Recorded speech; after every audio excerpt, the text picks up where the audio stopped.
Hi.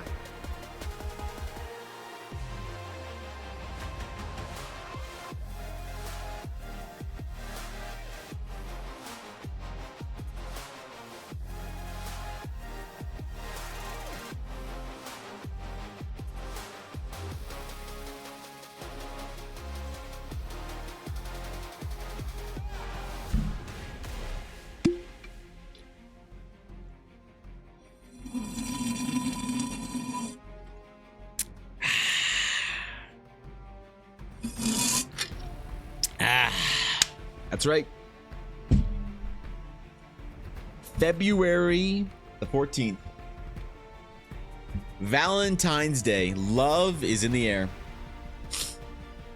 Finally, once again, the most important holiday of the year to normies. Jesus, man. Holy shit. Could you imagine doing something on Valentine's Day? I certainly can't. But hey, today, we have a stream dedicated to the ones we love. Our Astral Knight players, which is currently only one person right now. So we have it's a pretty short list, but you know what? It's fine. It's fine. Yep, we're good. We're gonna, it's gonna be Pog regardless. So, good morning, everyone. Welcome back to the stream. Welcome back to the VOD for a fantastic day. It is indeed, Wednesday, I believe. Thursday? No. I don't know if it's Wednesday or Thursday. I just realized that. I have no clue. So, one of the days. But, yes, it is Wednesday or Thursday, the 14th of February, Valentine's Day. People are going to be busy today. People are going to be out doing what you do on Valentine's Day. Wednesday. Okay, all right. Cool. Thank you.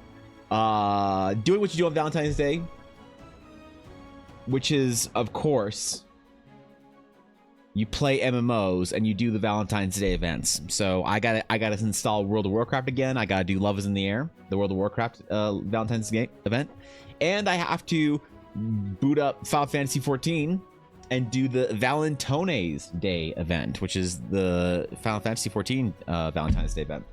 I forgot until this morning, until Ella said, "Hey, happy Valentine's Day." I was like,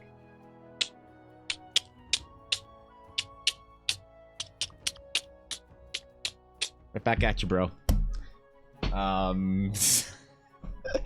As you do when you've been together with somebody for 15 years. That's right. Coming up in a couple days, actually, this next weekend will be Ella and I's 15-year anniversary. 15 years. It's a long time to be with one person. Valentine's Day doesn't really matter to us. We don't really do anything for it because we have our anniversary soon, so that matters more to us. But you know what? For everyone celebrating Valentine's Day today, happy Valentine's Day. For everyone not, happy Wednesday or Thursday. I forgot. Either way, good morning, guys. Good morning, Nick. Thank you for the 23 months. I appreciate it. What's up, Nick? It is going well. How's it going, Rag? Good to see you. Jacob, Ashy, Busy. Who else is here, man? Who did I say hi to? What's up, Blaze? What's going on, guys? Good to see y'all. Bylung. Oh shit, even Bylung and Thorkin are here. Damn, bro. What's up? What's good? What's good, Ulner? Ulner, where are the roses? I thought Ashley was demanding roses today. Ashley seems high maintenance. I feel for your Ulner. Ashley seems very high maintenance. Princesses and their castles, man. You know, it's like, how does Travis Kelce do it? How does Ulner do it? I don't know. How do you appease royalty, right? Sometimes you don't, right? For some strange reason, all my players were free today and asked me to run D&D for them. I like Valentine's Day D&D. I like hanging with the single crowd. I relate to them. You know, I haven't been single in 15 years, but I relate to the single crowd. All right, because I don't adhere to the normie standards of what you're supposed to do on holidays. You know, like Valentine's Day. I like playing video games instead. I like playing D&D instead. Ella agrees, which is great. So I'm gonna do the most Valentine's Day thing I possibly can for her and try and finish painting her character for her because I need to get my shit done. But also, today's a very big day. Today is actually a record-breaking day. Today we've broken a record on stream. I'm very proud. There are many records that I've broken of my own stream through the course of streaming, mostly because I'm the only one that can break my anyway. But no, today we have an absolute record-shattering new emote day. It is indeed new emote day. The most amount of emotes I've ever added to stream before, for today, was 2 in one day. Today, I 10x that record. That's right. Today there are 20 new emotes as part of your Twitch sub. So please enjoy the full suite of automatically animated, extremely low effort animated emotes that there are now. Where are they? There they are. Hold on. Yep. Look at them. Look at them all.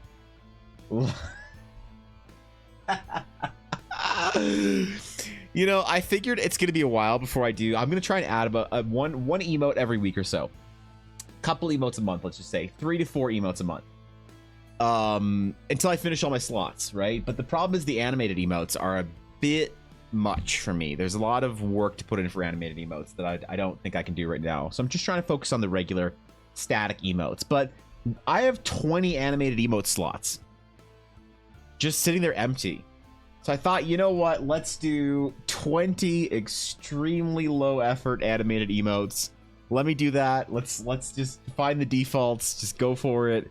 So there you go. There's your 20 new extremely low effort animated emotes. Those are placeholders. Eventually I will, once I finish all my static emotes, eventually I will do proper animated emotes for certain things. I have plans for them already, actually, but until I do actual high effort animated emotes, there you go. There's your low effort emotes. Which I'm bummed don't work in Discord, because Discord has a thing where if you link your Twitch in your Discord, for your Twitch channel and your like community Discord, it like automatically syncs all your emotes for people who have the emotes, right? Animated ones don't sync over properly.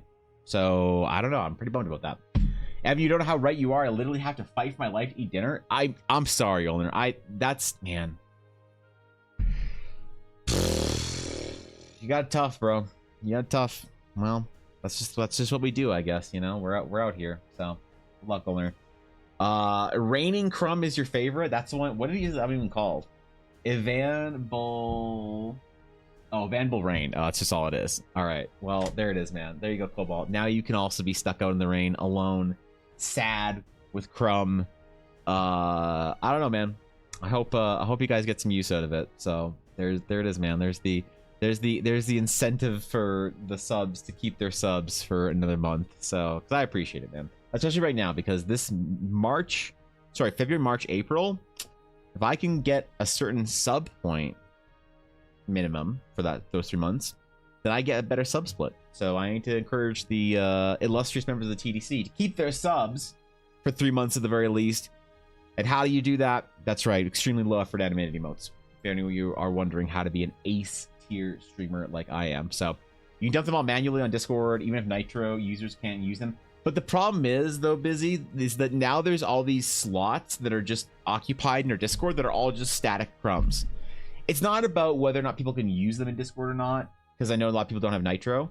It's more that I'm annoyed that there are all these just like static crumbs that just look the exact same in my Discord emotes. And like, it's one of those OCD organizational things that I don't want to deal with. But here we are, and I am dealing with it. So I'm killing Owner's character tonight so they can make me dinner. That's pretty good, I'll admit. Killing off a character in your game so that the player makes you dinner?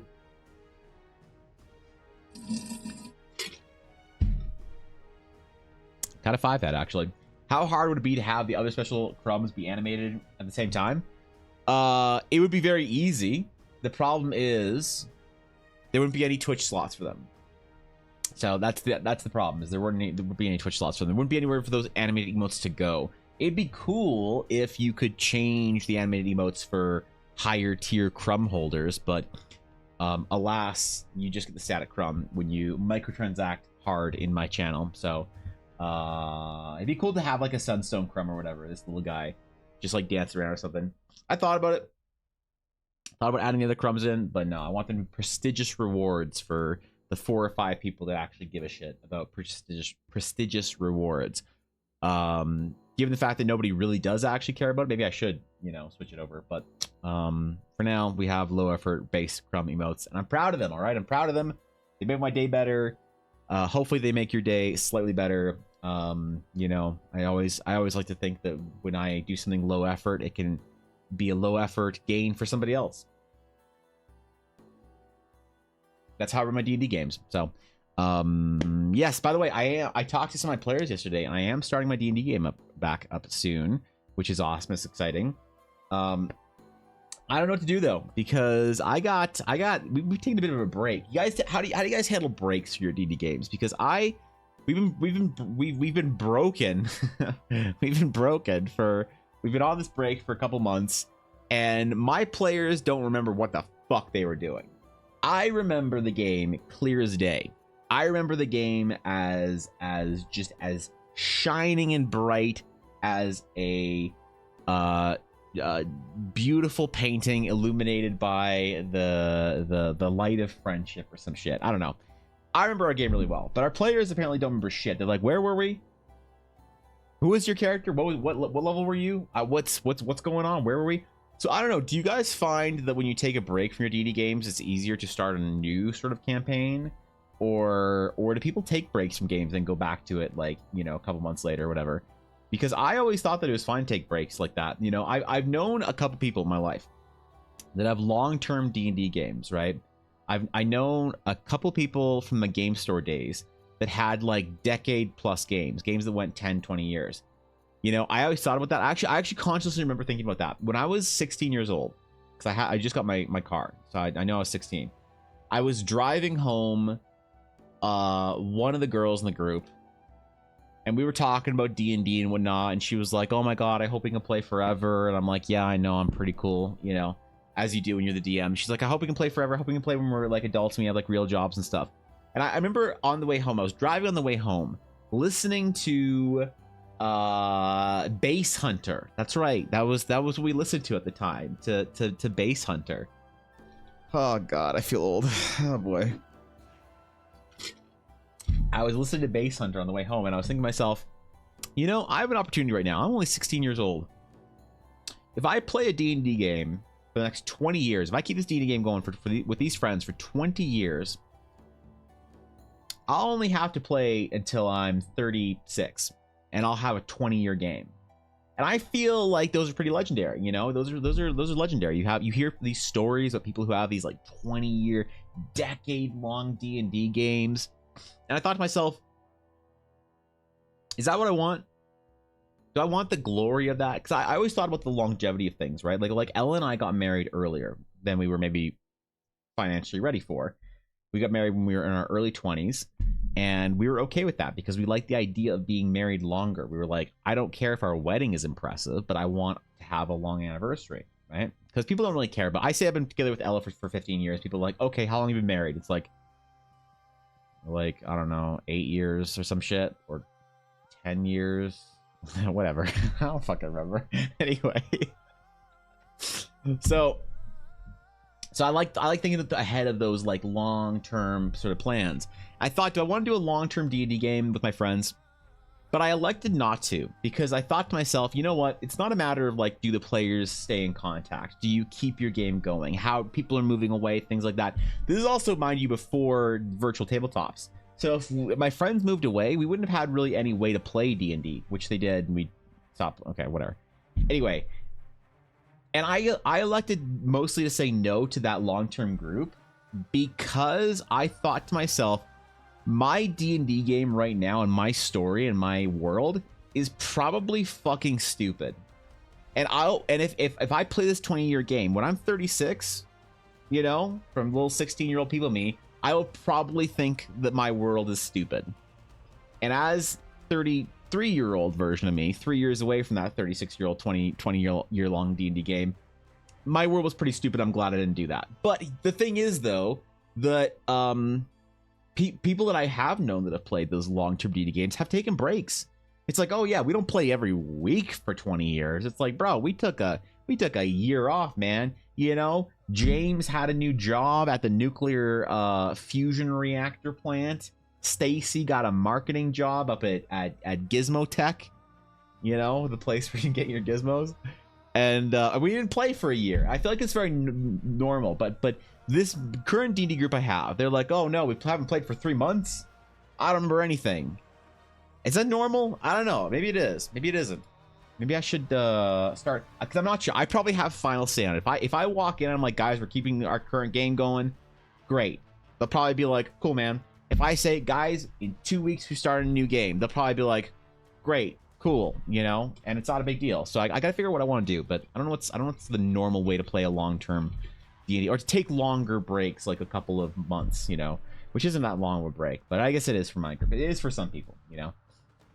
Don't really remember when you throw them into the deep end. That's true. Maybe they will. Maybe I will just shock their memories back, Nick, just by throwing them back in the same town and doing the same stuff. Like, maybe you're right. Maybe it is just like, hey, forget it completely. That's fine. You just get them back in the game like nothing, like nothing's, you know, happened, and they'll remember it. You know, Base Hunter. Yeah, jeez, Nix. Oh,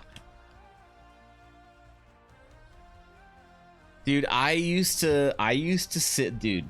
I used to drive home every night from dropping my friends off, because I was the guy with the car in my group. So I would drop my friends off, and I would just sit there driving home with my 1986 Pontiac Firebird Trans Am in pearl white. Ooh, she was pretty.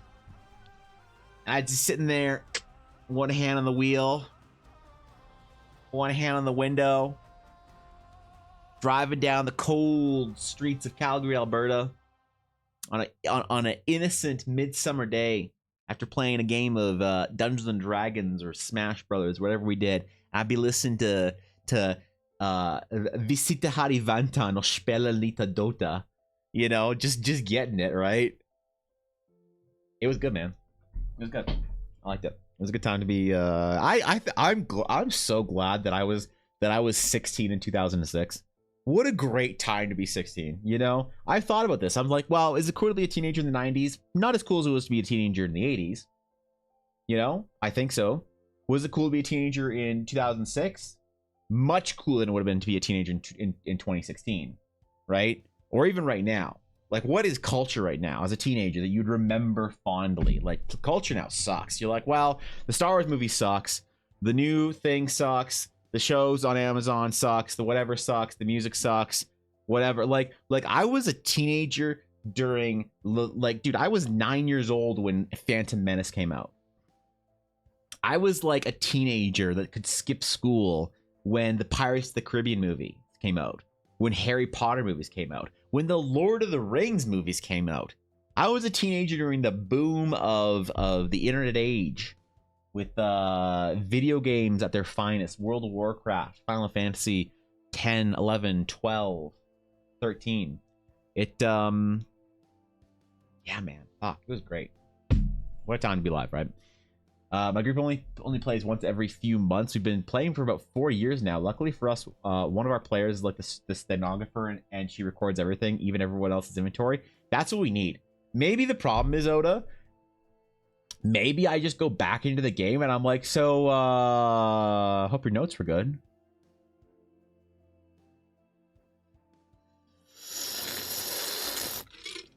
Yeah, guys, y'all got notes? Y'all keep track of your notes?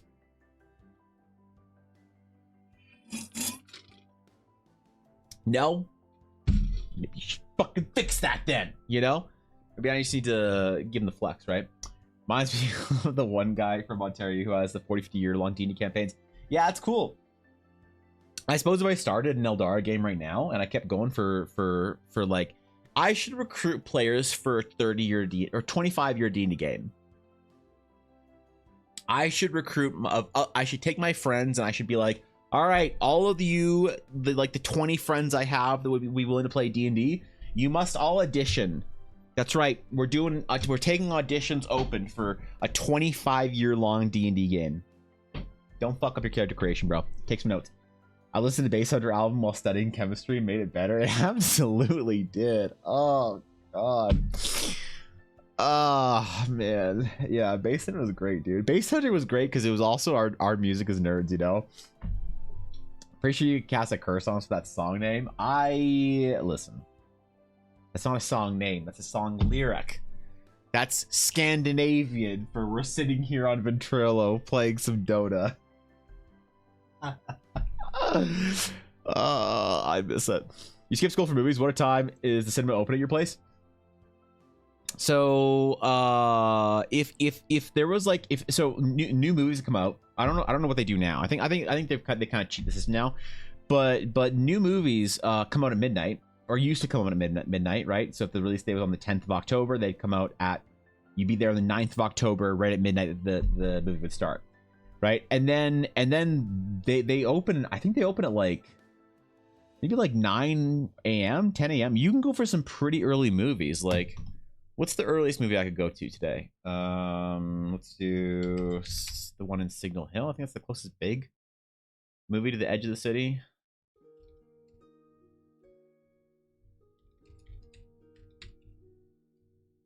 What's the earliest movie? Earliest today morning. What's the earliest movie I can see? 12 noon. Yeah, so about noon. Yeah, about noon is when if it's a big movie like a Harry Potter, Lord of the Rings, there'll be like 7 a.m 9 a.m noon, whatever showings of a big movie. Right now there's not any big movies out, so it's about noon or 12:30 for all the new like movie show times or whatever. But yeah, you get tickets for movies at like for big movies like Harry Potter, Lord of the Rings, Avatar, like big box office sort of movies. They'd have showings up the day of at like 6 7 8 a.m or whatever. And my mom was cool as shit about it. My mom was like, hey, hey kid, and I'm like, what? She's like, Lord of the Rings, The Two Towers comes out. Lord of the Rings, Two Towers, release date 2002, December 18th. December 18th. You know, my mom's like, hey, Lord of the Rings, The Two Towers comes out December 18th. And I'm like, yes. And she's like, you have school that day. I'm like, yes. And she's like, not in this household. No son of mine will be stuck in some penitentiary called school and miss Lord of the Rings. And I'm like, all right, you know. And it was great. My mom took me out of school every time there was a big new movie for the day, right? She'd come, and then when I was older, I would just drive myself. But like when I was in junior high, oh yeah, when I was in junior high, she'd come to school. She'd like roll up. She'd roll up at like I don't know, like after first period or some shit. And I would, and me and the boys, we would just be strutting. We'd strutting down the hall, and people were like, yo, where are you guys going? We'd be like, we're gonna go see Lord of the Rings. They're like, but school doesn't end until 3. And like, not a problem. I got a note from my mom. That's right. Please excuse Evan, John, and Yavuz from school today, as there is an important family matter they must attend to. My teachers knew. They're like, your mom's taking you to school to watch Lord of the Rings, isn't she? I'm like, hey, yeah. I'm gonna go watch Lord of the Rings. I remember I was sitting there. I was watching. I think it was Revenge of the Sith. I think it was Revenge of the Sith.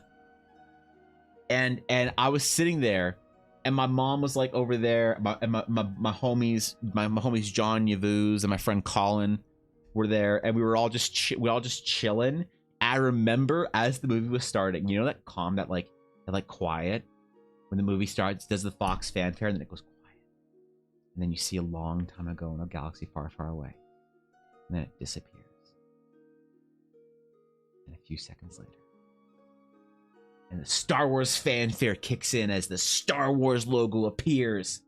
The John Williams intro thrums to life as the theater roars with applause.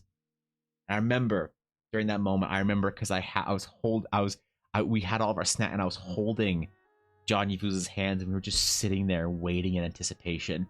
And as the Star Wars fanfare just blasts on, the lights go up and everything, I remember my friend John just looks at me, he's like, this is the best day ever. I was like, oh no, this is fucking sick. Fuck school. Why do we even go there? God damn, man, when you can just go watch movies.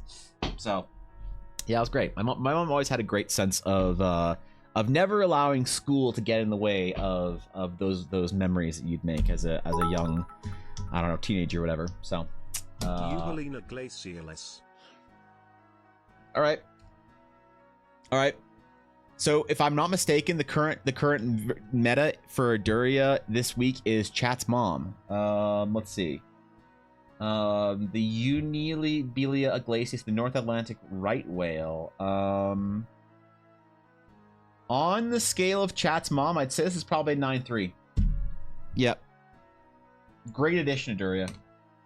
Great addition. The meta this week is a little toxic, but I dig it, man. How you doing? Thanks for 100 bits, man. What's up? Good to see you, Daria. Early bird movies are way better bang for your buck. That's true, actually. Yeah, early bird tickets are a lot better value anyway. Even if you go at like noon or whatever. Here they open at 5 in the afternoon on weekdays. Usually the movie starts at 5, 7, and 9 on weekends. They open at noon, and 3 is another one starting. Yeah, I mean, maybe that's a North American thing. I didn't realize that, where we just go to movies in the morning, right? I don't know. Is that weird? What's up, Rob? What's going on, bro? My own brother absolutely made me skip a day or two of school to go random movies. Movies hit different when you skip school to watch them. They do. They absolutely do. Movies absolutely hit different when you know that you're doing that instead of something that you don't want to be doing. Right? It was great. I think it's important. You know, I think it's formative. You know, if you're a parent. Well, here's the thing. I don't know if there's movies worth skipping school to out there now anymore. Maybe there is. There probably is. I don't know. But yeah, things like the Lord of the Rings or Harry Potter or whatever. We didn't skip school. We skipped school for Lord of the Rings and Star Wars. We skipped school for Lord of the Rings and Star Wars. Harry Potter and Pirates of the Caribbean, we went to after school as a friend group. I remember we had to do that because we had to go at that time. those movies you had to line up for. You didn't reserve your seats or anything like that. That was before you could reserve seats for movie theaters, before like the fancier, you know, theaters came out and stuff like that. And we were a little bit behind in Canada on fancy theaters. Y'all in America had fancy theaters before we did in Canada. So it was just like a thing that we started thinking about around then, but we didn't have fancy theaters back when I was in high school. So we'd have to get there, and we'd leave school at 3 or whatever, you know, 3:30. And we would, and me and Mary would drive down to the movie theater, and the rest of our friends would take the bus because they're plebeians. And we would go to the theater it was close to our high school. It was connected to a mall, right? One of the biggest malls in Calgary. So we would go to the mall and we would chill out and we would do, you know, dumb mall hopping things. Happy Valentine's, plebeian. Ama, oh shit, yeah, what's up, Ama? Happy Valentine's Day, Ama. I liked your Valentine's that you put on Twitter. All right, I feel like if I had somebody that cared about Valentine's Day, I would like to use it, but I'm a gamer, so what can I say? I don't know. Thank you for the 7 months. I appreciate it, Amma. How's it going? Good to see you. What's good? But yeah, we would hang out at the mall, and then we would sit outside the movie theater door for like 2 hours waiting for the movie to start. Just like we would sit on the floor playing our DSs, you know. So we didn't skip school for that. We only skipped school for Lord of the Rings and Star Wars. All right, that was very important. You have to skip school for Lord of the Rings and Star Wars. Harry Potter, Pirates of the Caribbean, Avatar, big movies like that, less important. So, but I saw on Star Wars Instagram, they said that they are going to be re-airing Star Wars Episode 1, The Phantom Menace, starring Liam Neeson, Ian McDermott, Natalie Portman, of all. This May. So I'm gonna see if I can go take Ella to a Star Wars movie in theaters, because Ella never came with us to the Star Wars movies when we were in high school. She went to a fancy private school, and when you go to a fancy private school with billionaires and shit like that, you can't skip school for movies. Apparently they frown upon that when you go to a fancy, expensive private school.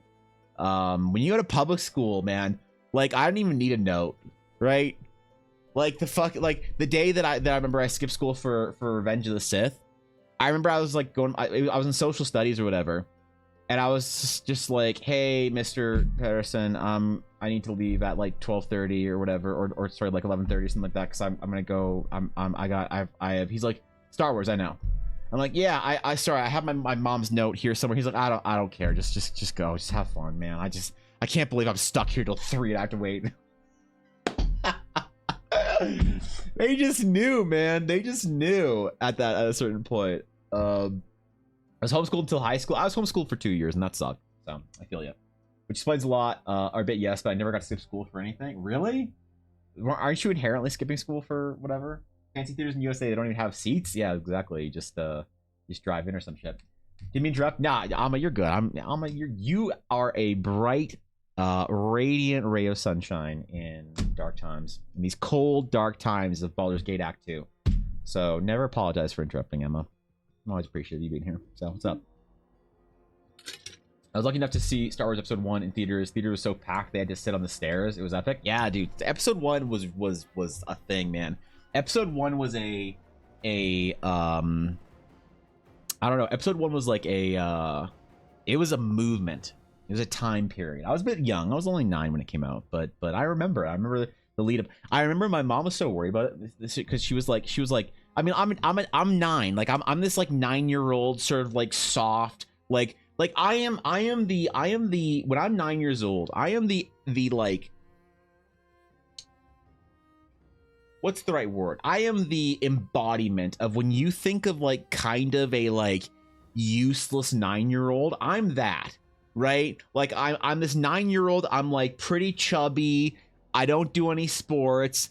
I'm an artist, so I draw all the time. I'm pretty emotional. I cry easily. I don't like scary things. I'm like that 9-year-old, okay? I remember my mom when I was like 8 or so, when Star Wars was like just getting announced for doing the prequels. I remember there was a magazine that had Darth Maul's face on it. And it was just Darth Maul's face, right? And it was the makeup and the horns and the red and the black, and it was him just like grimacing or whatever, because it was like, here's the new villain for this, here's the new Darth Vader, right?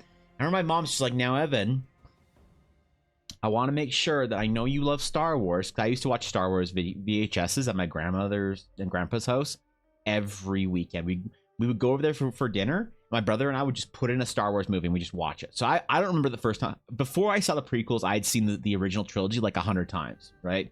It was just something we just did. We just watched Star Wars all the time at my grandma and grandpa's house while we were doing other stuff. She's like, now, sweetheart, I know you like Star Wars, but I want to make sure you're not going to be too scared of it. I want this movie to be like, you know, too scary. So I'm going to show you, this is the villain. And my mom was all like nervous. She's like, is this going to be too scary for you? And I was just like, that's so fucking cool. Holy shit, ma. Look, he's got fucking horns and shit. You know? Glove it was, I don't need new gloves, Miss Print. These gloves are perfectly fine. Okay, all right. Thank you for 27 months, Miss Print. Thanks, bro. I appreciate it. All right, fine. I'll go get new gloves, all right? When the thing is, it's not about when the gloves get a certain amount of holes in them. It's about when the gloves start feeling weird or feeling different. That's when I replace them, so. Thank you, dude. I appreciate that. I want to remake a Ryan Reynolds Green Lantern. Please no. Please no. I don't want. Come on, man. Yeah, I was that soft little 9-year-old. I was that.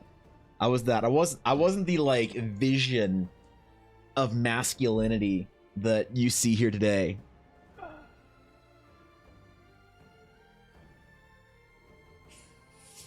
I wasn't the like Jason Kelsey of Twitch streamers that I am today. No, I was a soft, squishy little emotional crybaby baby little boy when I was young.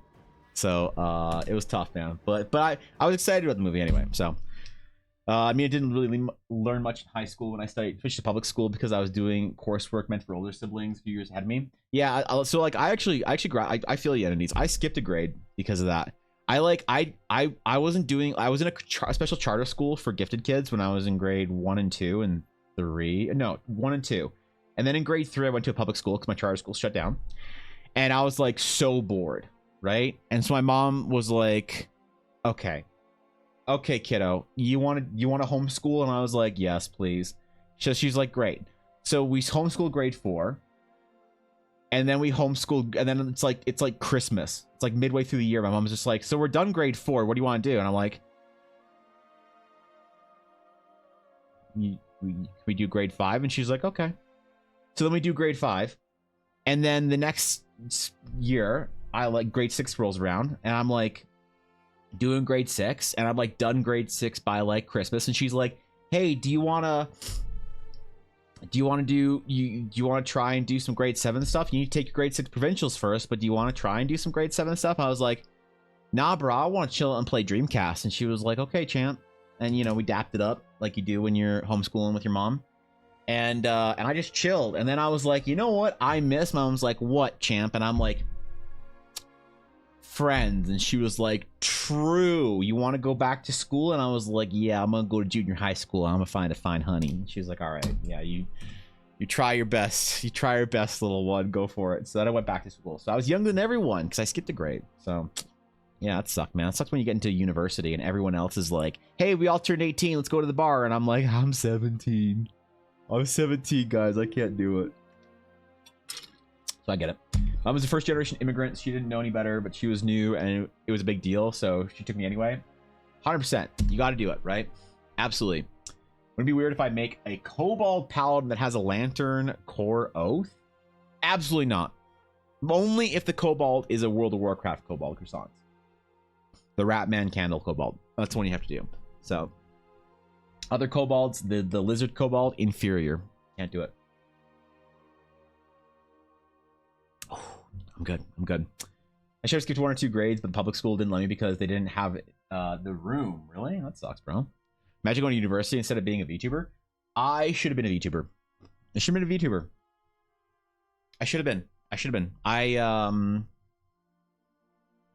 would have been happier. I should have joined Niji Sanji and then, oh wait. Oh, Ashy, I need to leech off of you and Amma. I'm leeching off of Fishy. I need to leech off my VTuber friends for my anime practice. That's right, I'm doing anime art right now. I'm switching to learn a more anime-y style. So, not learn, but just practice. So I need to rip off your you. You're all of you, and do fan art, because I need to do fan art of my VTuber friends. I started doing a piece fan art piece of Fishy. I'll show. It's supposed to be a surprise for Fishy, but she never shows my stream early because she's asleep anyway. So I'll show you. This is my piece. This is my work in progress that I started last night, because this is Fishy's birthday this weekend, and so I'm gonna do a little birthday piece for her. So I'm doing a little sketch of Fishy, you know, just in time for summer. So I'm gonna do that, and then I need to do my other VTuber friends, because you know, I need to activate the weebs on my Twitter. So I need to do I've done D&D art of my friends, and it's always fun, but I need to do anime weeby art of my VTuber friends, so that I can you know, get somewhere on Twitter. That's the way it works, bro. No. I'll see if Ulner will let me draw Ulner in a super pretty anime spring summer dress. That's what I'll ask Ulner. I'm doing extremely wholesome art, because I was gonna do something a little spicy, because I know Fishy likes spicy stuff. But then Eiley said heinous things, and I've gone on a vengeance. I will not be well known for spicy anime art when I do it. When I choose to change my style to anime, I will not be known for spicy. I will be known for wholesome. That's right. I will be known for wholesome. No spice. I will not let Eileen win. All right? She is not the boss of me. She does not own and control my art. She does not challenge me. What do you mean boring? All right. Well, anyway, I don't know. We got to do, with no more boob windows. No, come on.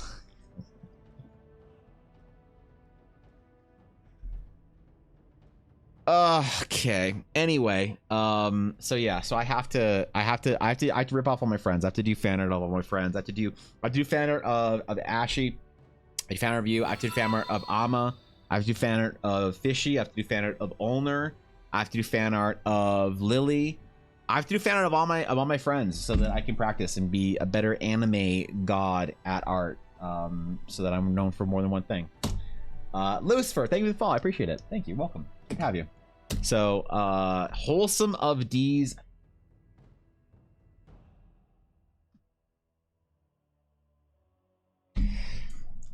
I expected better than you. I expected better. Come on. I'm a wholesome artist now. I don't do any spicy art. Nope. I refuse to. I refuse to lewd my anime art. I'm only gonna do wholesome anime art. That's right. I'm gonna be the best artist out there. Today though, I need to finish the piece that we started painting yesterday of Ella. This is Ella's night that we started doing color for. So we need to finish this today, because if I don't finish this, Ella's not gonna play D&D with me. That's right. She said she's not interested. She's done. She said, if you don't have art ready of my character before we start the game, Evan, you can count me the fuck out of your D&D game. I said, really? But you're my wife. And she said, well, you better not fuck this up. I said, okay, fine. I'm sorry, dear. You know? Guapo, thank you for the gifted sub to Miss Bizarro? Miss Bizarro? Who the fuck is that? Is that Ari's mod? Oh, Guapo, thank you for helping me look good in front of another art streamer by gifting a sub to their mods. So I appreciate that. Thank you, Guapo, for that. That's very kind of you, man. I always appreciate you try and make me look good in front of my streamer peers that I look up to. You know, thanks for that, man. Appreciate it. So, you ever get fan art of me or hate art? I guess. What is a hate art, Dogness? Dogness, are you a top VTuber artist that I didn't know about? Did I miss something? Damn, bro. There's more VTubers popping up everywhere. Y'all just like graduating, joining Niji, having a controversy, drama, ungraduating. I swear, man, being a VTuber is it sounds exhausting, man. Y'all got way too much to worry about. As a flesh tuber, I don't have nearly the same kind of worries that all of you VTubers have, all right? Worries like, you know, how do I do VR chat? How do I enter a 3D space? Things like that, right? But I also don't have worries that you guys have, you know, like, you know, how do I not get canceled by, you know, tens of thousands of Japanese fans for being on the wrong side of an English organization of a VTuber agency, right? I love Twitter right now. Great space for another person. Exactly. Yep. If I graduate, it's gonna be a giant white piece of paper that just says BRB getting milk. No. Ashley went out to grab milk. Oh no, and she never came home. Oh god. Olner and I are gonna be orphans. We're gonna if you graduate and leave Olner and I behind, I am strong arming Olner into an agency called the Waiting for Ashy Orphan Club. It's gonna be a sub agency of whatever agencies there are. I don't know. Thanks to Lies, yes, if I can draw Artemy out of spite. Yeah, do it. Sure. As a dungeon master, I really want to learn how to draw. I'd be too strong if I was able to draw NPCs and towns. Dude, Lucifer, it's a skill. I'm telling you. Why describe things to your players when you can just show them art? You know, check this out. I made my players a painting because I was like, hey, you're going to see these ruins. All right, you're gonna go see these ruins soon. And I was like, how do I describe them? Why describe them when I can just paint them? So I made this painting because I don't want to have to describe shit in my D&D game. I'll just paint it, right? I don't want to tell my players what their character look like. I'll just paint them for them. So it is a superpower. I'm telling you. It's like the lazy man's guide to D&D mastery for as a DM is just learn how to, you know, dedicate like 15 to 30 years of your life to art, become mediocre artists on Twitch, and then you can make art for D&D game for your players. So it's great. I do recommend it. No, I think making any art is actually really useful. DMs, I think they overestimate how good they need to be as an artist, technically, to make a difference in the D&D game. If you have like a sketch of intent behind something, your players usually are pretty thankful for it. So I think just start drawing. You know, you don't have to be a trained artist. Just start drawing, dude. Hit it. You know. Evangeline's a cool VTuber. Evangeline is not a cool VTuber. Evangeline is a pestilent waste of space in this world. All right. If Evangeline was a creature, she would be a cockroach. That's right. That's what I think of Evangeline. If Evangeline ever descended onto my chat, I would ban her so fast. She is a stain. She is a wound. She is the forgotten afterbirth. She is a useless sack of shit that just tries to use me for her own clout. Tell her I said that. Your friends too. Are there any Canadian VTuber agencies? There probably are. I don't know if there are any exclusively Canadian VTuber agencies. I wouldn't imagine, but I don't know. That'd be an interesting. Hold on, I gotta delete this shit. That'd be an interesting dive there to find out. I don't know. I feel like a lot of people are gonna be looking at smaller VTuber agencies instead of like the big ones or whatever.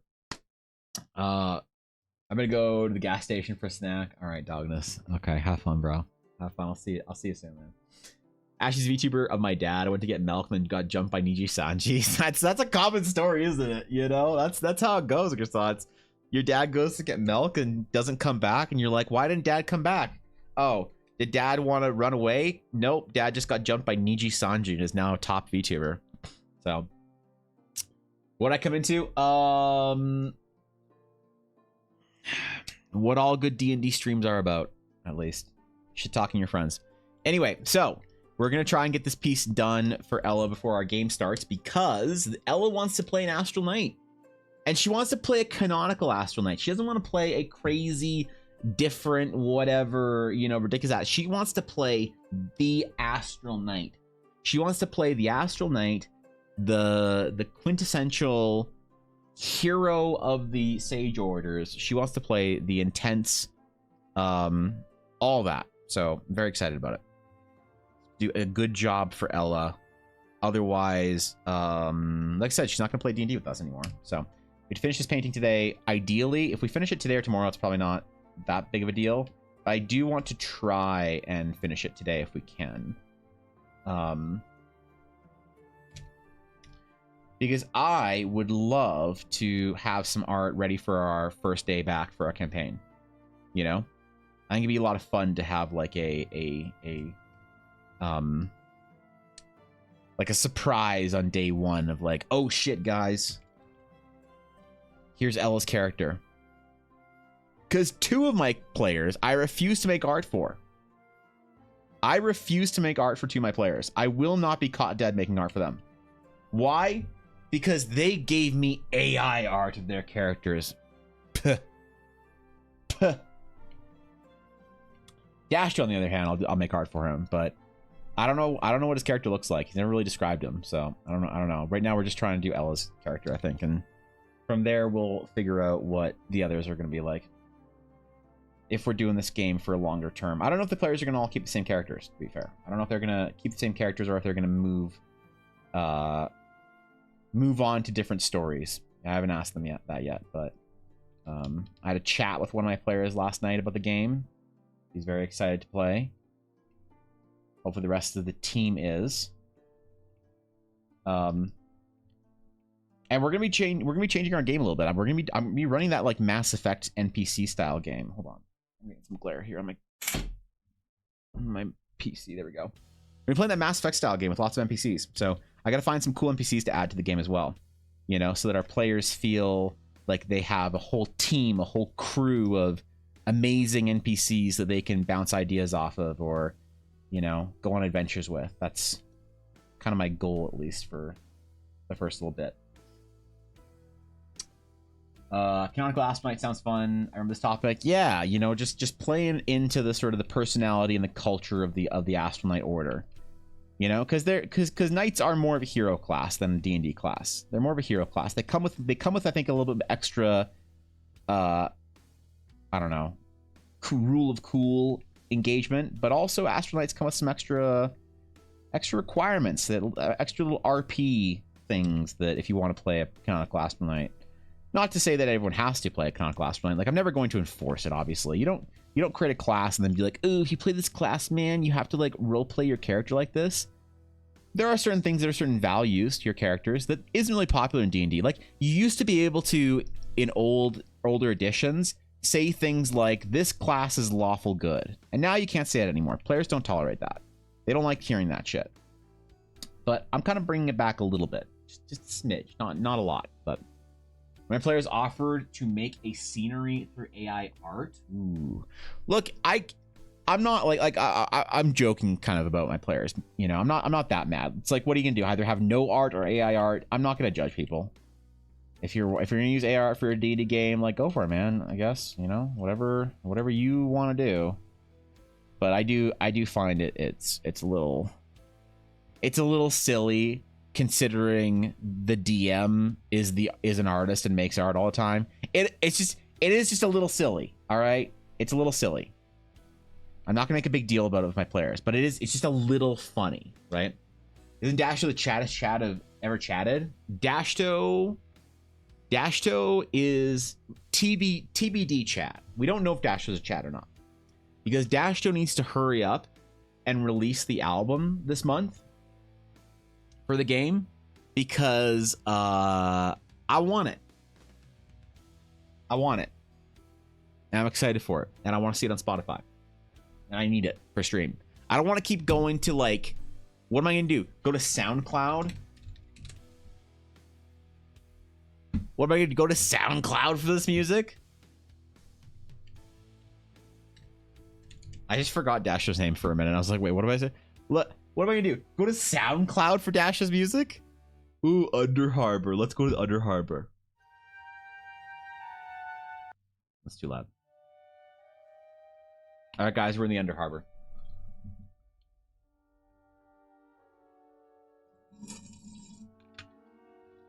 Y'all feel like you're in the Under Harbor in Horizon?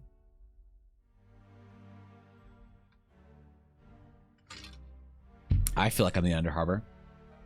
And I want this piece on Spotify, Dashto. I want it. Give it to me.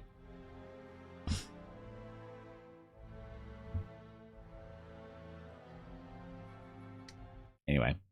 I'm excited. We'll see, Misprin. We'll see when the album comes out. We'll see if Dashto can be a chat or not.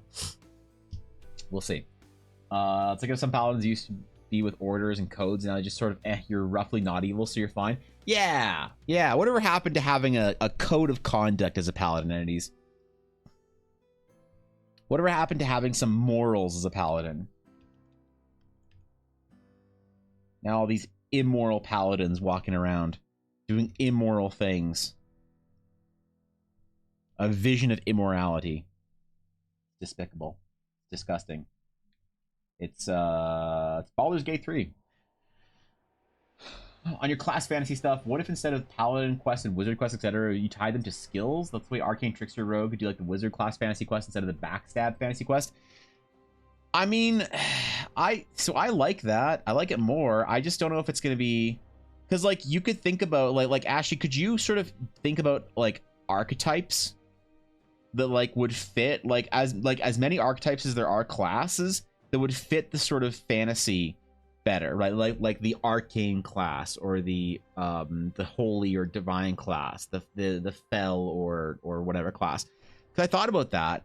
I don't know what the best solution for it is, you know?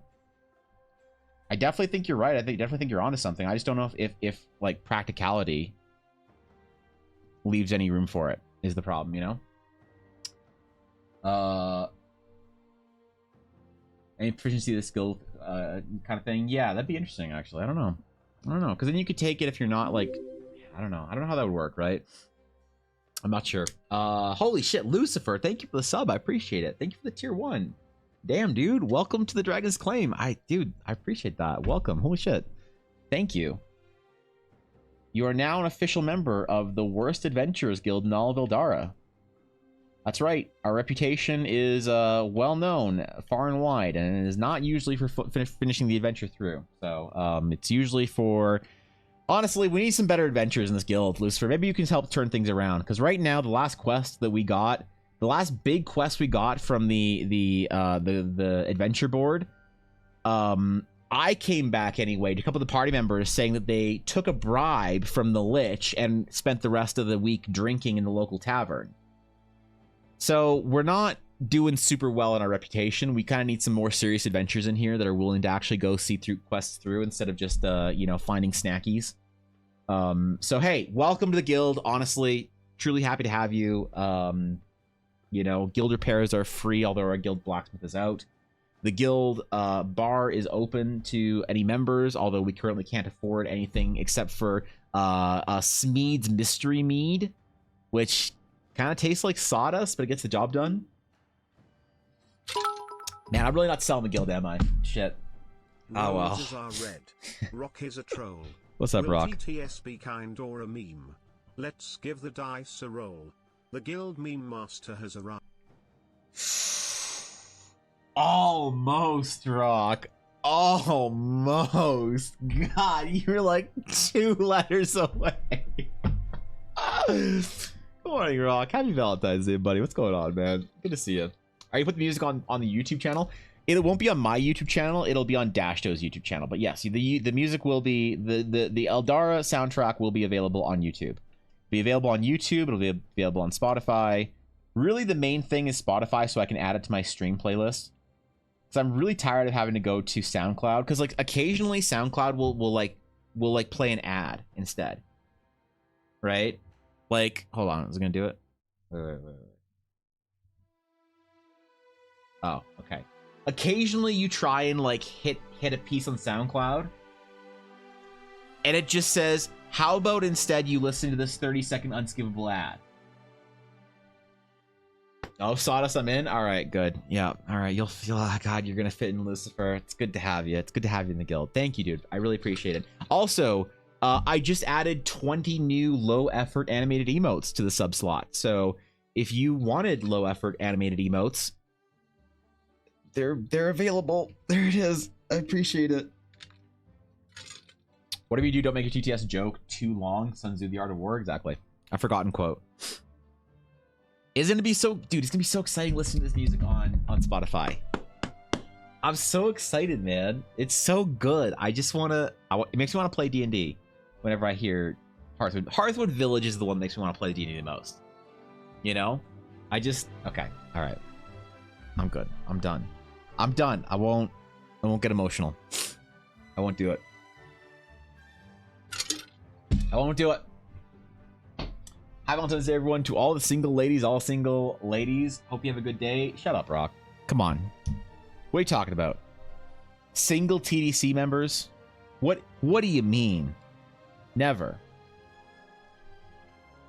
You wouldn't think it. Dude, this is so good, man. I love this piece. Dashto captured Amelia so well in the Growlhammer theme. I wonder if other characters are gonna get themes eventually. Like Charlotte! Maybe like Charlotte. I joined the Discord. Welcome. Welcome to this Discord. We are honored to have you. It is our home away from Twitch. The Dragon's Claim's base of operations. We plot all of our important adventures and quests and shared memes that Rock makes.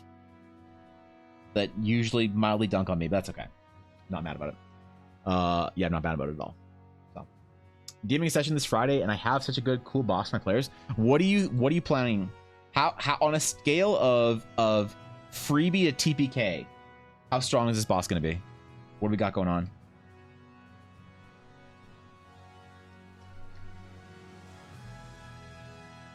All right, I'm not gonna over render too much on this piece. We're kind of gonna chill. We're not gonna go crazy on it, okay? We're gonna let the line work really speak for itself a lot. So we'll try and get this done fairly fast today, hopefully, because I really want to get this character done for Ella. I really want to see it finished. Ella's really excited about it, and I'm therefore really excited about it. So I want to get it done. What's up, Not? I'll be lurking. Welcome. Good to have you, Not. Always an honor. Can I test out my Astral Knight once it's released? I'm excited. I'm excited to see what people do with it.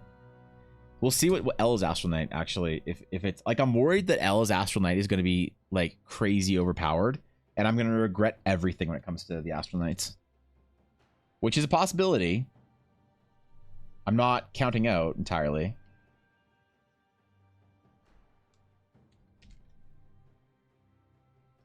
I'm hopeful, but, you know,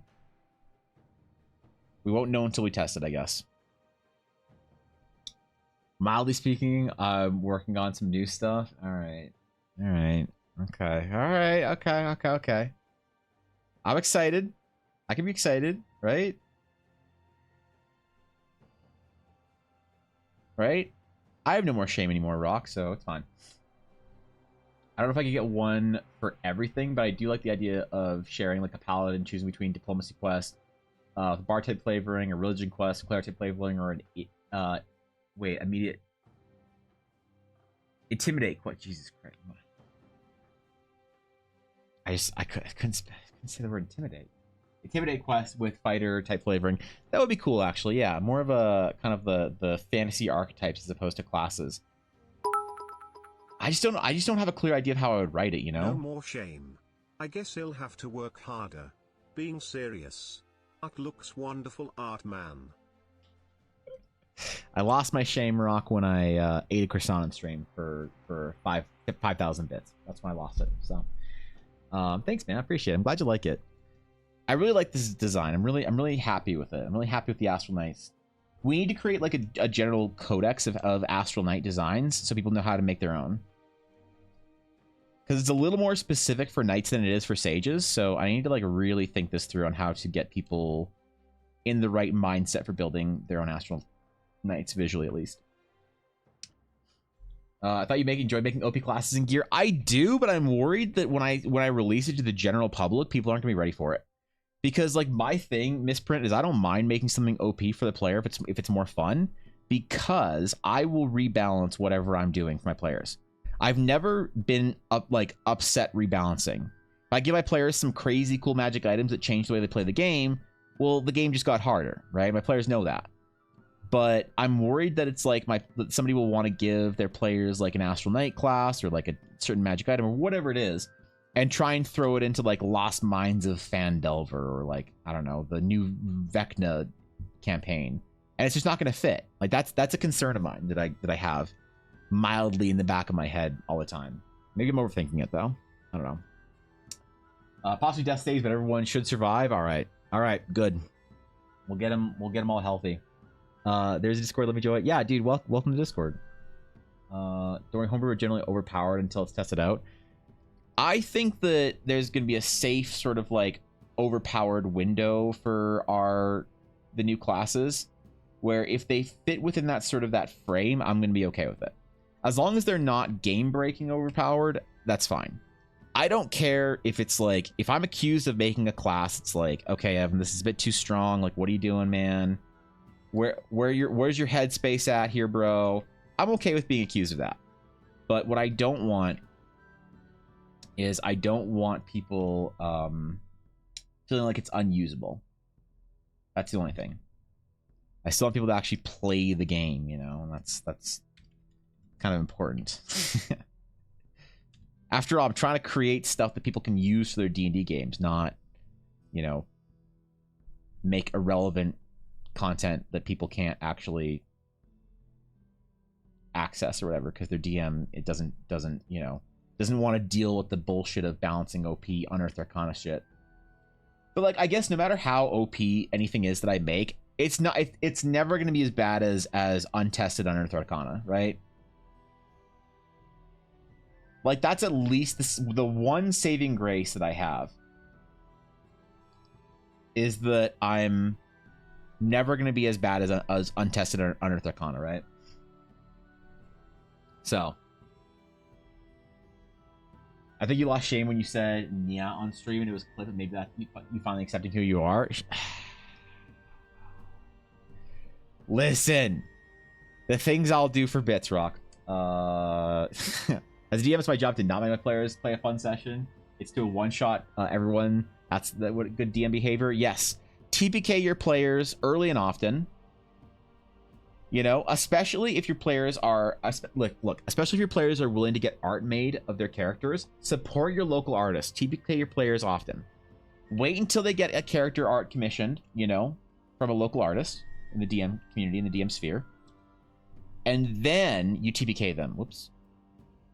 And then you TPK them. All right.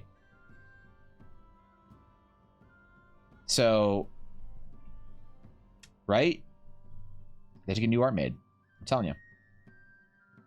I don't make the rules. I just perpetuate the harmful stereotypes of D&D artists. That's all. What's up, Thorkin? What's going on, bro? Thorkin, are you enjoying your low effort emote that I added yesterday? I added all those emotes in about a half hour. It was pretty intense, honestly. I'm kind of proud, actually. I probably shouldn't be, but there's a part of me that's proud. Maybe it's not a good thing. Question is, do we put like kind of a star dusty sort of effect here in the cloak? I think I want to. Because like our knights are gonna be more muted than our sages, obviously. But I kind of want them to still have a little bit of a magical flair to them, you know? A little bit of that like that wonder and amazement, ideally.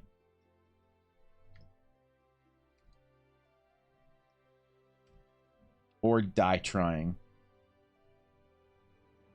There's only a binary there.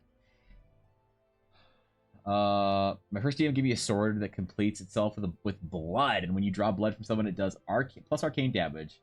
Through a feat, I choose Arcana expertise and max intelligence. That's like some one-shot mechanic stuff right there. That's how you tell your DM you don't ever want them to play a balanced encounter ever again. Like, if I wanted your opinion on balanced encounters, I wouldn't have played this class. You gave me this weapon. You made me. I'm not responsible for this. Gotta hold your DMs accountable, right? Bonus damage is ridiculous now? I can imagine. It's like the magic missile build or whatever, right? Where you just get an insane amount of force damage out of it. Post red velvet cookies to Discord. Please do, Rock. I got no baking this year from Ella. Ella made me no baking this year. Can you believe it? She's been under the weather, so that's why. But I'm still gonna make fun of her for it. because it bothers her. And I'm that kind of asshole. That's what a healthy marriage is. If you can't relentlessly dunk on your spouse, what's the point of being married? Right? Right? It's glorious. Excellent. Glad you like it, Thorkin. Glorious. That's a word. Proud of. I will be making actual animated emotes at some point in time, Thorkin, but I'm doing the static ones first. Just simply getting through the static emote slots is going to be a challenge for me. It's going to be a slog. I have to, like, really prepare myself to try and do it.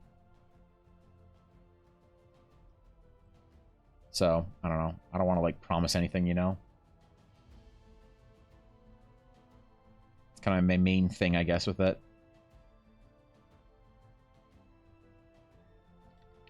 The cloak kind of shiny. A little bit of reflective light in there.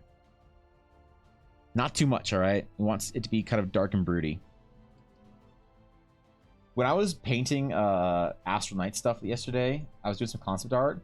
I was just listening to, like, ancient Sith music, and I realized that the Knights are kind of broody. Ella was like, how long have you been listening to the ancient Sith theme? And I'm like, I don't know, like 6 hours? And she's like, alright, it's time to go outside. It's time we get you off your computer, Evan. It's time to go outside, sweetheart. I'm like, no, but I want to listen to the ancient Sith theme. What are you doing? She says it makes me weird. If that's true. Love commissioning artists for D&D art because it gives me visuals and supports the artists, which I both love. That's awesome. Yeah, that's amazing. That's very noble of you. Doing D&D artwork is some of the most meaningful and interesting artwork for a lot of artists, especially artists that are into the hobby, right? Because, like, a lot of clients that have, like, OCs or characters, whatever, don't care about them like D&D players do. There's nothing like working with a DM or a player or whatever that has some new idea for a villain or a hero or something like that. Definitely the most rewarding, I think. It makes it clear when I needed that shit ton of damage. Yeah, exactly, right? Exactly. This is like a you made me kind of moment with your DM, right? Groovin'. Look, the Crumb's trying his best, all right, entities. The Crumb's trying his best. He's doing it. He's crushing it. We support the various faces of the Dragon's Claim Crumb, which is now unfortunately kind of a mascot of the guild. That's right. Kind of an unofficial official mascot, which I don't know how I feel about that. I feel like I want a t-shirt just with like with a big crumb on it, you know, with his face just plastered on it. And I want to wear it in public. That's what I want to do. I want to embarrass myself and wear it to, like, when I get my hair cut or something. Because whenever I go get my hair cut, my stylist, she always does like a fit check. She's always like, all right, what you got going on? Let's do a fit check. She's like, what you got for shoes?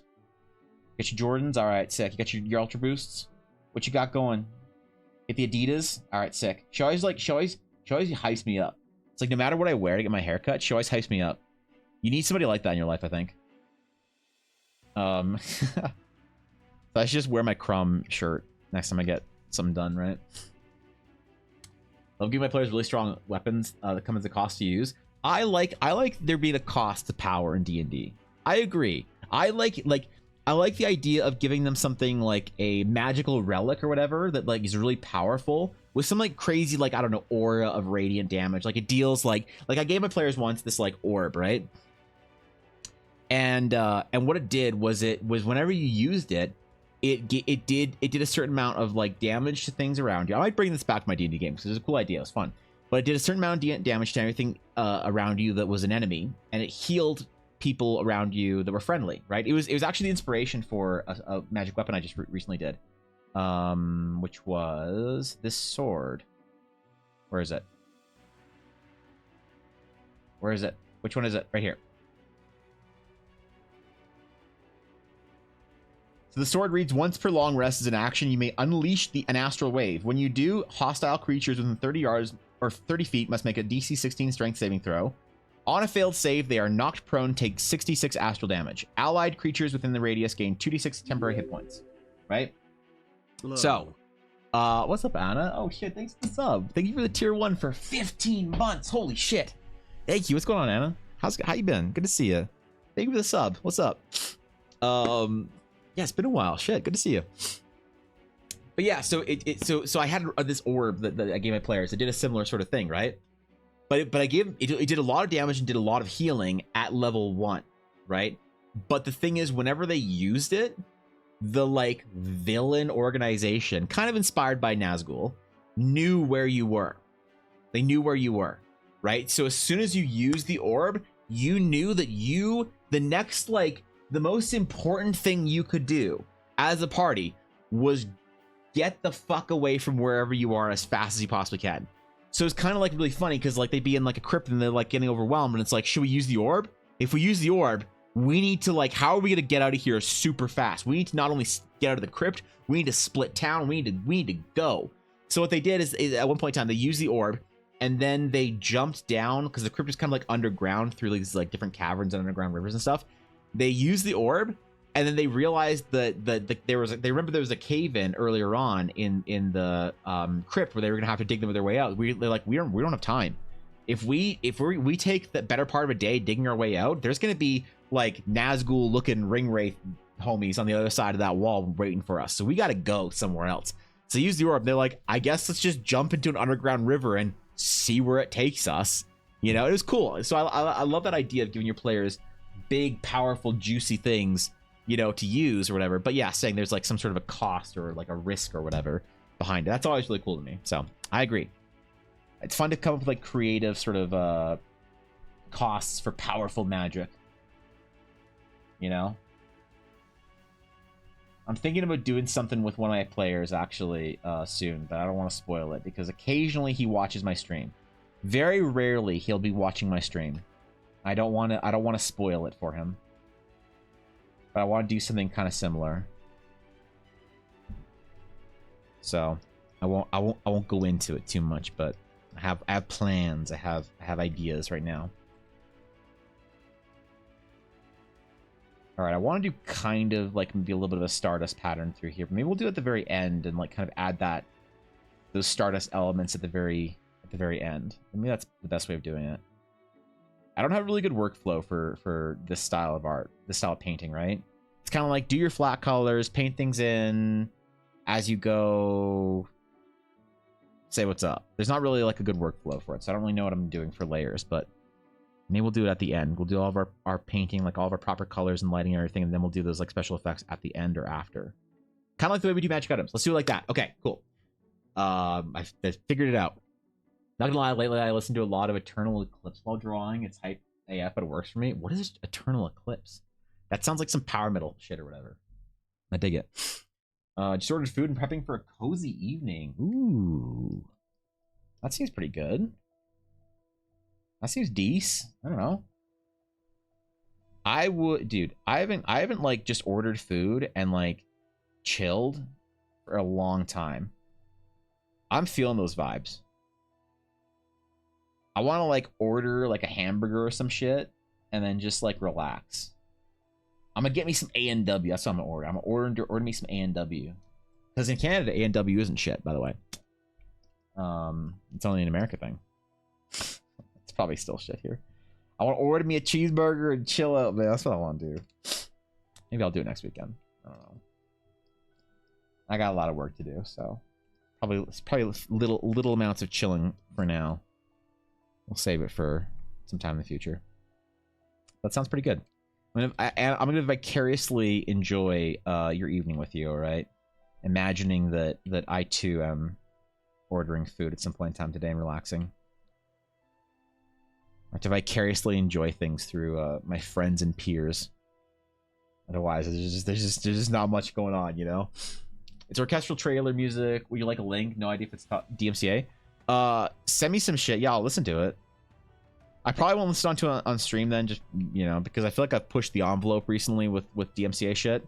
But I'm curious as to what you're listening to. I'm always curious. Like, I want to do one of those like Twitter polls, like what kind of music do you listen to while you're making art? But I feel like whenever people do that, whenever artists do that, they're just trying to like farm engagement, and I don't want to do that. I don't want to be seen as somebody farming engagement without at least giving people a meme in exchange, right? I'd over here like Dune plans within plans. We're trying, man. We're trying, Rock. TPK the party, speedrun any percent glitchless. I was like making my players feel really strong by hyping a boss through town rumors and history books. When they fight in person, I push them to their very limits, but make sure they win at the end. The joy I hear their voices are priceless. Yeah, that's the best. That's the best. When your players get into it and they feel super accomplished for completing some sort of a task or whatever, that's the best. I agree. I take a lot of joy when my players feel like they're champions. And they feel like they've earned some like difficult challenge or some conquest or whatever. That's the best. Why is there an errant brushstroke in there? All right, maybe we add some color here actually to our cloak. So I want the cloak to be black, but maybe we add a little bit of. Let me try something. We're gonna try some shit, okay? Let me give it just a little bit of a blue tint to it, just a smidge.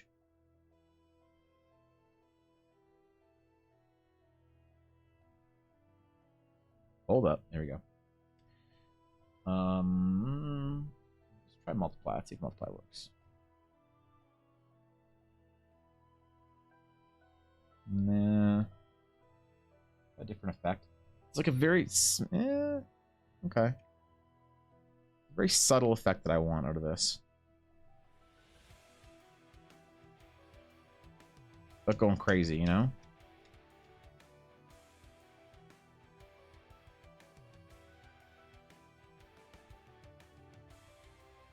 Yeah. Yeah, that's what I wanted. Okay, cool.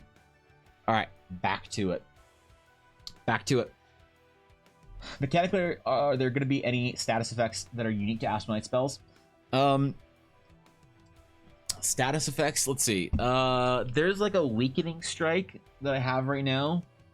I don't know if it's like much of a status effect, but basically, it's kind of like Bane, I guess, where when you strike them, you can force them to make I haven't decided what type of saving throw yet, but if they fail their saving throw, then you actually roll a d6, which is not the way that a lot of status effects works, and for 1d6 turns, then they have the status effect of having a reduction to their damage rolls, and I haven't decided if I'm going to do attack rolls as well, but it's not like saves or anything like Bane. So it's just like they reduce their damage. And the reason why I'm doing things like that, where it's like 1d6 turns, is because I'm trying to bring back a little bit of the charm of older D&D editions that I like. Different effects that sort of, you know, things that like not like modern day stuff where it's like concentration or save ends or whatever, but like kind of a little bit more RNG to the battlefield that feels kind of like set it and forget it RNG, where you roll your die once to see how many turns you get the status effect for. It's like you get 3 turn status effect. Okay, cool, right? But it's not, or you're weakened for 3 turns or whatever. So that's more, I always find that that's more of a moment of like excitement of like, oh, I only got 1 turn. Like, oh my god, I rolled a 6 on it and I got 6 turns of the boss being weakened. Things like that, as opposed to having it be like Bane or like any of the spells that are either concentration or save ends, things like that. Because it's kind of like those little moments of, oh, is it still going? Are we good? Are we good? I feel like they're fun, but they're less impactful moments of roll. Like the die roll is a little bit less meaningful than when you're like, okay, you know, we have to do our weakening strike. Let's see, boom, and they, you know, they're done for like 4 turns. Doesn't matter. You know, you have 4 turns to plan of them having a weakening strike. So I'm trying to bring back a little bit of those like kind of old. Sometimes people say clunky mechanics, but I think they got some charm to them. You know, I feel like they're missing out of modern D&D. So I'm thinking about ways that I can do stuff like that as well. There's also going to be a secret hidden rune. So there's a secret hidden rune that's kind of an Easter egg that an Astral Knight can learn the spell if they go through a certain like story thing, because a lot of Astral Knight and Astral Sage progression is also going to be tied to lore if DMs would like. DMs don't have to tie it to lore and story progression, but if they want to, that's how the class is designed, is that you progress the class through sort of a lore. You learn new spells as you go to different temples and whatnot. If you want to do this DM, great. If you don't want to, you just give them to your players and don't worry about it. But there's one kind of Easter eggy thing where I am bringing back Mummy Rot. It is going to be a rotting strike where you strike someone, and if they fail a Constitution save, then they are afflicted with mummy rot. I'm doing it. It's going to be a joke, and probably my players are never going to find it, and I'm never going to intend for anyone to actually use it. But I am sort of half jokingly bringing back mummy rot into 5e via the most weird way that you wouldn't think that you'd bring back mummy rot. So, yep. Most DD races can move only 2 feet per turn due to the fact they only have 2 feet. That's mind flayers. Yep. That's my Spotify playlist then. Yeah, please do, Thork. I'm curious. HP strength save, since weakness is the opposite of strength. Yeah, but I don't want to say, yeah, probably though the thing is the condition going to be something spirit related.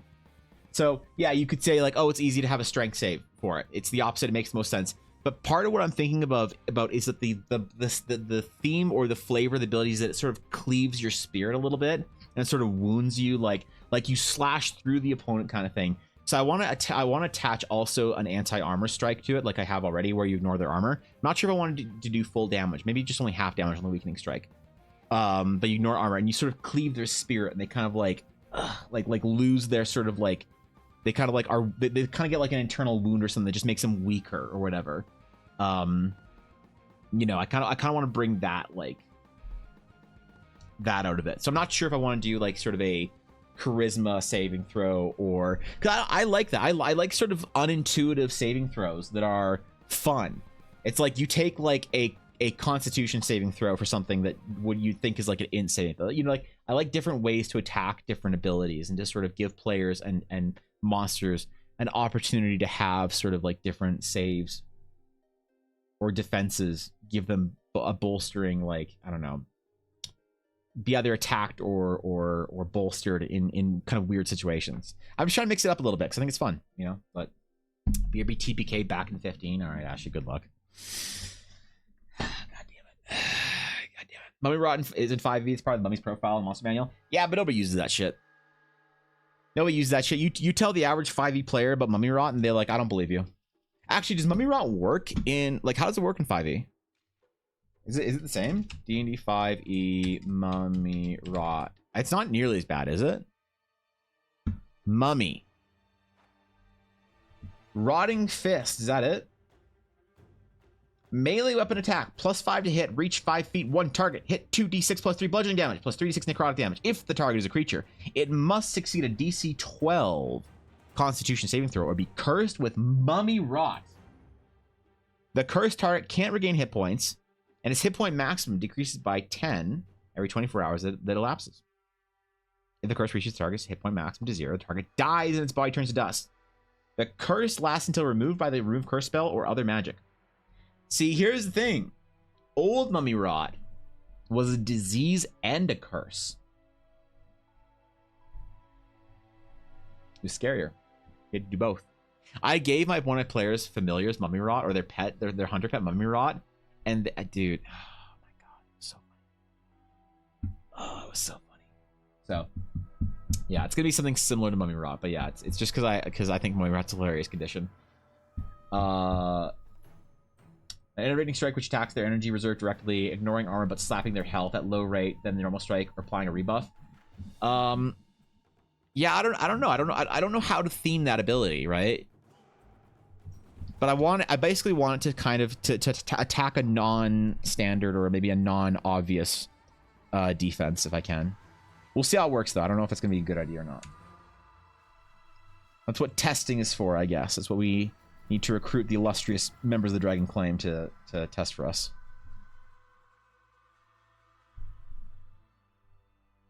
See if anyone actually wants to, you know.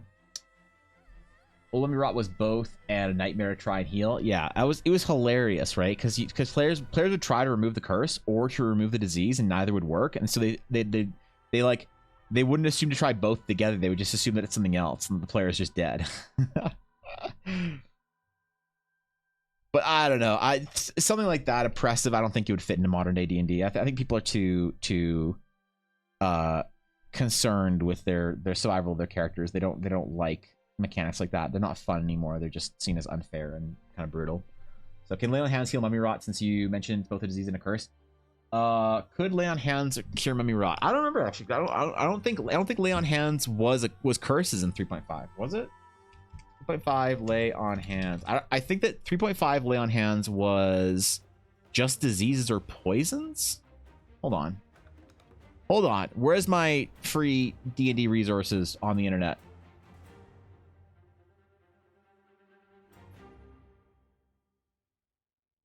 Number of times per day, the paladin can lay their hands upon a creature, including themselves, to heal them. Lay on hands may be used only during battle or within 30 minutes of the encounter. That doesn't seem right. This doesn't seem right.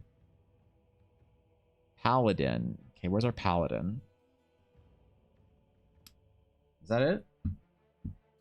Beginning at second level, a paladin with a charisma score of 12 or higher can heal wounds, his or her own or those of others, by touch. Each day she can heal a total number of heal points of hit points equal to points of damage equal to the paladin's level times her charisma bonus.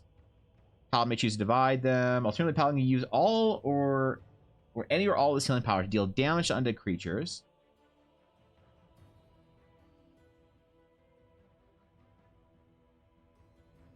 Yeah, I don't. Old lay on hands wouldn't have worked. I don't think. I mean, new lay on hands would. Yeah, new lay on hands would heal it. 5e lay on hands would heal 5e mummy rot, but 3-5 lay on hands would not heal 3-5 mummy rot. I love, dude. It was so OP to have divine health back in 3.5. It was like the most underrated feature. The thing I loved about the paladin the most. At third level, paladin gains immunity to all diseases, including supernatural magic diseases. Dude, I remember I would just eat everything as a paladin because I was immune to disease. I would just eat everything. We're like in the goblin camp. And it's like, okay, what? I open the door on the left. What do I see? And the DM's just like, okay, you see this like goblin kitchen, this putrid, disgusting cauldron in the middle with fire pits all around with smoked meat and arms of creatures and feet and whole, you know, creatures, their entrails hanging out. I'm like, great. I'm gonna go over and I'm gonna pick off like a haunch of this creature. I'm gonna eat it. And DM's just like, what are you doing? I'm like, I'm hungry. They're like, oh, all right, do a Constitution saving throw. I'm like, why? He's like, you know why? I'm like, okay. I roll 6. All right. You're diseased. I'm like, I'm not. I'm a paladin. I can eat whatever I want, idiot. Weird flex, but okay, you know. 3-5 paladins, man. I'm telling you, paladins are great. I love them. Solar plexus strike. Con save to not be winded. Minor damage while staggering for 1d4 rounds. That's not a bad way of doing it, actually. Use actual staggered, right? That's kind of cool. I don't mind that. What the fuck is this? We have a small dot here. Where'd that come from? All right, we good. We good. We Gucci. Okay.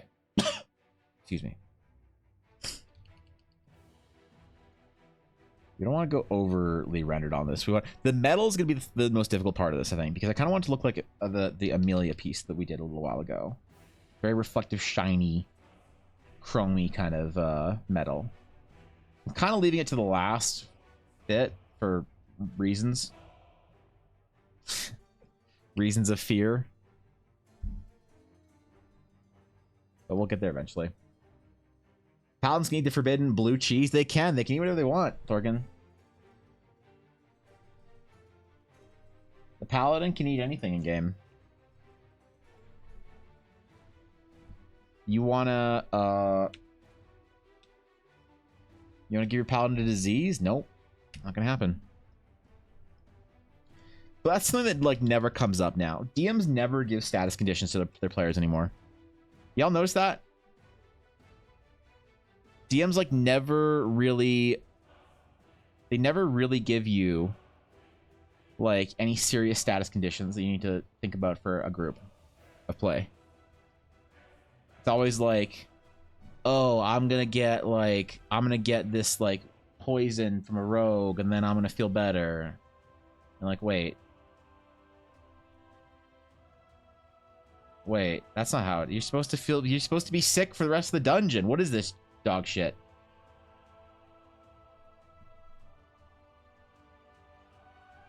What's this trash compactor of a game?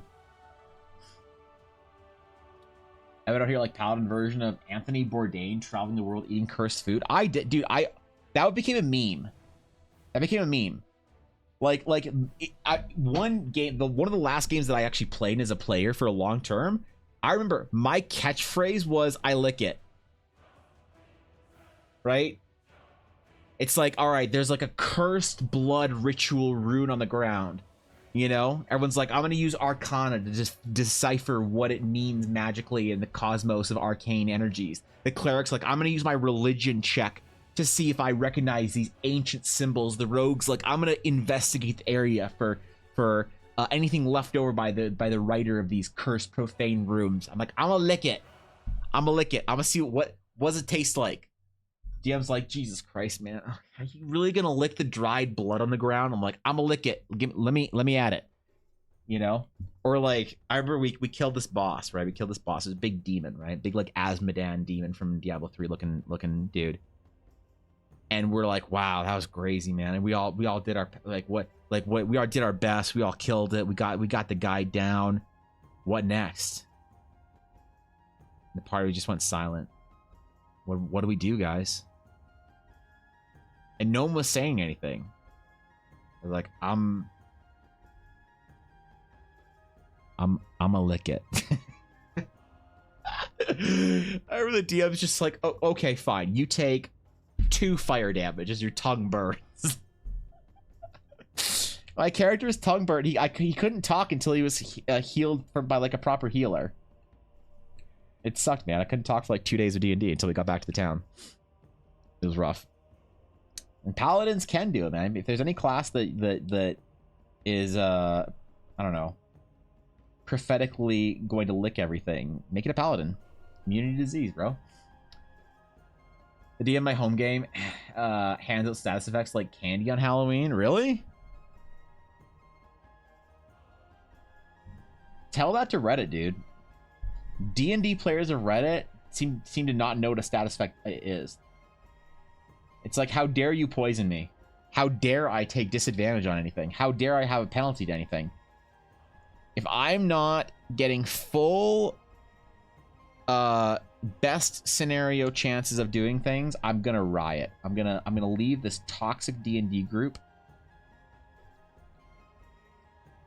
I already saw that Reddit post. What was the exact content of it? But someone said like my toxic DM kept me poisoned for an entire dungeon or whatever, something like that. I don't remember what it was exactly, but made me realize that D&D players really don't tolerate having anything. You know, D&D players on Reddit, let's just say, don't tolerate anything being made difficult for them in their game whatsoever. They want their loot for free and they want to tell their backstory. That's it. So, hand out status effects. Poison your players. Give them mummy rot. Don't give them mummy rot. Don't just. All right. Don't just hand out mummy rot. Don't hand out 3/5 mummy rot either. Give them 5th ed mummy rot. That one's fine. That one's okay.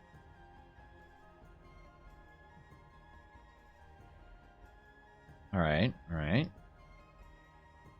I wonder. Okay, hold on. Did we color all of our line work on the Amelia piece? I gotta compare here. Okay. I gotta compare. Let me compare. Oh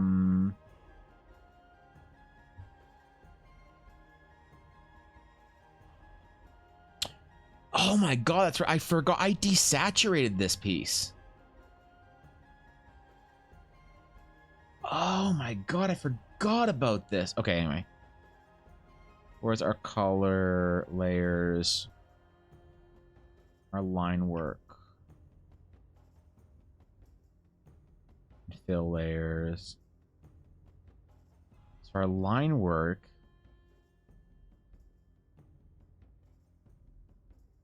was colored for the most part. Okay. Certain places it's very important, like her hair or her skin. But I wonder if the darker the line work is better for the rest of the piece as opposed to trying to color it in. Okay. Well, we need to figure shit out here, okay? Every piece is a learning experience. We're gonna figure it out, okay? Everyone roll a con save. You all roll sub 15. You all gain 1 level of exhaustion, but DM already got 2 levels. Pepe laugh. I also hand out exhaustion. I think fatigue is great. It's a great system for rewarding players and penalizing players for survival. If they do survival poorly and they don't plan it out that well, then they get fatigued. If they do survival really well, then they get bonuses.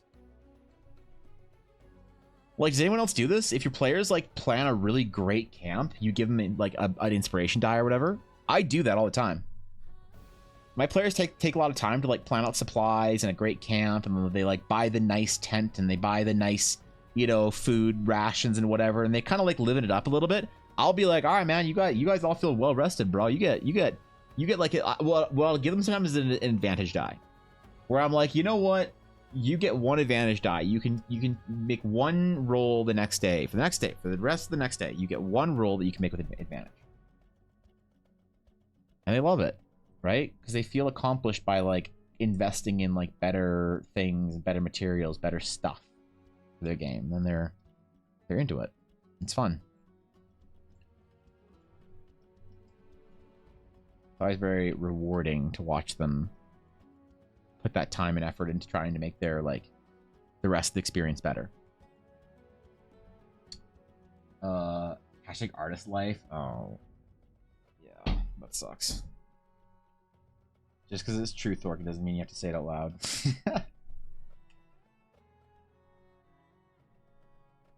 The fatigue rolls. That's what we get caffeine for. Time to go for a GG Energy sponsorship on my channel. That'll be cool, like my VTuber friends.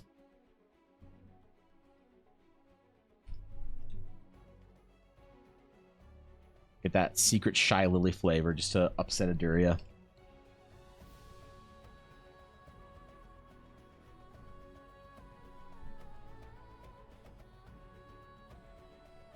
If that's the final entry into the whale meta this week, I'm gonna, I don't know, I'm gonna promote Aduria somehow.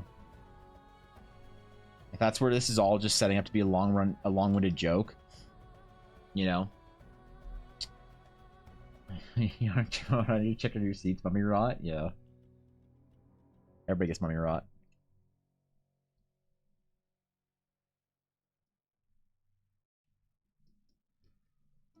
Oh, how do we paint out? How do we paint out things like her hair? I'm trying not to use a lot of texture. I feel like my style is still fairly anime-y. Like it's kind of upsetting for this kind of painting. I don't know, man. People sometimes accuse it of being anime, and then I'm like, what about this? It is a bit different, bro. I don't know. I don't know what you're talking about. But it still feels like it, especially when I'm thinking about how to do... How to paint it out without texture or whatever, you know? I'm stressed. This is stressful D&D art things, okay? What was the anime portrait? Oh, it was a thing I'm doing for somebody. I'm practicing, Thurk. I'm practicing my anime skill set. I'm practicing. I'm getting up there. All right, I'm gonna get better. It's been a disappointment for the TDC members of the guild. My anime has not been up to standard. Maybe we just honestly, okay, maybe we just trust in our hatching. We just trust our hatching. We just trust it. Believe in the hatching process. Trust in it, and then just go for it, you know? I'll find the right shade of silver here.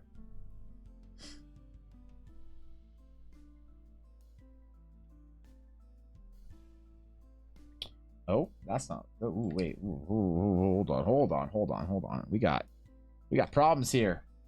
Problems in our selection. We got issues. What's going on with this shit?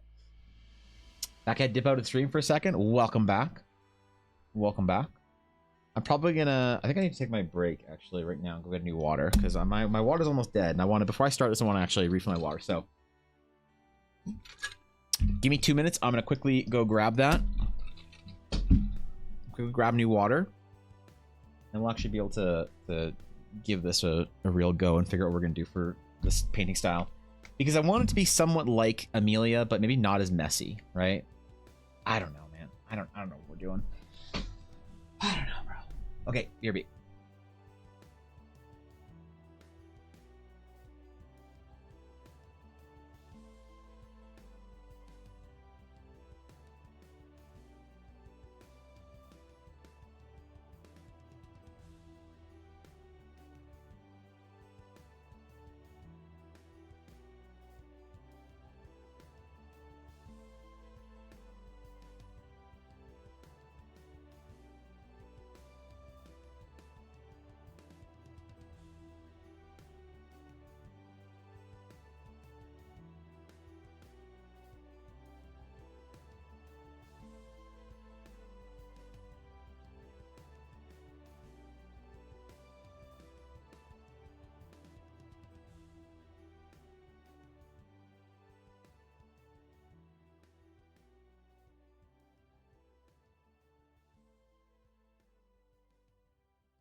All right. I had an epiphany while I was gone. I need to add in more revolt commands. I need to add in like proper like revolt, usurpation, insurrection, revolution, uprising. Like I need to add in all those commands. Because currently I don't have them. I just have one command for it. I wasn't disappointed by it. So we get by. We get by. It's time for more revolt. No, it's time for different revolts, Rock. We gotta be different, bro. Come on, man. I thought you knew what was going on.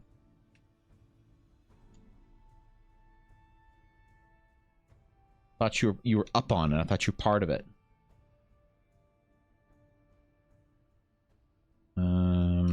Okay. All right, we're gonna trust our hatching here. Okay. We knew it was going on. We drew it.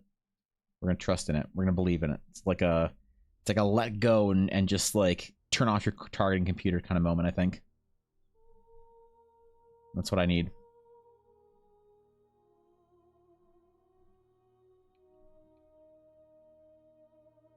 I need to use the Force Luke moment.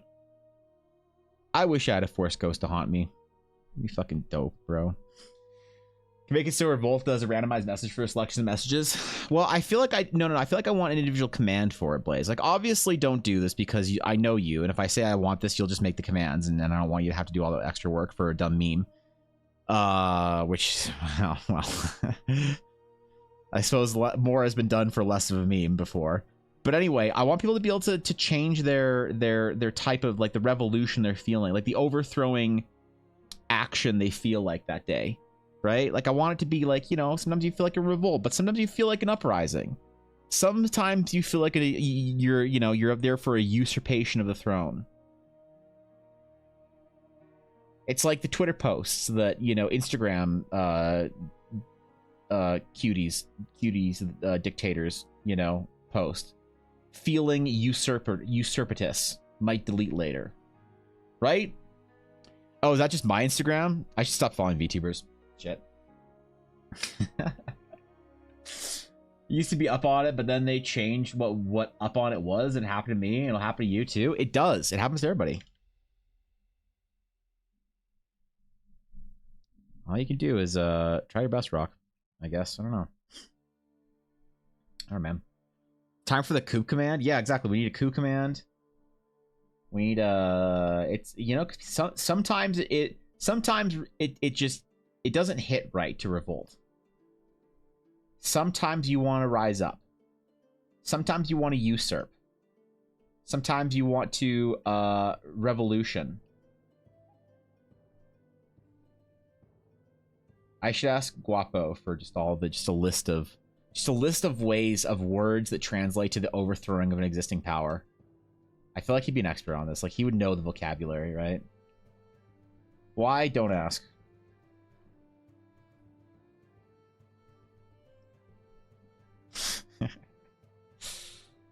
Don't ask, don't worry about it. That's what we gotta. That's what we do. Let them eat cake? Yeah, the exclamation "eat cake." I think, hold on, I think eat cake is literally a, wait, isn't that literally, hold on, isn't that Ashy's, like, code or whatever? Twitch.tv/Ashy, there we go. Isn't that literally in her bio as, like, a code for something? Code eat cake for 20% off. It literally is.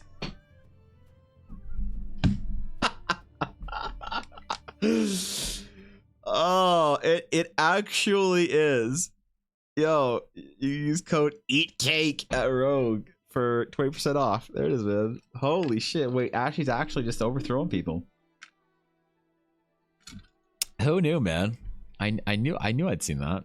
I knew I wasn't crazy. I knew it wasn't insane. Come on, man. Y'all thought I wasn't up on it? Y'all thought I wasn't paying attention? I knew what I was doing. I was happy I did professional theater for 2 years now. I can voice any character. I RP very decent. That does help, I imagine. I imagine theater training is a massive boon to being able to DM well. Or just like play characters well. The most important thing, which I'm sure you can agree or attest to, is that simply just not being like committing to the role, you know? Like even someone without proper theater education that commits to the role, I feel like can do a decent job. But a lot of people are pretty nervous about that, you know? And it makes sense, I guess. It can be embarrassing. Must be a great help to have that background, I guess, as a D&D player. Also strengthens your voice really good. Oh, that's true, actually. Yeah, it makes sense. You can project your D&D, your DMing voice. It sounds like. We must squash these rebels. Yeah, / rebellion.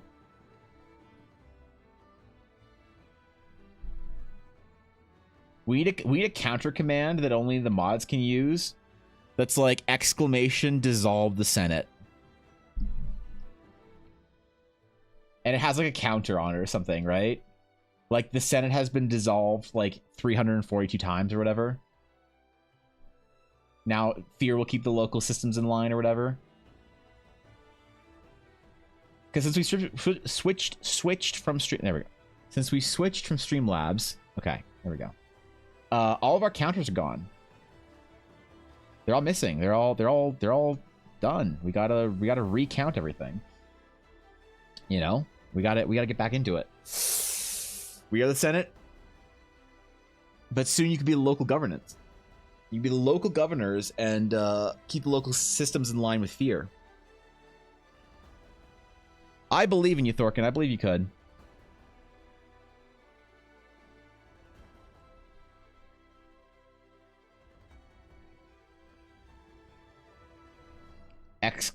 Palpatine.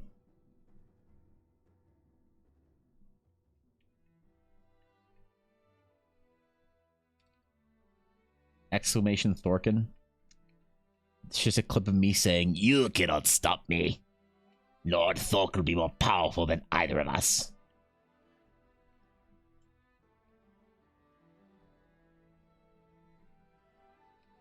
I have waited for this, my little green friend.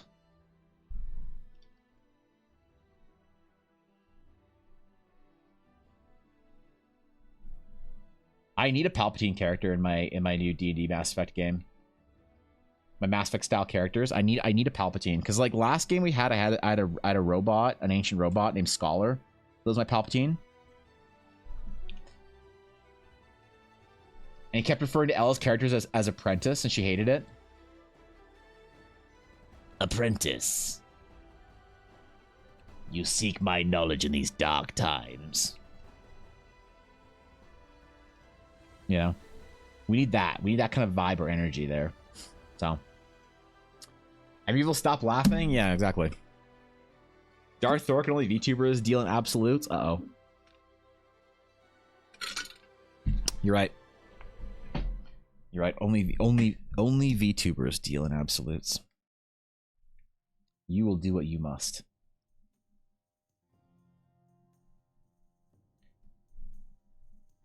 Still don't know if all Astral Knights are going to have the silvering of their hair or if that's just a Charlotte thing. It's kind of a cool aesthetic, but also maybe not. Haven't really decided. Probably not. That's not... Doesn't feel necessary to me, right?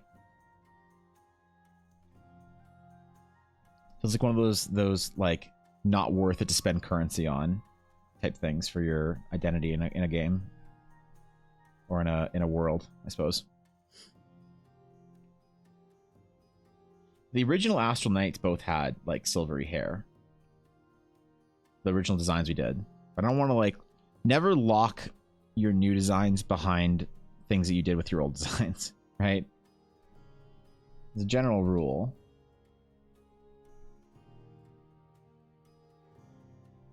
Artists will sometimes say that. They'll be like, oh, but I have to do this because in the art.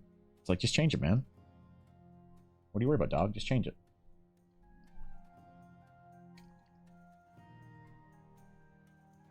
Oh, silver. It's pretty. Coincidentally, so is Ella, so it fits.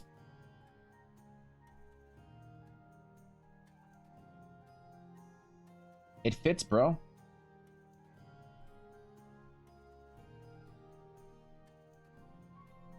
I gotta stop accidentally hitting this stupid side button on my Wacom pen. That's it. Time to get a new tablet.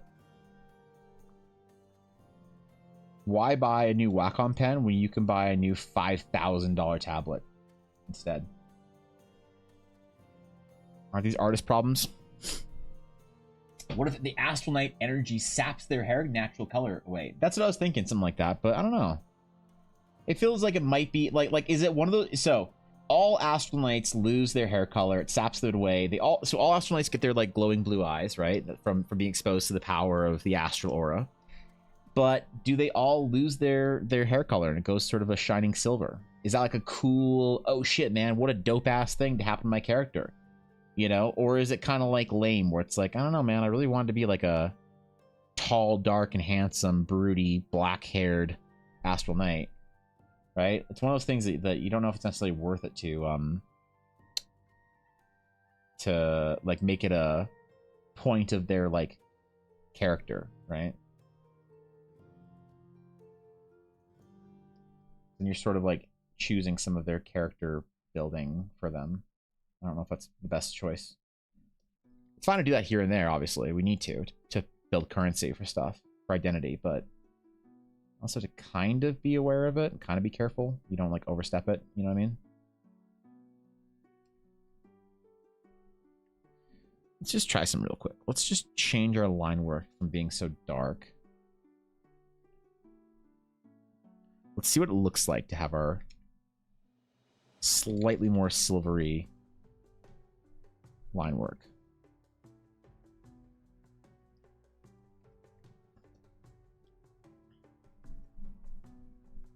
See how it looks. Ooh, pretty.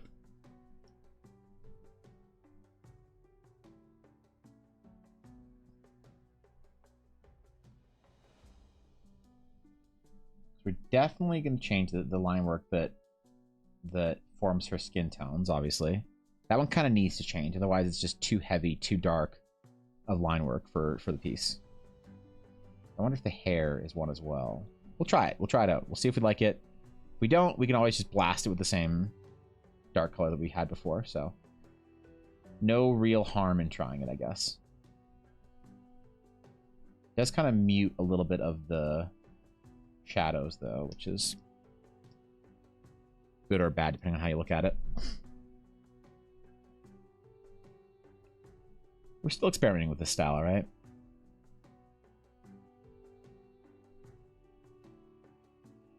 It's like halfway in between our like actual painting style and our line worky bullshit. You know? What's Matari? What's going on, bro?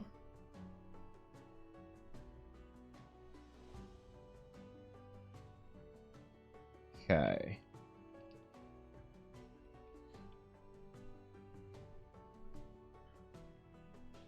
Yeah, I don't know. I kind of like the darker. I want to leave some of it darker. Let's try this, actually. Let's try a different brush. We're going to continue experimenting.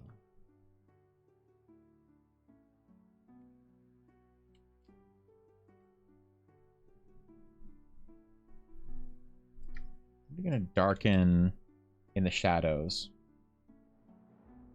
and lighten in our highlights. Kind of mix it up a little bit. Try a little bit of both. That's kind of cool, actually. I don't mind that. That's cool. I like that. All right. Okay. Okay. So we'll use like a very dark red. What do we do for Amelia? Probably a dark red, right? Yeah, around the same color.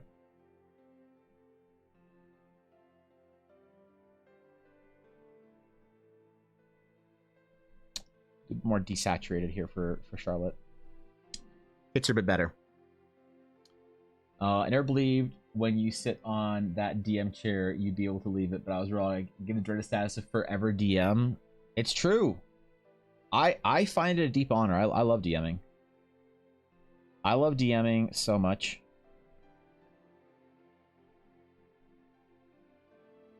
I don't want out, you know? I haven't played a D&D game as a player in a long old while. And I don't mind it.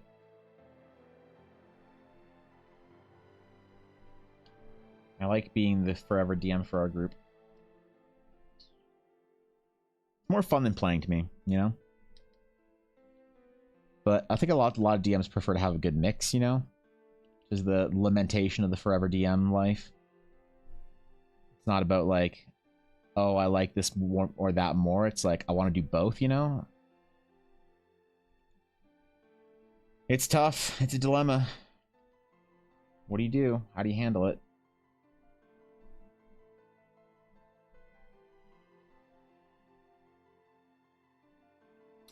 What do we do for Amelia's? Oh, okay. It was. All right. All right. All right. All right. All right.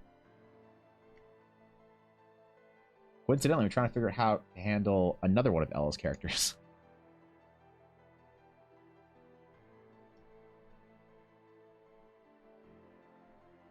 Strange how that works out, isn't it?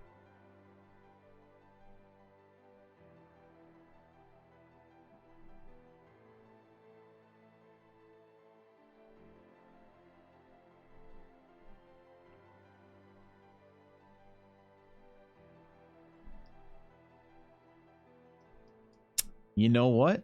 It's starting to come together. I'm actually kind of happy with this style. It's a little bit more minimal than our other, like our last line work painting. But it's kind of coming together. I'm kind of digging it, you know? I'm enjoying it at the very least. Ironically, I should learn how to do rigging. You should.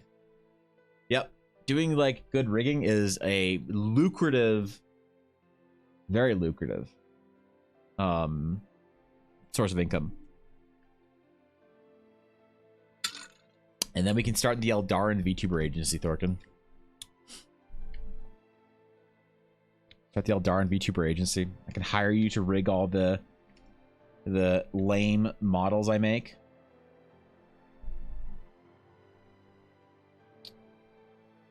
It'll be sick.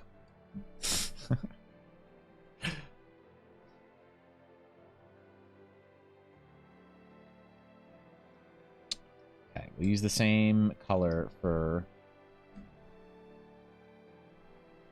the rest of the exposed skin tone we have, which isn't a ton.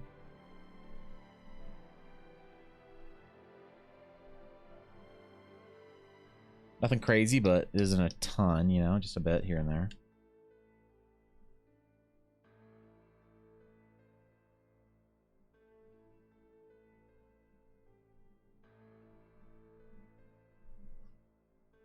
I enjoy DM, but I have 7 players in one group, so that can be tiring. Oh yeah, it's definitely taxing.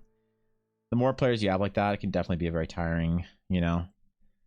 It's like you stop playing D&D and you just kind of don't want to like talk, you know, for like a couple of hours the rest of the night or whatever.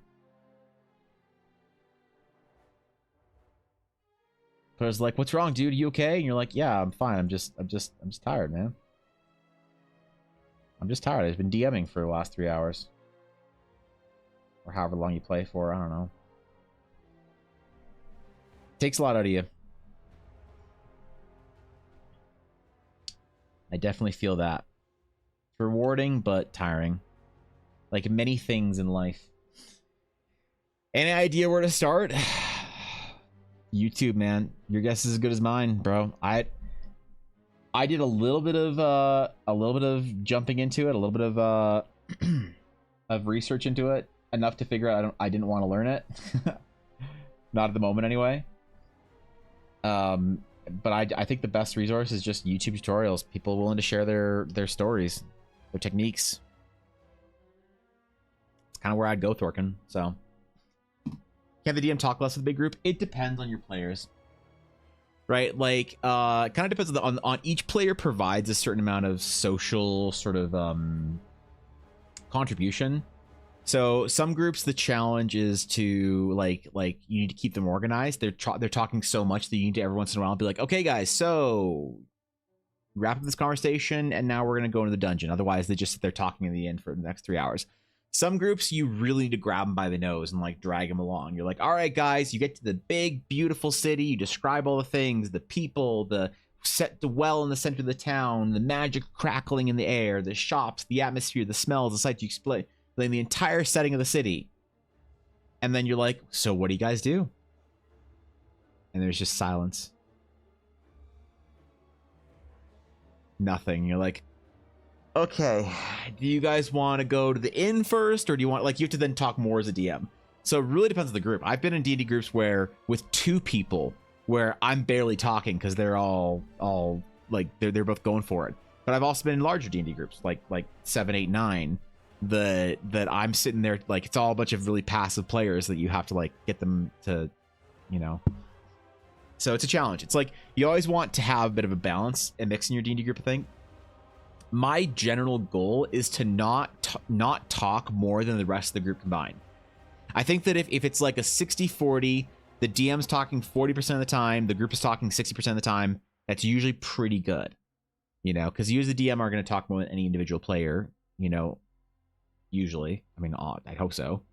But you don't want to necessarily be talking than all the players combined, unless like, so for instance, though, like I played the Star Wars game with Ella and Dashto, and a lot of it was narration. They were very happy to hear me like talk about like to just like narrate an area or to have the characters interacting, the NPCs doing stuff. They're very happy to listen and be a part of that. You know, they were very like they enjoyed listening to the story. So they didn't need to interact with it a ton sometimes. I mean, obviously it's not like they didn't interact with it, but sometimes there'd be like a half hour where I'd be narrating a thing that happens in the game, like almost like a cutscene in a video game. And I'd be narrating this cutscene of like this thing happens on the ship, and then this NPC comes in, and you get a transmission from this person, and then maybe a player like adds in their 2 cents or whatever, and then this thing happens, and it goes a little bit more choose your adventure-y, where they like the players will like dictate an action or 2 here or there, but they won't like expand on it. They'll like want me to expand on like what happens as a result of their choice. So it really depends on the style. And yeah, I find the more descriptive on the DM side of games just a little more exhausting now since I started streaming, because I talk nonstop for 20 hours a week. So it's a little bit different than when I was like not speaking at all, right? So yeah, I don't know. It's really a vibe check for your group. Every group is different, but you're on the right path, not, I think. Are there on VTubers requirements and they just play D&D together with Evan from time to time? I don't know, actually. We haven't thought this far ahead yet, Nick, so that's a good point. We need to figure out what the requirements to be an Eldarin VTuber is. Currently the only Eldarin VTuber is Evangeline. And her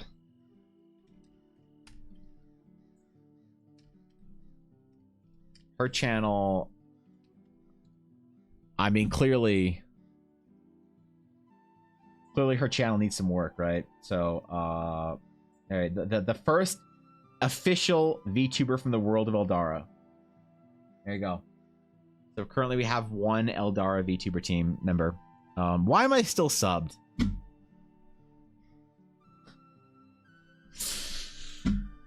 Okay. Wow, I can't believe that it's been 8 whole months. Heart emoji. Now go get a real job, you putrid waste of space. I said it. I meant it.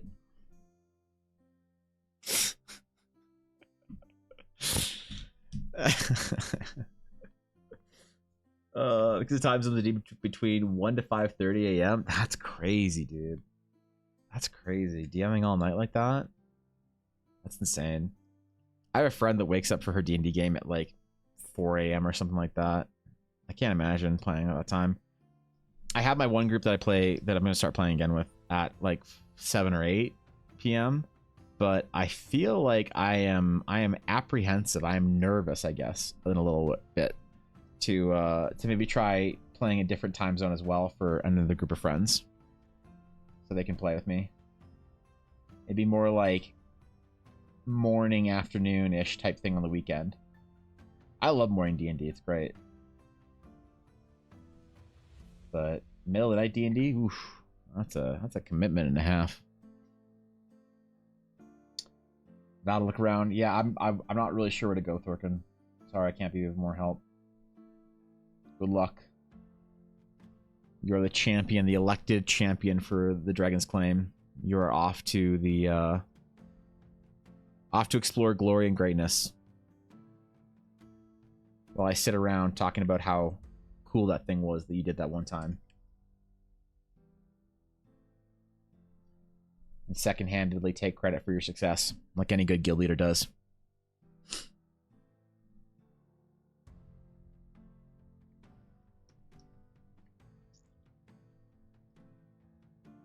Okay, tunic time.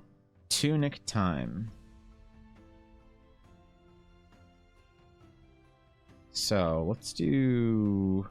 Man, I want everything with this character to be pretty dark.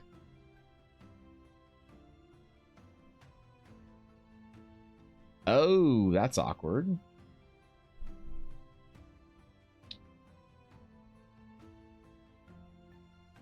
Probably got a chain here we need to also worry about.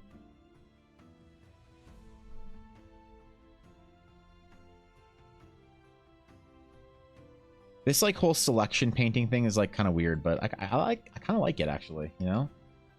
It's like kind of nice. Takes a lot of the stress out of painting. Takes a lot of the effort out of it, you know? Stress and effort. Two sides of the same coin when it comes to art, right?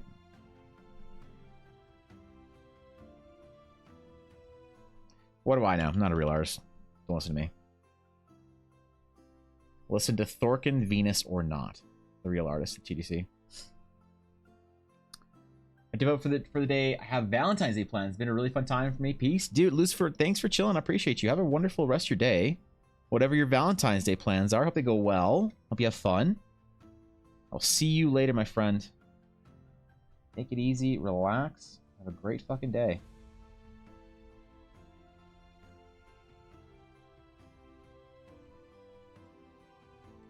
We're gonna go with fairly dark colors, I think, for this. So I'm gonna try and shade it down, maybe.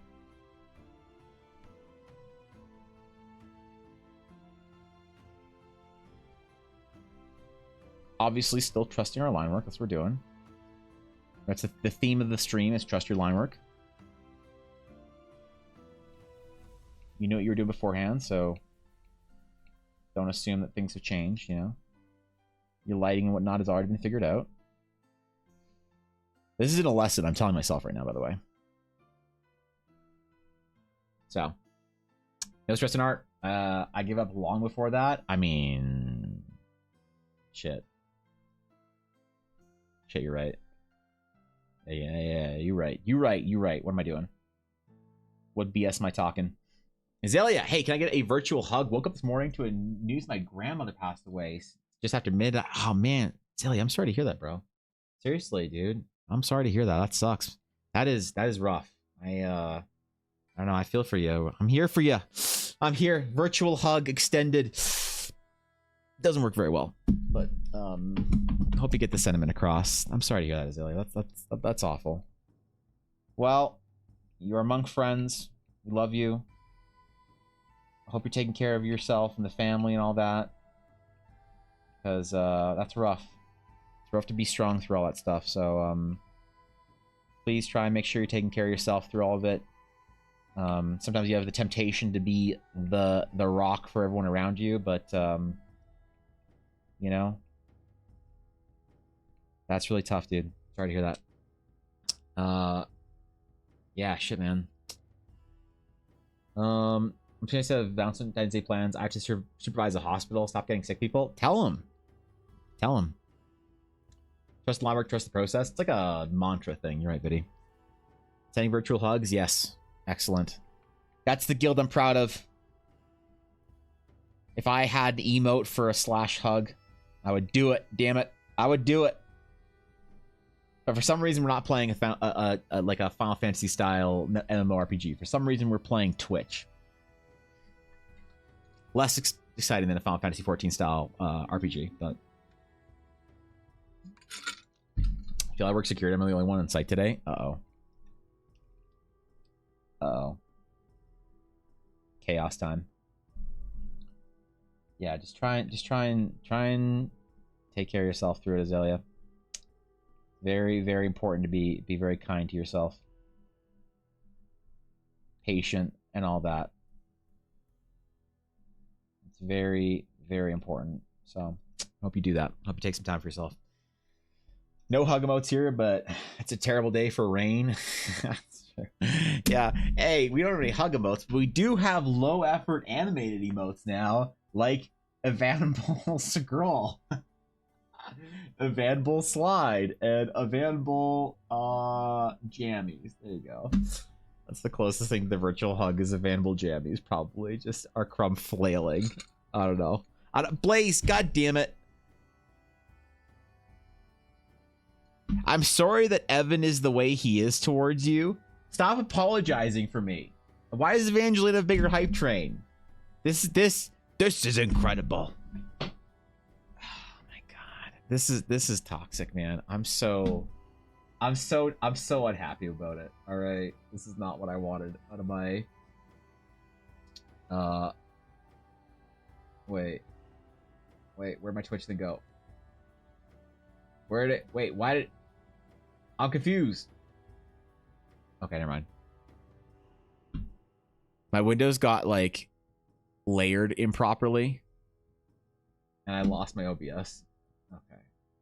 We're good. I wish I had a button that just restored all my windows to. I know you can do that. I'm just too dumb to do that. So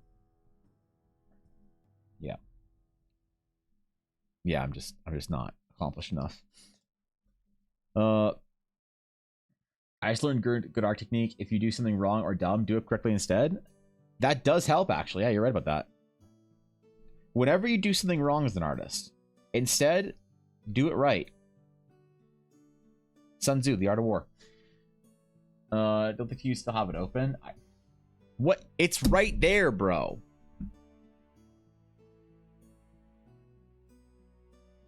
How does Evangeline have 4 subscribers? How the fuck?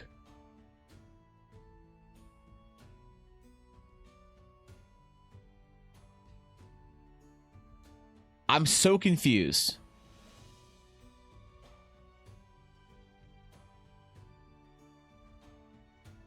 All right, whatever. Yeah, whatever. Anyway. So, all right, we're gonna keep going on the. What do you mean? Because idiot. Mods ban Evangeline. Banner, get her out of here. Mods, get her out of here. This kind of toxic friendship is not what I need in my life. Get her the fuck out of here. Get her.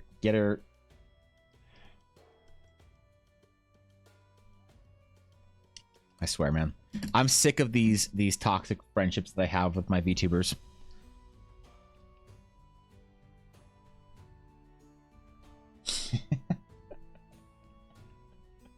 What must it like to be not part of the joke? To be on the side of like your life before you know the joke. Is it nice? Is it better? I imagine that it's actually like pretty good to be on the before side of the joke.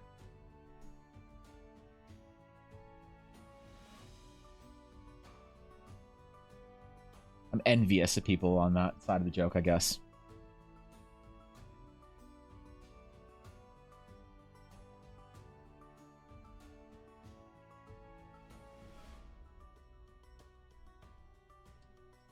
All right. Toxic VTuber friends or not, I'm gonna get this done today. Even if Ava doesn't believe in me, I'm doing it. I'm doing it.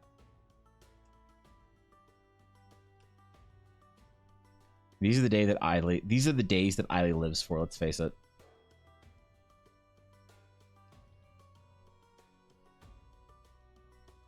Oh, I forgot that Eiley's now a toxic VTuber friend of mine as well, too, now that she launched her VTuber. Shit, dude. That's another toxic VTuber friend. I forgore. Honestly, I was on that side longer than I would like to admit. Evangeline is an amazing VTuber. She deserves the best. Would you relax? All right. What if Evangeline were to start a certain cat girl cafe in Eldara?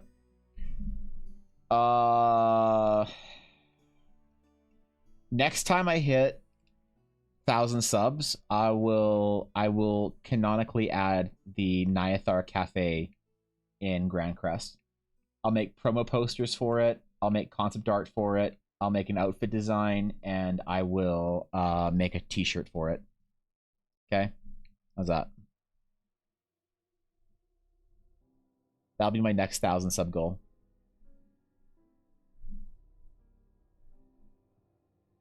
There you go. Next time we do a subathon or something, that's the next goal.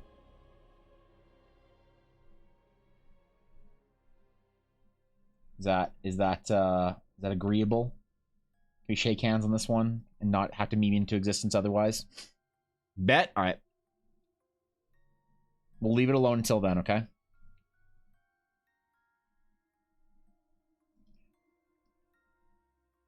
We're like you and I rock. You and I are like Natalie Portman and Boss Nass at the end of Phantom Menace.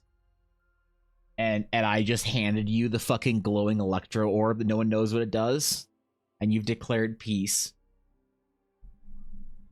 It's a very specific reference, but it fits.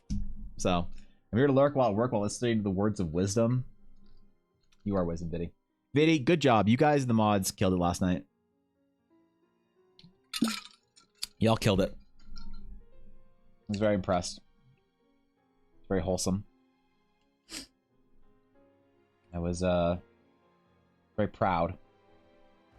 Not that I have any reason to be proud. I'm just, you know, it's not like, that's like, who am I? It was very proud. I was like it was a nice stream. Barbarian at 7, Paladin at 5. We're getting there. TPK inbound.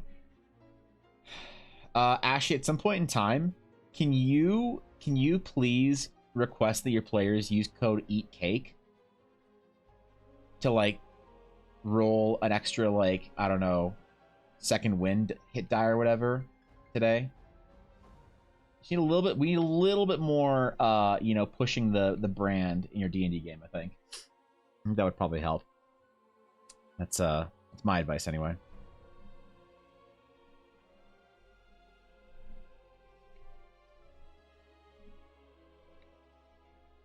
It's not good advice, but it's my advice.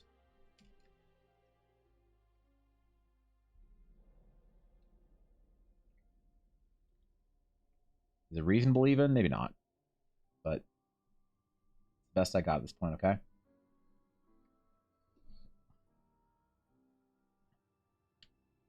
All right. What, man, is this going to be metallic or is it going to be like just bright cloth material?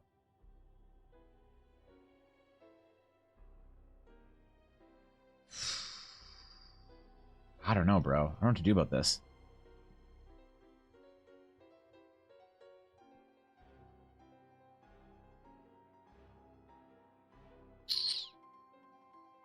Let me think about this for a minute. And the shaman is on fire.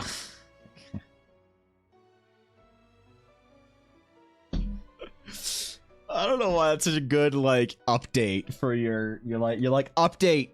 Party going well. Rogue is stealth. The barbarian is currently raging at 7 hit points. Fighter has used action surge, and the shaman is on fire. Like, yeah, all right, that's fair, you know.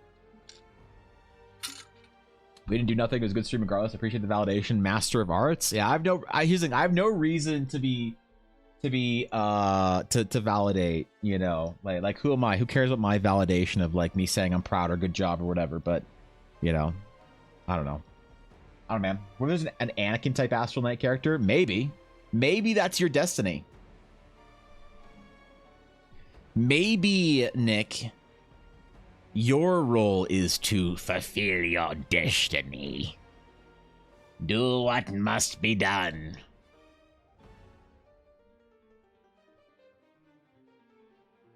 In order to preserve civility and protect society, the Astral Order will be reorganized into the First Galactic Dragon's claim for a safe and secure society.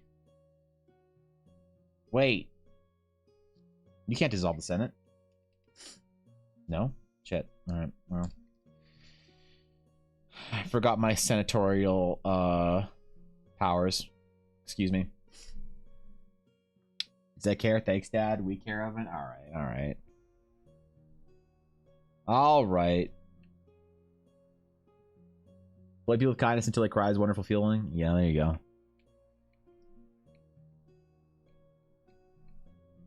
There you go.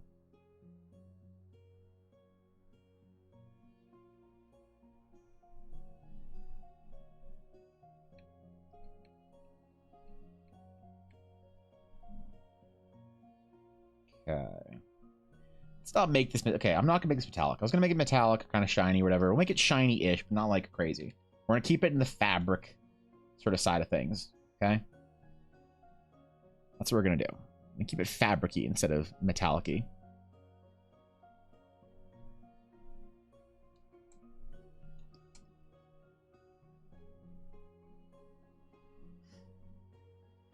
I'll be the Anakin type of astronaut, but only if you're the DM. Alright. Sick. We'll do it.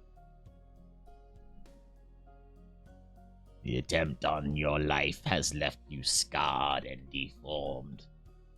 But you assure me your resolve has never been stronger.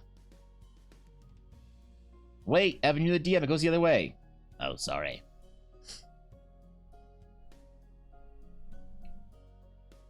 I forget my place as the DM once in a while, alright? You just gotta remind me. This happens the best of us, alright? Oh shit, Evan's going kind of Palpatine again. Fuck. Someone get him like an Ativan or something. Like, yeah, man. Someone just get him to relax, bro.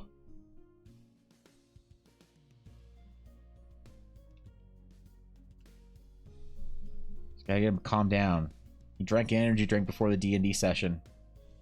Quick. Tell Ella to take away his Mountain Dew. He doesn't need any more caffeine. Not because I've just rolled max damage like 4 times. It's not supposed to be such a lethal encounter. What is it, like fucking ants or something? I accidentally killed a player with ants once.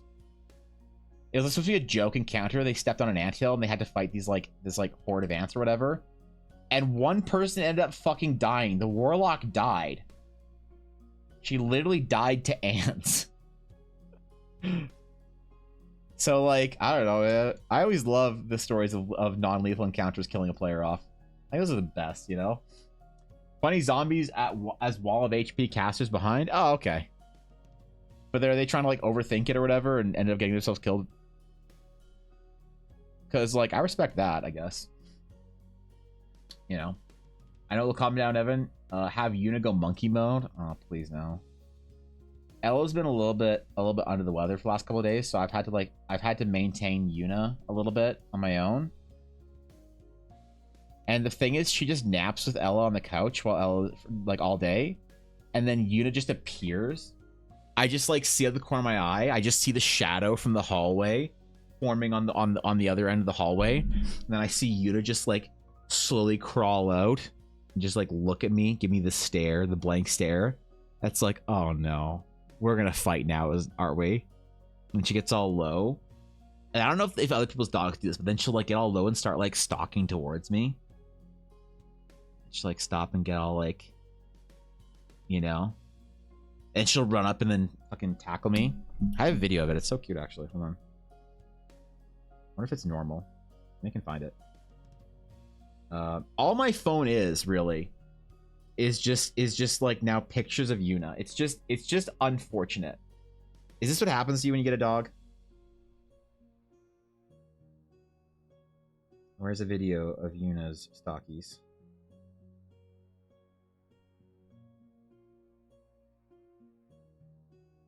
Sure, I got one. I start to scroll until I see a video where she's facing towards me. I know it's a prowling, predatorious doggo.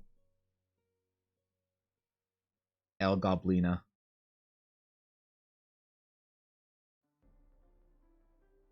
La Doglito. Really don't have any? I'm sure I do. I know I do. I just don't know if I can.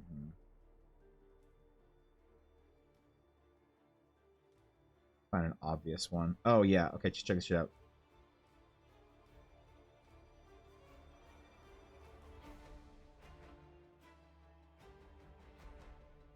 Oh, yeah, yeah, yeah. Okay, all right, all right, all right, all right, all right, all right, all right. Hold up.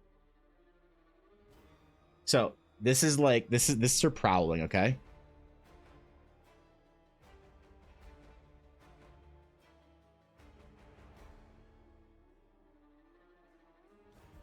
She'll always... She'll just like, so she spent like probably like 3 minutes like slow crawling across the hallway before I took a video, started taking the video. And she does that, man. She tries to like hunt me or something. I don't know. It's weird. Is that normal? Is this normal? This doesn't feel normal.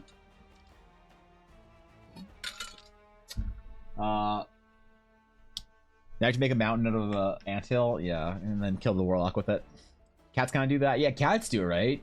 You can get your dog check, make sure it doesn't catch. Should do, so if ever Yuna, I can get her to do that anytime. If she's in even a little bit of a play mood, if she's not directly asleep, if I stop and stare at her, and I don't move, and I slowly take a couple of steps towards her, she will start doing that. She will get down all low and start walking towards me. And start prowling 100% of the time, unless she is like actually just asleep, you know, in which case she's tired enough, she'll just stare at me and like stare. But if she's up and ready monkey at all, it happens every time. 10 out of 10 times. You know, content we all come through. Yeah, all right. Wow, that's the only reason you come to my stream, Ali.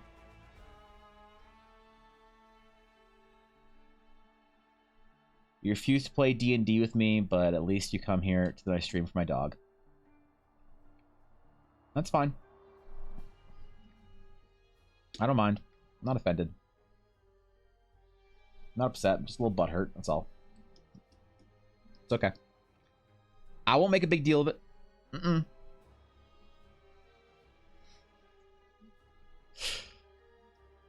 All right.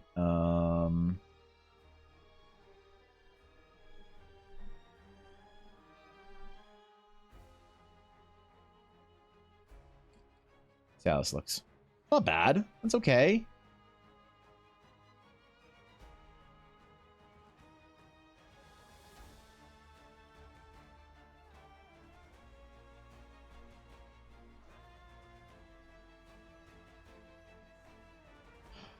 Kind of fabricy, kind of metallic-y, just a little bit. Refused when? What do you mean? You know exactly what I'm talking about. You know exactly what I'm talking about. Talk about a cat. If you had one, nope, just dog. Yep, nope. 7.5 pound Morky. That's she's kind of cat-like, isn't she?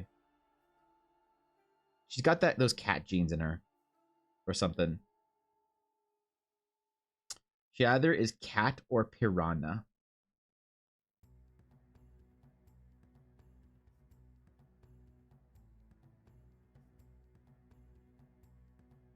Yeah, I don't have any cat pictures of her like doing cat shit. But she'll like get up on top of stuff. Like okay, this table, I can't leave it out.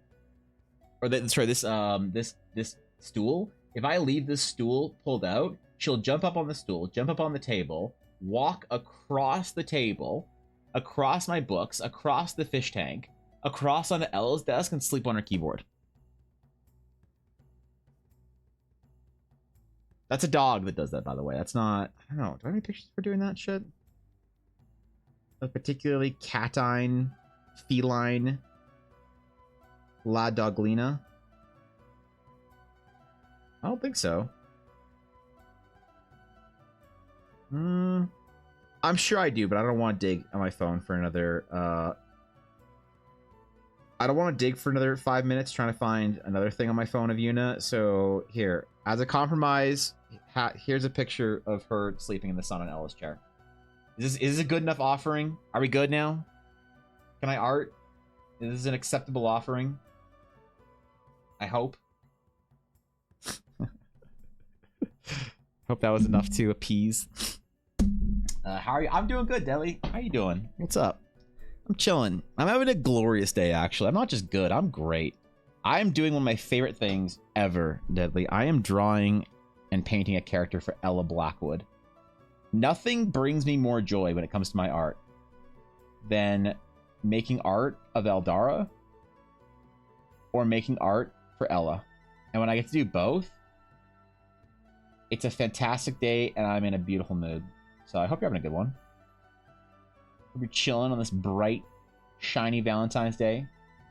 A crisp, cool, actually dead of winter, depressing February day. But anyway, let's ignore the whole winter aspect of it and pretend like it's a nice crisp morning and that I'm not exhausted from the 5th month of winter in a row. I accept this humble gift of adorableness. All right, good. I realized that if I was searching for a picture of Unibel 1 cat and I couldn't find it, I had to find something else to offer you guys in compensation. Otherwise, I'd just be debating, right? And I don't want to be known as a streamer that doesn't provide the quality content people care about. Mostly just Yuna. That's fair. Your art is you're amazing at your art. Thanks, dude. I appreciate that. It means a lot. You know what? I really, so Deli, I really appreciate that. I've been having kind of a rough patch recently with my art and feeling pretty down about myself and stuff.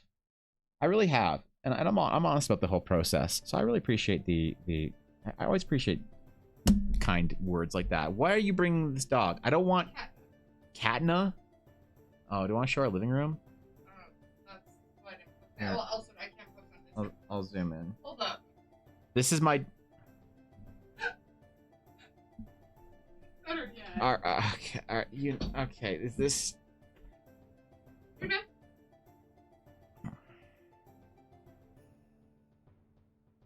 Is this normal? Is it dog owners of Twitch? Is this normal? For desk dog? Because this doesn't feel normal. This is not you. Come here, you know. Come here. Come here. I have better. You're not supposed to be a desk dog. You are not a desk cat. You are a ground dog. You don't belong on the couch. You don't belong in the bed. What about Okay. What do you want? No. No lickies. No lickies. I said no lickies. Oh, you're tired, aren't you? You one photo for chat? this? It is zoomed in? What is it? Well, that's just Yuna, like, drunk or something. That's not okay, dude. That's not... That's... Are you okay, Yuna? No. That was close. Do not lunge at me. I don't want to wash my face off because you... Alright? No lickies, okay? Evan's child, ban her. Mods, ban her. Get her out of here. Ban Eiley. Ban Evangeline. Get them both out of here. Get them gone. No lickies. No lickies. You know. Bad dog. Bad dog. Get them out of here, mods. Get them. Ban them. Both of them. Evangeline and Eiley. Would you stop trying to lick me? I am streaming, you know. Can you be a good girl? Please. If I put you down, will you be a good girl? Ido Luna's banned Project Evangeline. Thank you, Eiley. Excellent. Thank you. Okay. Alright. Okay. Alright. Okay. You know. You stay here for the rest of the stream, okay? Be a good girl. Be a good girl. Here, lay down. Okay. All right. Okay. We're gonna stream like this. No. Goblina. La Goblina. All right, I'm putting you down. Good girl. Good girl. Okay. Is Evangeline being banned going to be the new ban war between Eiley and Blaze? It used to be Bizzo or whatever. Or no, Eiley was the Bizzo and Blaze ban war. That's how it worked.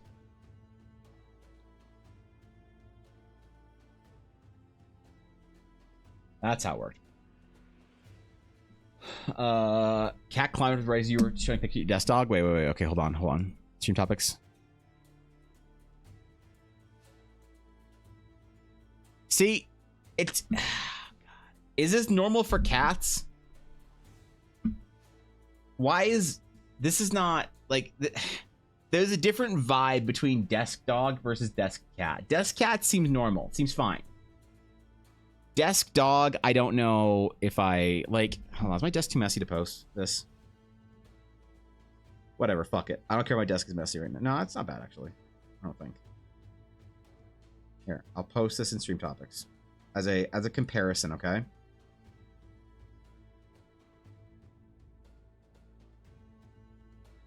Where the fuck is stream topics? What the hell? Am I crazy? Why would... Wait, okay, that's weird.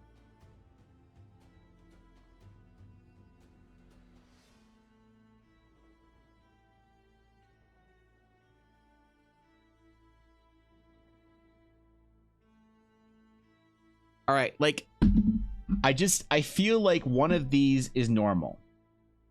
It's like normal, fine, okay, sure, whatever. This one, on the other hand, is not... Like... you know, it just doesn't quite have the same. All right. Anyway, what's up, Alana? What's going on? Good to see you. How you doing? What's good? Damn, bro. Desk cat's where it's at. Desk dog? I don't know, man. I don't know about this. I see your desk cat and raise you desktop cat. It's not, listen, this is not a guild challenge to see whose cat can get higher up in the house. Okay? This wasn't, no challenge was issued. Okay? Like, this is sub desk cat. This is like desk level cat. This is like desktop level cat. We don't need the addition of like shelf cat, okay? And then eventually ceiling cat. This is not a progression that you guys need to like measure yourselves over. This is not something that we need to battle about. It's fine. All right? All cats can be equally high up in the house or whatever. I don't know where cats go. I don't know cat. Fuck cats. Made me itchy. Made me itchy. I can't have one. Leave me alone. I always wanted a cat. Cats, climbers, dogs, or grounders? Not mine. I'm not allowed to undo the work of my father, Idoloom. There is no war. Evangeline's just going to stay banned until I eventually unban her because I need a meme. Fair. And legitimate. Wait, why isn't Evangeline a mod? Wait, shouldn't Evangeline's account be modded? Wait, I just realized that. How would you ban Evangeline when Evangeline should be modded? Oh, shit. Okay, I gotta figure that out, man. It's fine. I'll figure it out later. Accept the challenge? No. Take hours after I finish both PCs. Still, man. How you do today? Did you get flowers for your lady? No, Alana. Please. Listen.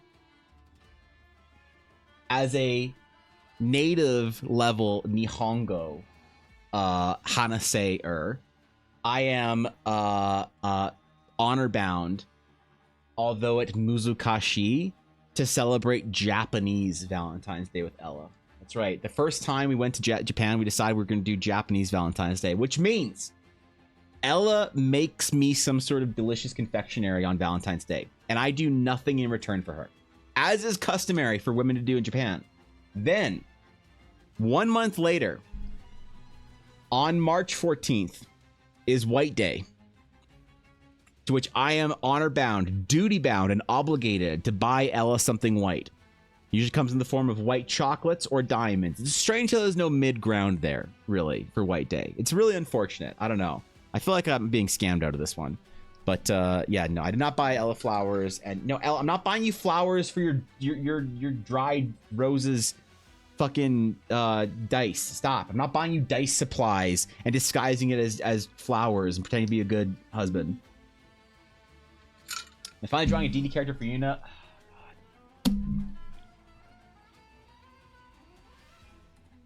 Okay. Oh shit, guys! It's a code M. It's a code M. Mendari thinks she's hilarious today. That's unfortunate. Yeah, shit, man. Not buy dice supplies for wife. Bad husband. I'm painting a D&D character for her. What do you mean bad husband? How many husbands on Valentine's Day paint D&D characters for their wives? What?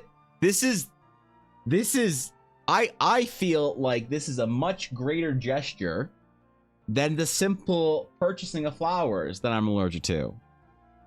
All right? Like, this is not 9 out of the 10 characters you painted on streamer for your wife. That's not true. If anything, it's more like 70%, not 90%. Okay? This is... I'm being slandered. These big Baldur's Gate streamers come in here and think they can just talk shit in my chat. I get it. You're insecure with your gaming prowess, so you need to fake an honor mode playthrough, Faye. Like, it's fine. We all get it, okay? I get it, okay? You don't need to come in here and try and pretend like you're some badass, all right? Just because, you know... Jesus, man. Controlled. Trying to convince my guy to let me do it. Do it. Mendari is hilarious though. Don't know what you're talking about. Busy. Stop. You're supposed to agree with me. Yeah, come on. Yeah, wait. Fake honor mode? Yeah, you heard me. What are Lego flowers? No, because then Lego flowers need somewhere to go in our house. Do you know how much bullshit we have in our home, Alana? Do you know how many Nendoroids, how many Love Live collectibles, how many Project Miku statues? We have a Miku shelf in that bookcase over there. You think there's room in our house for Lego flowers? Bro, I ain't putting anything in my house. I ain't buying nothing.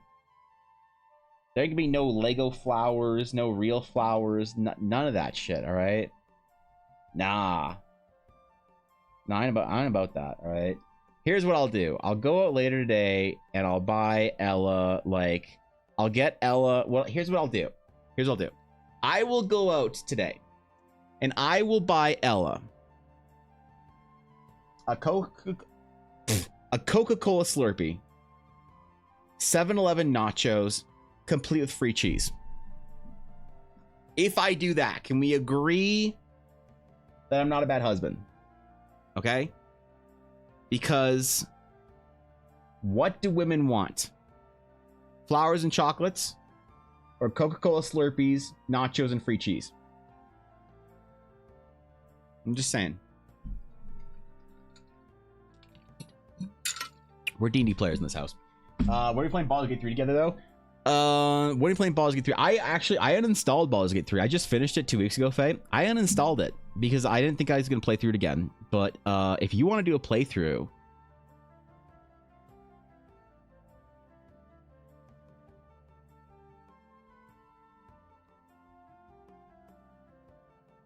I mean...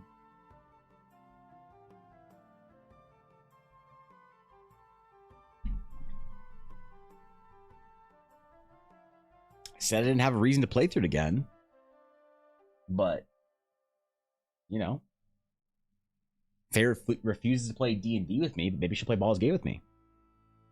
That could be a way to do it. I can figure it out. We can figure it out, maybe. You know, maybe. That could be a thing, right? Yeah, I'm just saying, bro. I'm just throwing ideas out there. Women want that men to telepathically understand them. No, they want free cheese and nachos from 7-Eleven with a Coca-Cola Slurpee and a bag of Skittles. That's what they want. Listen, as I have been married or in a serious relationship for almost half of my life now, and I can say with certainty that what women want, what all women, regardless, I'm speaking for all women right now, what they want is snackies for their D&D game, and that's it. They don't want roses or chocolates. They don't want flowers. They don't want Taylor Swift tickets. Okay, a lot of them do, but what they all universally want is snackies for the D&D game. All women play D&D, right?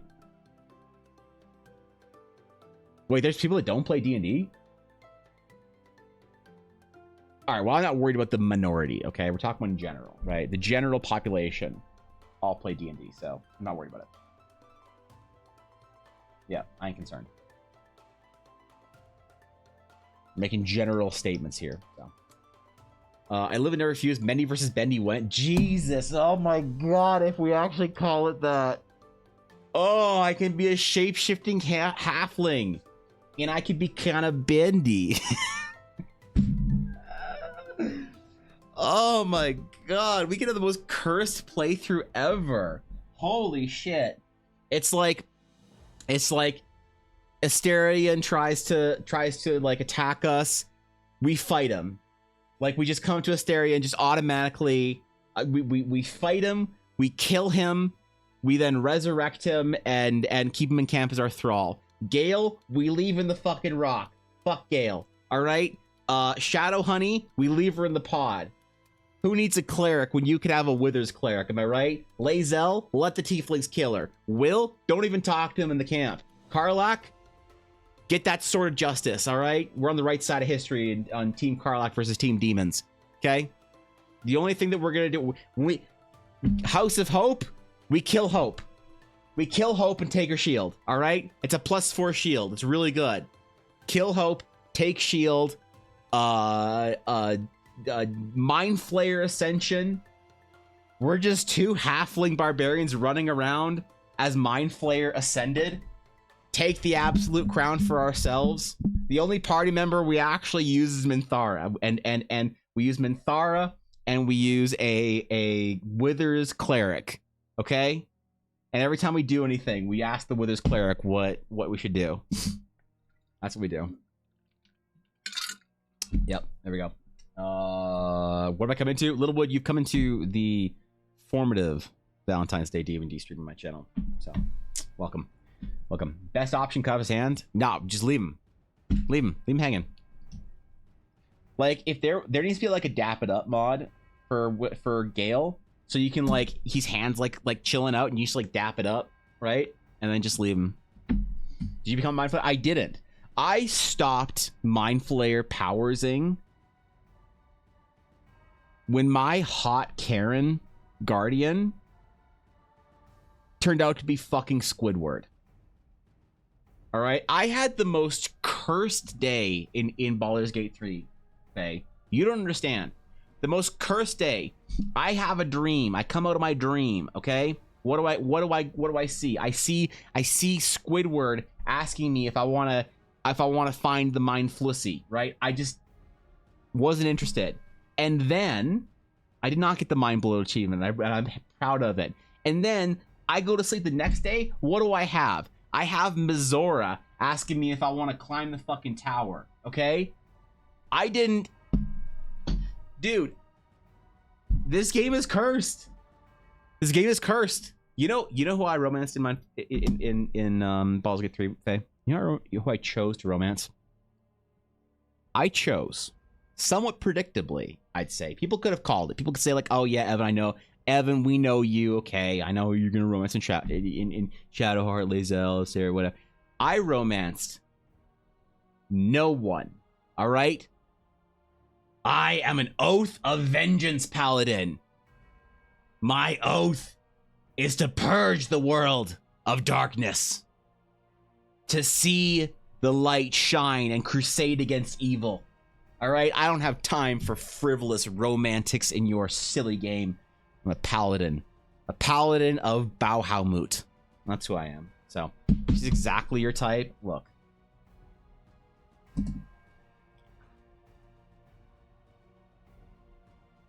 Not all high strength women in armor are my type. Okay, we need to set the record straight here. Not all heavy armor wearing paladin cleric ass looking. Like, this is not fair. This is a characterization. I don't. That your wife's type? All right. Okay. Okay. All right. Well, look, we're doing a not heavily armored character for her. So I painstakingly saved that stupid dwarf when I could have had a +4 shield. She is the only +4 shield in the game. I didn't know this. She's a +4 shield. Blaze. You could have gotten a good shield for Shadow Honey. So, update, they survived, but I got a pizza. How did you let them survive when the two of them are literally on fire, Ashy? I fucked a station. Way to stare at it. No, I did. I have. Are there achievements? Can I show this? Can I prove that I didn't? Is there like an achievement for like romancing an NPC that I can like prove that I don't have? Hold on. Is this a thing? Can I prove that I didn't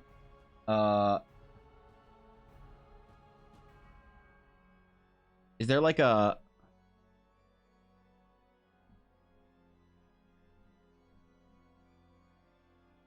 an achievement that you don't get or something?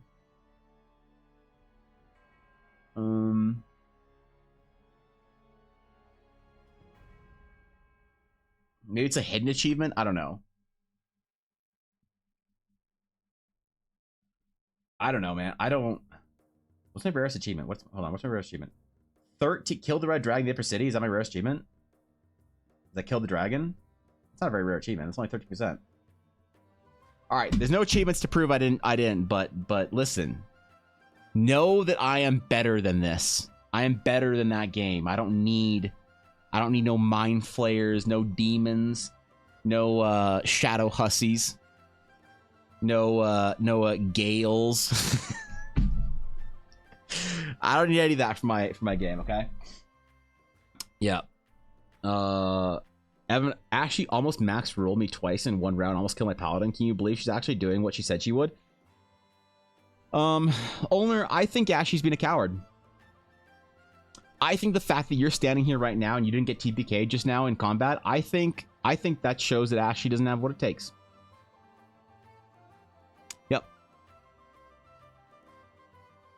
Yep, all talk about TPK in the party. Letting them eat cake. How much cake did you actually eat, Olner? Sounds like y'all need to get your D&D game a little more dangerous. Alright, I'm a little disappointed. There's no more TPKing going on.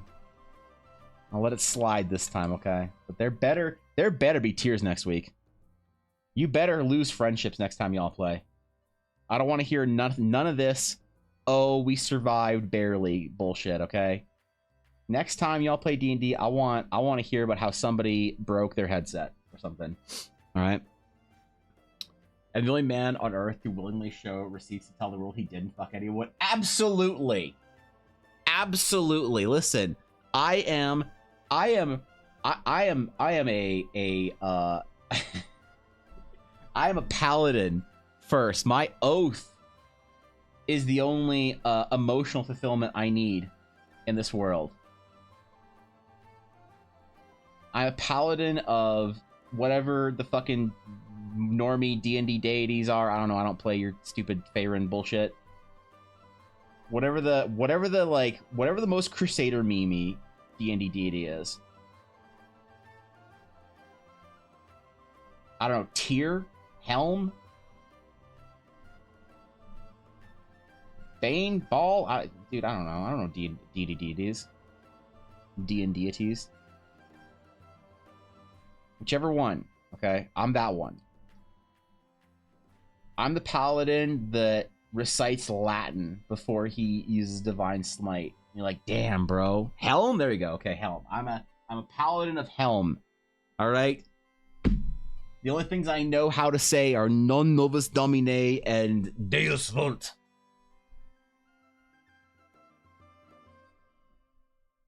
That's me. It's me in a nutshell. So. Thanks for the save, Cobalt. I don't actually know if that's true, but I'm just gonna assume you're right. You're dying so vehemently seems pretty sus. Nope. I am just committed to my deity. And not like in a weird Gale committed to Mystara way, okay? That's a little weird. But like in like Gale, his relationship with his deity is like he's a VTuber mod. I'm like a VIP in my deity's chat. That's the difference. He's a mod for his VTuber streamer, and I'm a VIP. You don't think there's a difference? You don't know, but there is a difference. Trust me. So, what is your what is a 1.5% achievement? It's something weird like attack a humanoid while flying through the air with Karlach at 1 HP, like some weird stupid like super specific setup thing, or is it just like a really hard difficult to get achievement? It's not like some weird achievement to like bang Anti-Ethel or whatever, is it? Like some hidden like what's wrong with you achievement.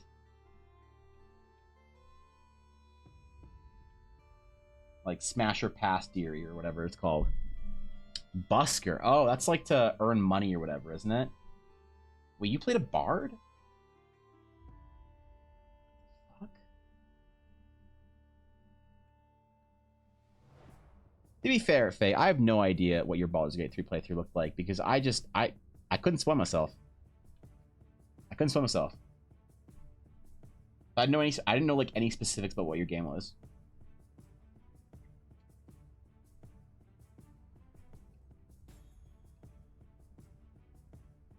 So there's that, I guess.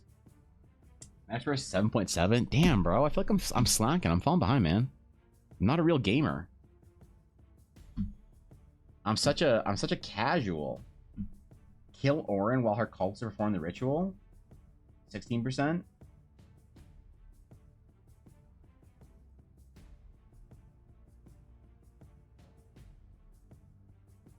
So wait, only 91% of players actually started the game?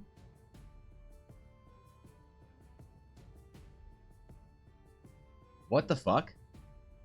91% of players actually only started the game. How many people finished? Where's finish Act 3?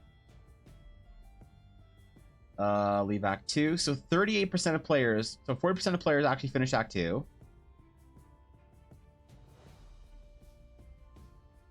And only 20% of players actually finished the game. What the hell?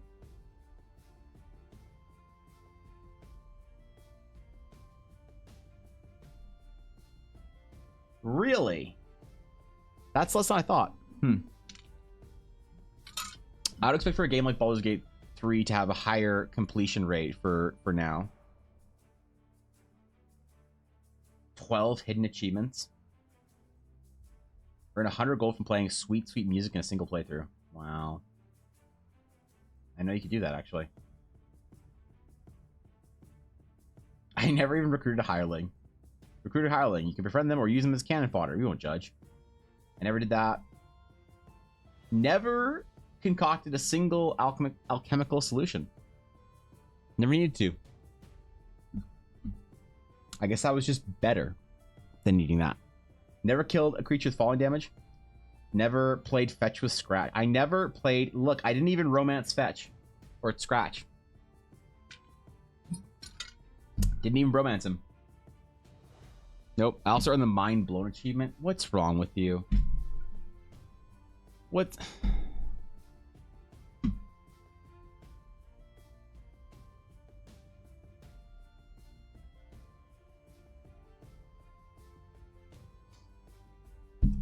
I don't. I'm like, is this what it's like? Is this like the disappointment? Like, is this? I am feeling disappointment that I don't understand. Is this what it's like to find out your like child does OnlyFans? Like, is this the like? I don't know. I don't know what to relate this to.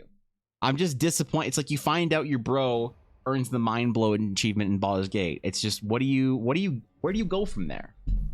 You know, I don't. Is there a bunch of spiders in the ravine? Legit. Fair. Yep. You do it for the content? Alright, yeah. For the content. Okay. Okay, streamer. Yeah, do it for the content, of course. Of course. The truth is revealed one way or another. Always comes to the surface, eventually. We will send a committee, a commission, to face stream to figure out if, to ascertain the truth. Love Thor can head it up.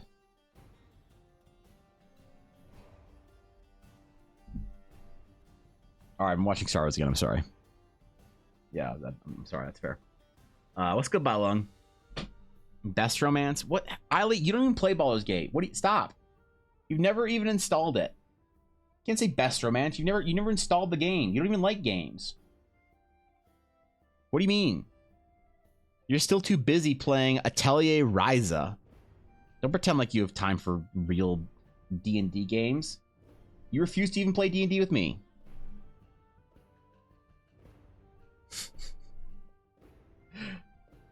That shows that's wildly uncomfortable. I bet. You know what? I bet.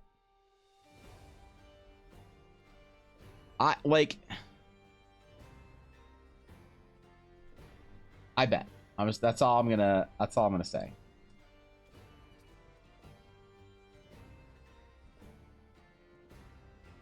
I have not watched the cutscene, to be fair. I've watched a lot of cutscenes to see what happens when you do stuff, right? Like I've watched the Dark Urge cutscenes. I've watched the, I've watched lots of cutscenes because I don't want to play through the game necessarily again for another 70 or 170 hours. I kind of just want to see what content I missed and then move on with my life because I'm not going to have time for another playthrough. The first playthrough almost killed me.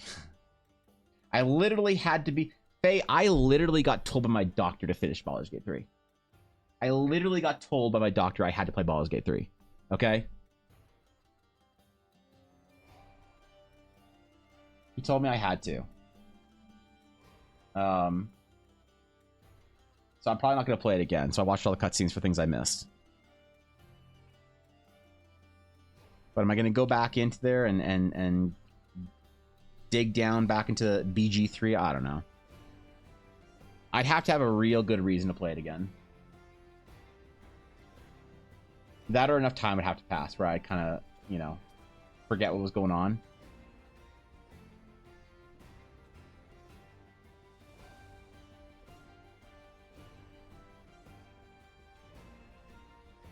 Either or. I forgot a belt! Shit. Heard of Baldur's Gate, but I don't know what kind of video game it is. It's a CRPG. What is a CRPG? A CRPG is a game designed for bald men in their late 30s to early 50s. That's what a good CRPG is like. It's like, do you enjoy Age of Empires 2, Crusader Kings, and History Week, or sorry, World War II History Week on TV? Then you'll enjoy Baldur's Gate 3. Yeah, no, it's great. It's great. It's like a top-down RPG, I guess you could say. It's really fun. It's very tactical. It's very immersive. I am disappointed by the characters. People love the characters so much. And I'm kind of disappointed by the characters in Baldur's Gate 3. That's like my main letdown, is I was hoping for something more Mass Effect-y, but it wasn't like a bad thing. It was just like kind of like, could have done more. But spent over that in just Act 1. Really? I am... Yeah, my playthrough is 181 hours. I did everything, too. I don't know how you spent over 180 hours in Act 1. I did everything. And I checked that I did everything. Because since I knew that I was only going to play this game once, Faye, I looked stuff up and I was like, okay, before you go into Act 1 or Act 2 or Underdark or whatever, here are the things you want to make sure you do, or else you can't do them again. There's only 2 things I think that I regret not doing that I didn't do in the game. I didn't realize you wouldn't be able to go back to Act 1 after you go to the Shadowfell or whatever it was. So I never actually finished the fight in the forge against the adamantite or adamantine guardian or whatever. So I never did that. So I did it and I was like, I'll come back later and do it. I never did that. And then I never did. There's one small part of the Underdark that you had to get up to on like some weird ledges or whatever. And I never finished that little space, which I don't think there's anything there really besides like another entrance into Act 3 or whatever it was, or some shit. But yeah, those are the only two things that I didn't do in the game really that I know that I missed out on. And the they do the crash, yeah. I also didn't do the Kaga thing because my game glitched out. I did things in the wrong order to activate the sort of the Shadow Druid event. So I never got to do that because I went and got the thing from the swamp first, and then I went back to the Druid Grove and did the sneaky shit. And the game never prompted me to like activate that cutscene sequence, whatever quest thingy. Oh. Okay. Yeah, it's this cool little thing. It's not a massive thing, but basically, yeah, it's a little like quest line in the Druid Grove that you can do. But you had to go. Did you ever kill the like the red or the like elemental boys or whatever?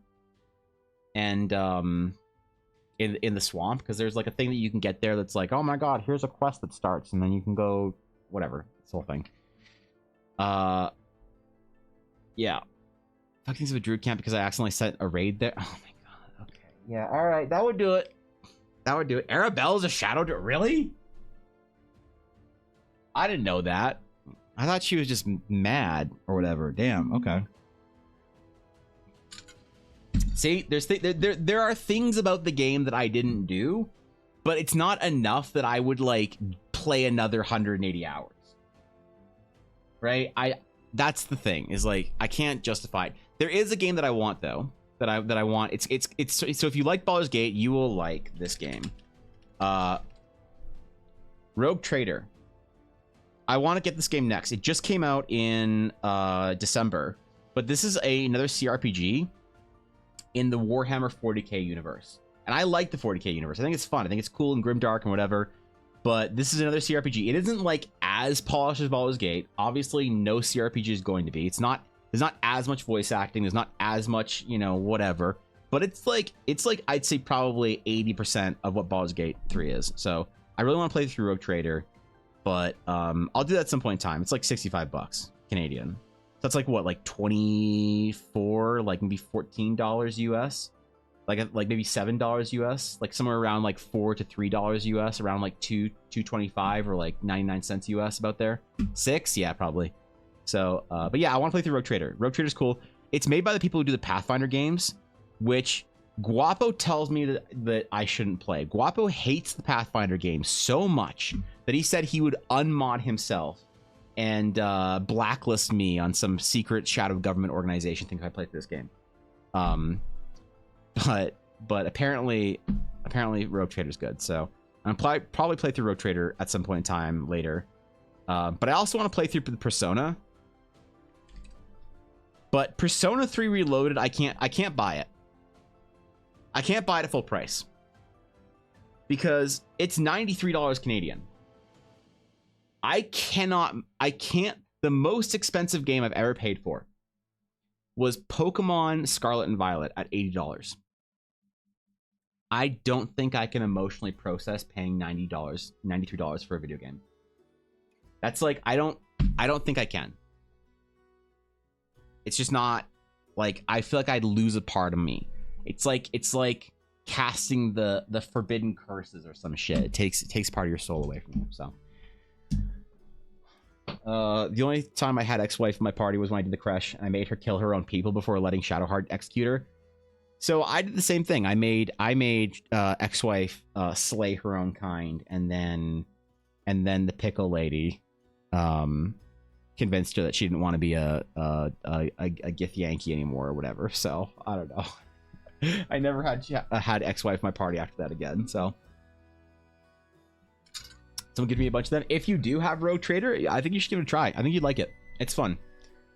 What is this? What is this?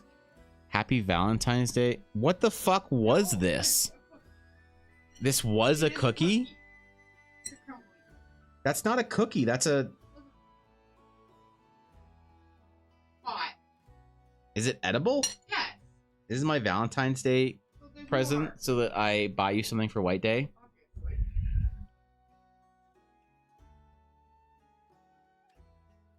It's pretty good. Yeah?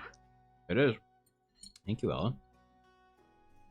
Sorry, it looks like mess, but I know it's okay. No, I appreciate it. I'm not allowed to eat cookies right now, but I'll eat the shit out of this. Thank you, Ella. Whatever this was before it became a cookie. Yuna. Did you help Ella make the cookie? She ate some? Oh, fell on the floor. Did you get cookie? Will you be a good girl? Alright. Alright. Dogly duty is complete. Okay, alright. Alright, I'm sorry. Jesus. Okay, go play. Holy fuck. I think it definitely has Wrath of the Righteous. It goes on sale a lot. It's been down to like $13, which I kind of wanted to buy at $13, but then I didn't want to lose Guapo as a mod.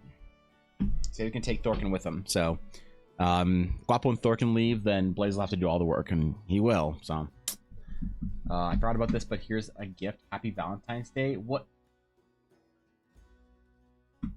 Is this gonna get me canceled? Women want that men to telepathically understand them? No, they want free cheese and nachos from 7-Eleven with a Coca-Cola Slurpee and a bag of Skittles. That's what they want. No, listen, as I have been married or in a serious relationship for almost half my life now, and I can say with certainty that what women want, what all women, regardless. Yep. I'm speaking for all women right now. What they want is snackies for their D&D game, and that's it. Women want that. Look, here's the thing. You can call me an asshole. You can say I'm out of touch. You can say I'm a overconfident dickhead. But you can't say I'm wrong. Yep. You can call me an asshole, but you can't say I'm wrong. That's the thing. That's why they hate me. That's why they hate me on Reddit. Because they know I'm right. Thank you, Faye, for that. Appreciate that. That's you know, I can always count on you to help me get canceled just a little bit faster. So, yeah, thanks for that, Faye. Appreciate that. You know, I think the recent Pokemon games are even really worth that much. It was fine. You know, Pokemon was fine. It was fine. It was fine for you buy the game, you play it for 2 weeks, and then you're done forever. But I have, yeah, no, I definitely need something more out of the next Pokemon generation to get behind it. Listen, I am a adult.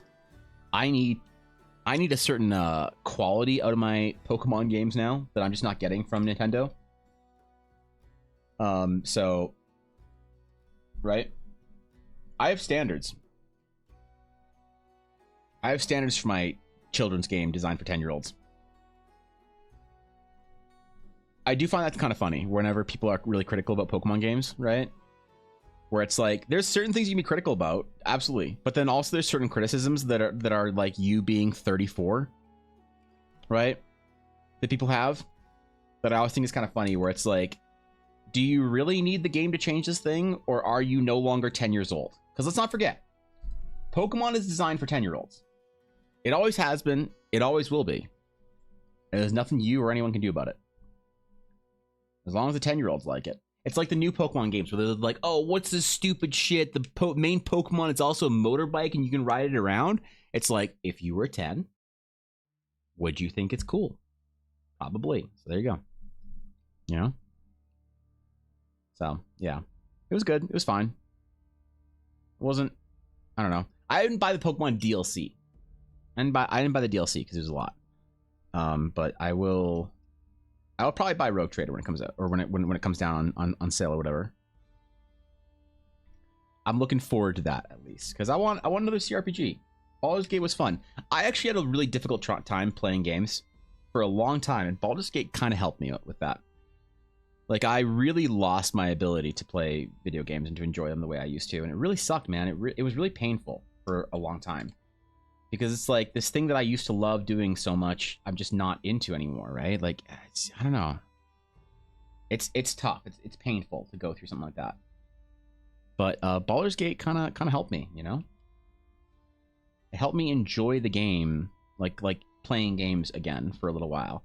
Now, I haven't really been able to play anything else. Like, I haven't really been able to enjoy games since I finished Baldur's Gate, which I was kind of nervous about. But maybe another CRPG could do it. I don't know. Maybe I'm just like, I want a different type of game now. I need a different type of game.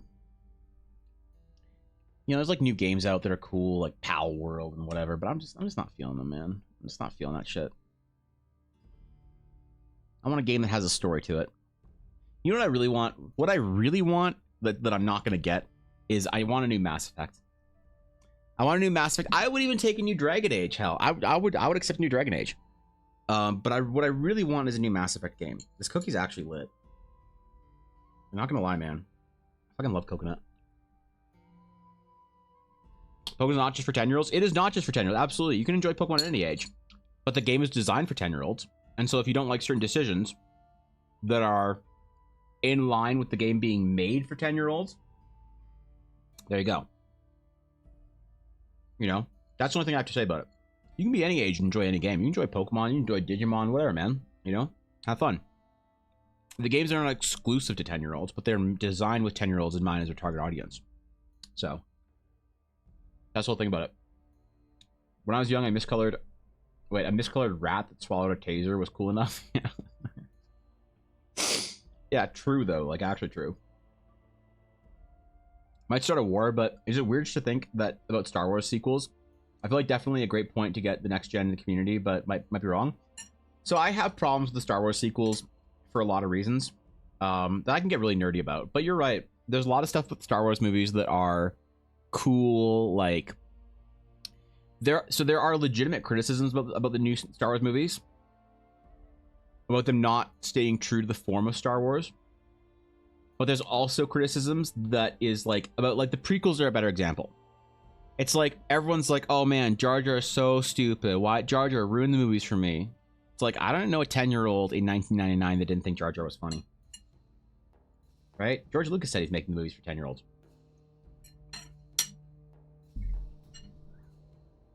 So, if he wants to have that kind of stuff in there, go for it, man. I ain't mad about it. Right? I think my thing is I just want to be playing D&D all the time, actually. Yeah, Baldur's Gate is good for not being able to play D&D. It's good for getting that itch. My D&D game's starting up soon again, though, so maybe I'll have that, I guess, that I won't need to play Baldur's Gate anymore. But I do want to run more D&D games. I'm thinking about running another weekend game.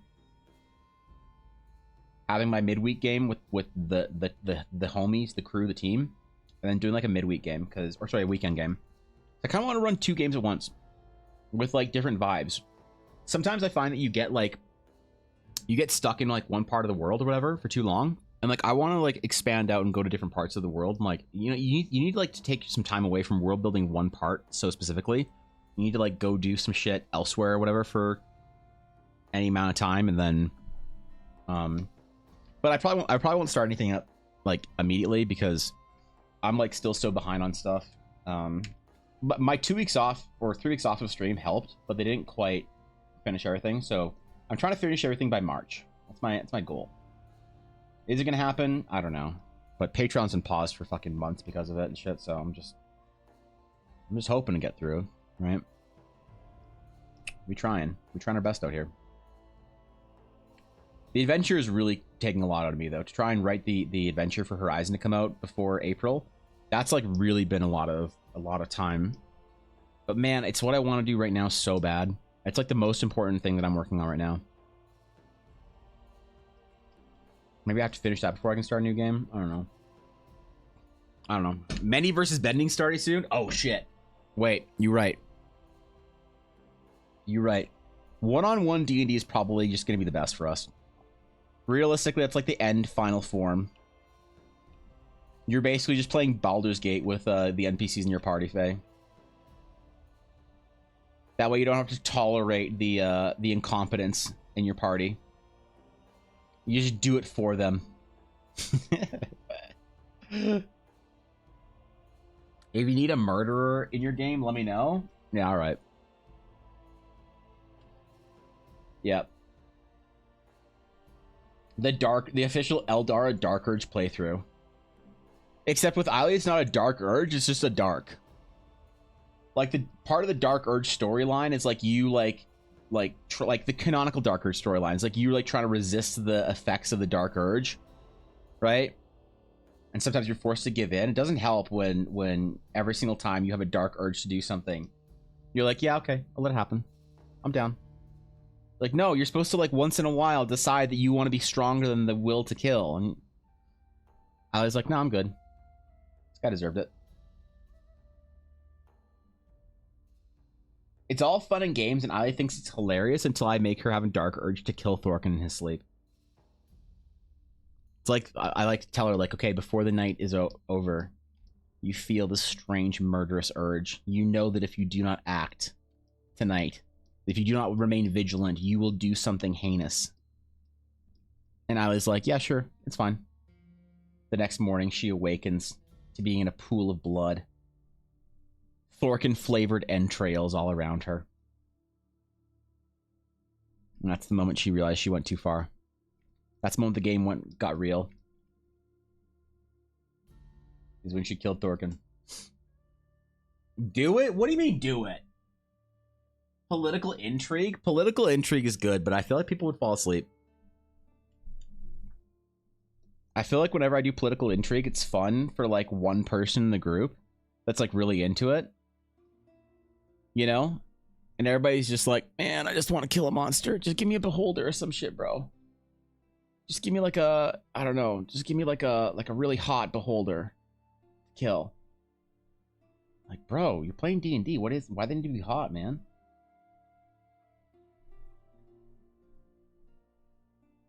What happened to you, you know? Concerned for your friends at that point. Did I play another character? Yeah, never mind. You'd be okay with it. If there's anyone I know who would be more okay with player death than Thorkin, I can't think of them.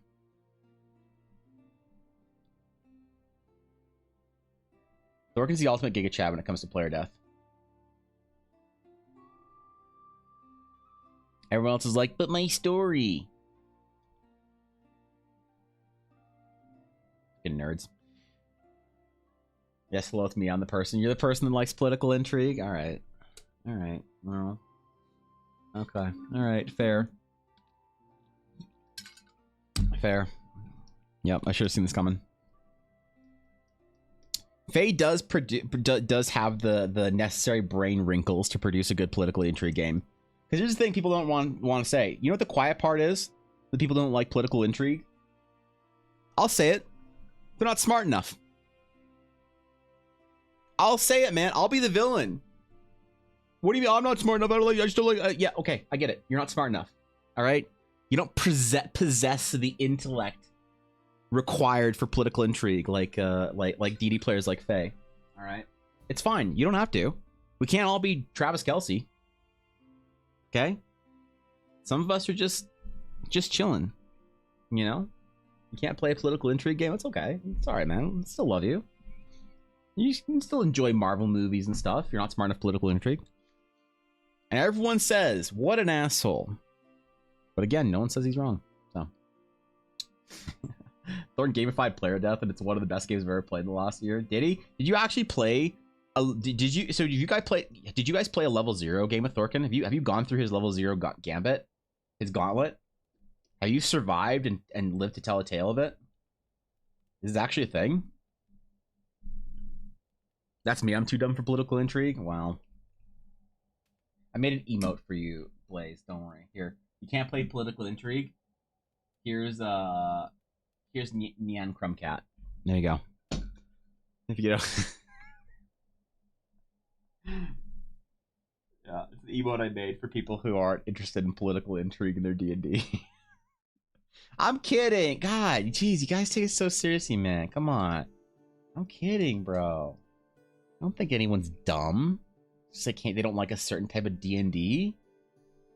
I think you're dumb because you don't like a certain edition of D&D. Come on.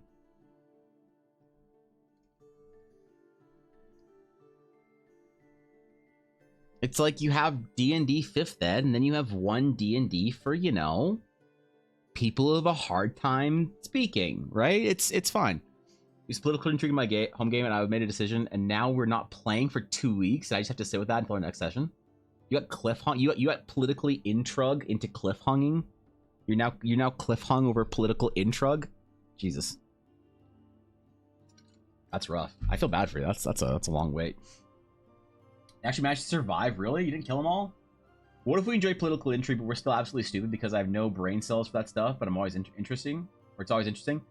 That makes you the best D&D player of all. Yeah, what are you talking about? The only group that had one death, we were too good? Damn, bro. Damn. We did really well at It's the Only Game I Wish We Died More. Who died? Who took the one death in that group?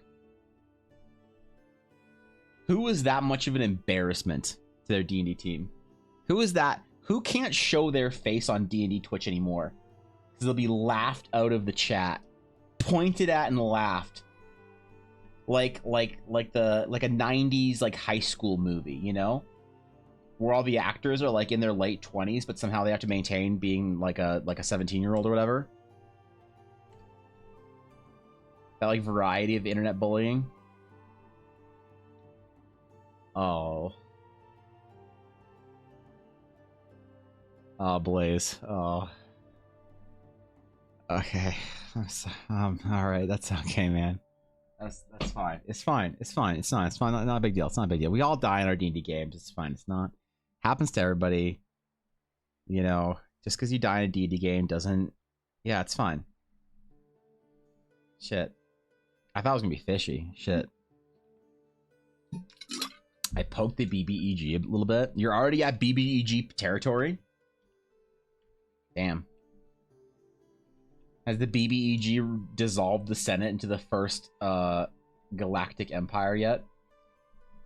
For a safe and secure society? That's when you know you're really in deep in a political intrigue game. When you've basically played through the plot of Star Wars Episode 1, 2, and 3, you know you're deep in political intrigue. Whether it's where you want to be or not, we don't know, but we know you're deep at the very least. So, here's backstory sort of involved with him. It's complicated. Why do you have to bang the Mind Flayer? Stop smashing the Mind Flayer. Why is this so hard? Faye. Jesus. God, alright, okay. Okay. I'm alright.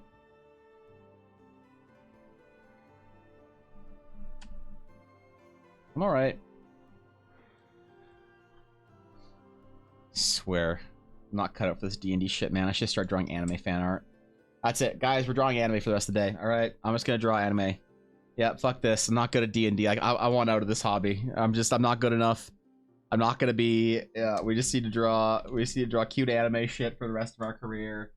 Okay? I'm just, you know... Why are you working... Wait, when are you? I don't know. At some point, I don't fucking know. Yeah, the Discord chat about it sometimes. I would love to hear the story. Because I'm invested in your home game emotionally. Okay, I'm vicariously invested in your home game, knowing who you're playing with. Right? I'm like emotionally invested in it.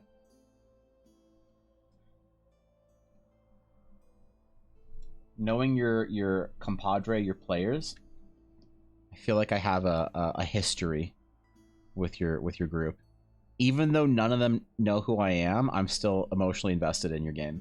So, finally, yeah, all right. I told you it first, but I actually believe you. Yeah, true. Why wouldn't you? I absolutely am.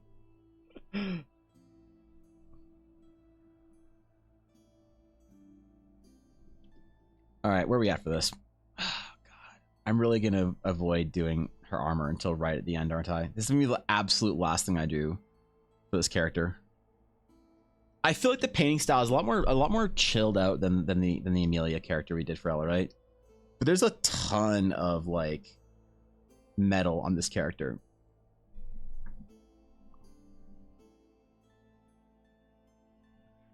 So it's kind of going to be a little bit different, but I kept thinking that I want to like refer back to this as like the style guide for how I want to draw Ella's other character, but I feel like we're kind of going in a bit of a different direction. I kind of dig it actually a little bit more, you know?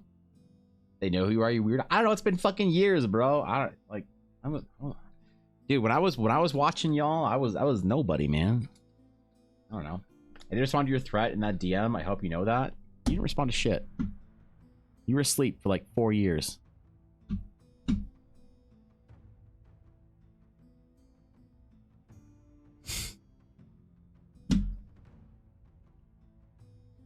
Eiley, all I have to say is thank God I'm not celebrating my birthday this year. Thank God I'm skipping it. I was taking the week of streams off. What day is it normally? Hold on. What day would it fall? Would I be streaming that day? Please no. Please no. February, March. Ah, fuck. Ah, shit. Okay, I'm just taking that week of streams off. I'm just taking the entire week off, Eiley. That's what I'm gonna do. I'm just gonna take the entire week off that week. I ain't streaming. I ain't getting on Discord. I'm gonna uninstall Discord. I'm gonna log out of Twitter. I'm gonna put my phone in a Faraday cage. Like I'm just not, dude, nah, dude. Real streamers like Mandari do birthday weeks. Like pussy asses like me just take the week off. That's what I'm doing. Okay. Fun games and streams and cool shit all week. Nah, dude, I'm just avoiding getting dunked on by my fucking mods. I'm going into hiding this year. That's what I'm doing. I don't know what y'all planning for your April, but I'm going into hiding. That's what I'm doing. And I ain't coming out. You can't make me.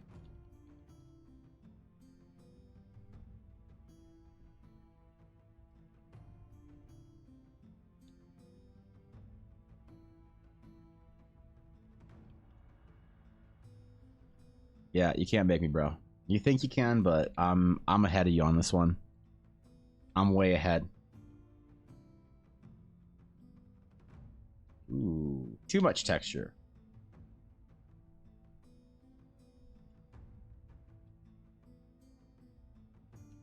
Ooh, okay. It'd be irresponsible to ever say that we're like done an area or whatever, because they keep going back to everything, you know?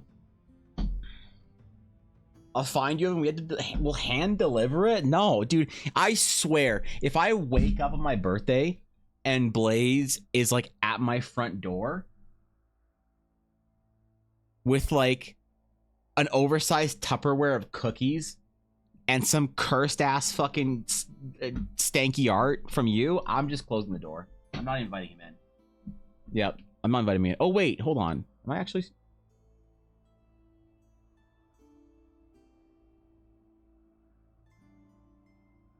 That's a Sunday. That's a Sunday. I don't have to. Maybe I don't have. Maybe I'm good. Maybe I don't have to stream on my birthday. Maybe I just take the week off. Maybe I don't. I could do that. I don't know. We chilling. We chilling. We chilling. Maybe we Gucci. If you're cold, they're cold. Bring your mods inside. No, stop. Stop. I'm not. How exciting! I'm not bringing Blaze inside to warm himself by the hearth in fucking April. Kahuna, yo, welcome. Good to have you, bro. What's going on, Kahuna? Yo, how's stream? Welcome in. Thank you for the raid. What's up, guys? Good to see y'all. You got here just in time for me to say I would shut the door on my mods if they showed up in my house with cookies. So I don't know how you feel about your mods, but that's where we're at with mine right now. You might turn me away, but Ella won't. That's fair, actually. Ella did make me what once was a cookie today, so I feel like I gotta be nice to her. Whatever this was. It's now cookie crumble. Oh, this is a mix we bought. I forgot. That's what it was. Yeah. We bought this mix a couple weeks ago. It's local. You know, there you go. It's good as shit too. I'm gonna finish this day. I shouldn't, but I don't care. I've had a stressful week and I'm gonna stress eat. Kidding, relax, Jesus. Join the dark side, we have cookies. It's true. And also some ability, or a pathway to many abilities. Some considered to be unnatural. Which is my primary reason for joining the dark side. Also, here's the thing, Kest. I unironically spent 4 hours yesterday painting broody astral knights and cute anime girls whilst listening to a YouTube playlist video of the looping ancient Sith theme, which is a dramatized version of Palpatine's theme from Return of the Jedi. All right? Believe me, I feel like I am embracing the dark side in ways that I am disappointed by. All right? I'm already there, and I definitely shouldn't be. I also feel the urge to tell somebody that they can outstop me and that somebody else will be more powerful than either of us. But like, you know, it's like a Wednesday, which is, I think, pretty standard. Most people. I don't work a real job, so I don't know what it's like to be in a meeting on a Wednesday, but you know, right? Maybe y'all in the corporate world do that on meetings Wednesdays, but I sure don't. What kind of cookies can you eat? I'll figure it out and make them. So I just can't eat anything with chocolate in it right now. Chocolate's too acidic. It kills me. Like, I just need to be careful, right? Like, I can't eat anything fun. Mostly just like milk and dark chocolate kill me as far as like cookies go. So this is nice. It just has coconut in it and it's sweet. But yeah, no, I'm Gucci. I shouldn't be. Don't make me cookies, Blaze. I shouldn't be eating cookies. I lost 80 pounds the last year and a half. I got 60 more to go. I can't be eating cookies on a Friday. Today's an exception. Ella made me cookies for Valentine's Day. But after I polish off the like 3 more cookies after stream, I'm just not gonna eat cookies for. Yeah. I'm just not gonna eat cookies for another month and a half or whatever. So.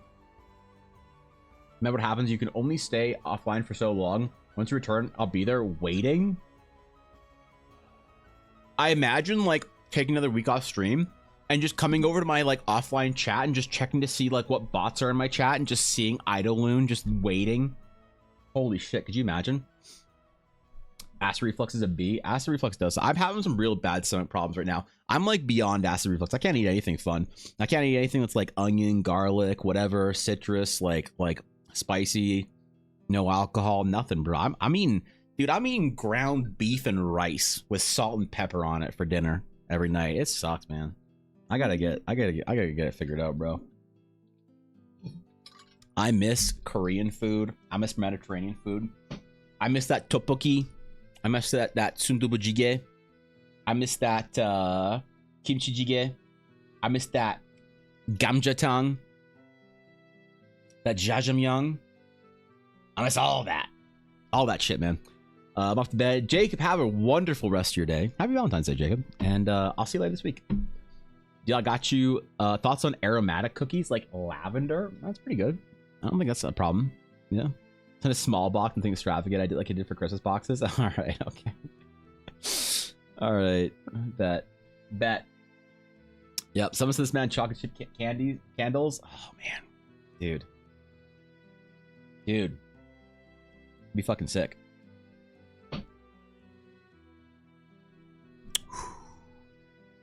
The sweetest thing I get all day is I make yogurt with banana protein powder in it. It's so good. You gotta stay on those macros, bro. You gotta get those gains. Okay, where do we want to go next in this piece? I don't want to do the armor. Why? Because I am a sissy. So, I'm not doing the armor yet. But is our tunic dark enough? I don't know, man.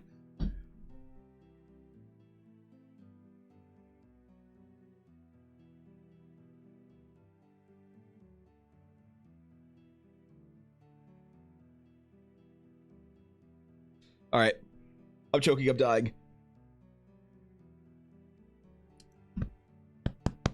I'm good. Okay. I need to. This is a far cry from the original Astronauts.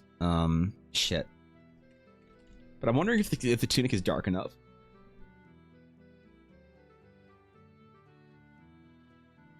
Holy shit. This cookie's trying to kill me. Mods, help. That's just loon things, not even on the list. I feel the lurk on my back. Yeah. Jesus, Vinny, I'm sorry. I feel I'm eating chicken and broccoli. Look, it's worth it. The gains are worth it. But that's what we gotta keep telling ourselves, right? That chicken and broccoli, get that ground beef and rice. Get that avocado and rice cake. Okay, wait. So our original Astronite, it was supposed to be dark black armor originally, right? And we're going with bright, shiny armor with dark tunic colors. Man, the Astrolites sure come a long way since the initial like conceptual design, hasn't it? That's really interesting, actually. Dude, these okay. What do we do with the metal? Do we make it really dark black metal, or do we do really shiny polished metal? Because we could do dark. We could definitely do dark. It wouldn't be. What layer is this? Why is it on another layer? What the fuck?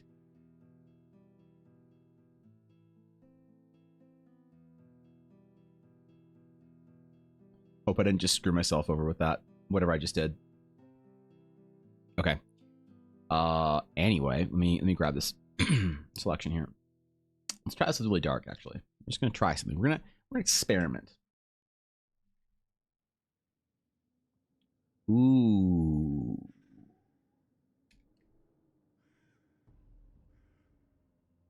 Ooh. Ooh, that's interesting, man. Hold on, let me give it a hold on. Let me give it a little shine real quick. Just a real. We're not gonna. All right, we're just gonna give it a little shine. We're just gonna see how we're gonna envision something here. Okay, real quick. We're gonna give it a little reflection, a little shine. Obviously, not. We're just gonna give it a very small, and just see what we.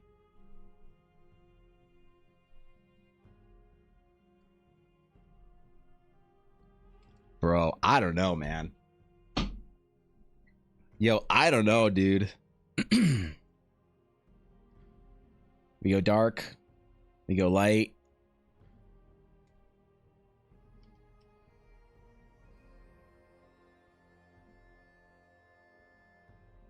Right? Like, I don't know, man. That's pretty good.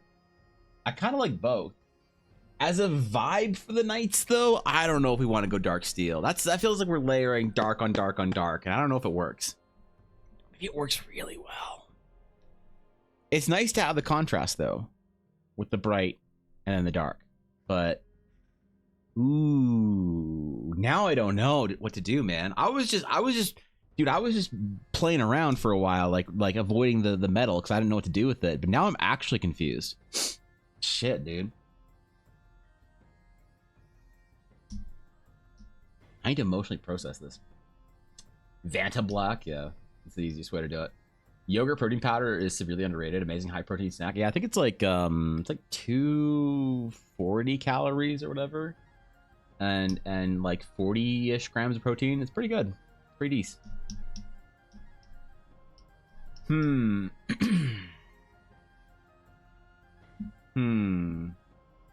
don't know what we do though.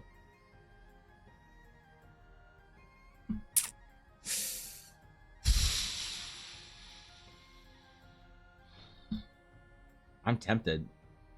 Oops. I'm tempted, man.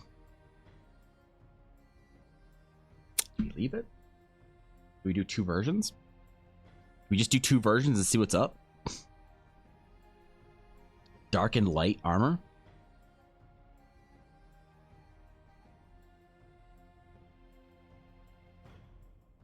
Because so part of so I'll show you where part of the color palette initially comes, or the like design comes from a design we did of a warlock hexblade. That was Ella's retainer, and she had this cool like dark and light thing with this dark tunic, like dark sort of surcoat, whatever, with her armor on underneath, and then the armor that was on above it was like really bright, shiny, chromy stuff, right? But there's something about the dark on dark on dark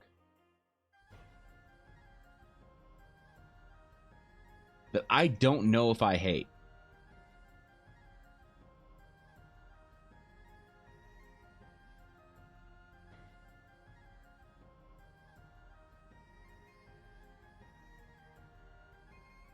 Oh man, I don't know what to do.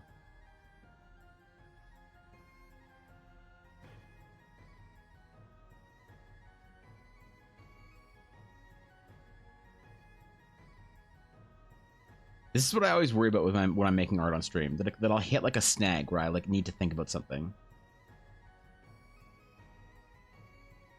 Where I legitimately don't know what to do. That's not functional armor? Shit.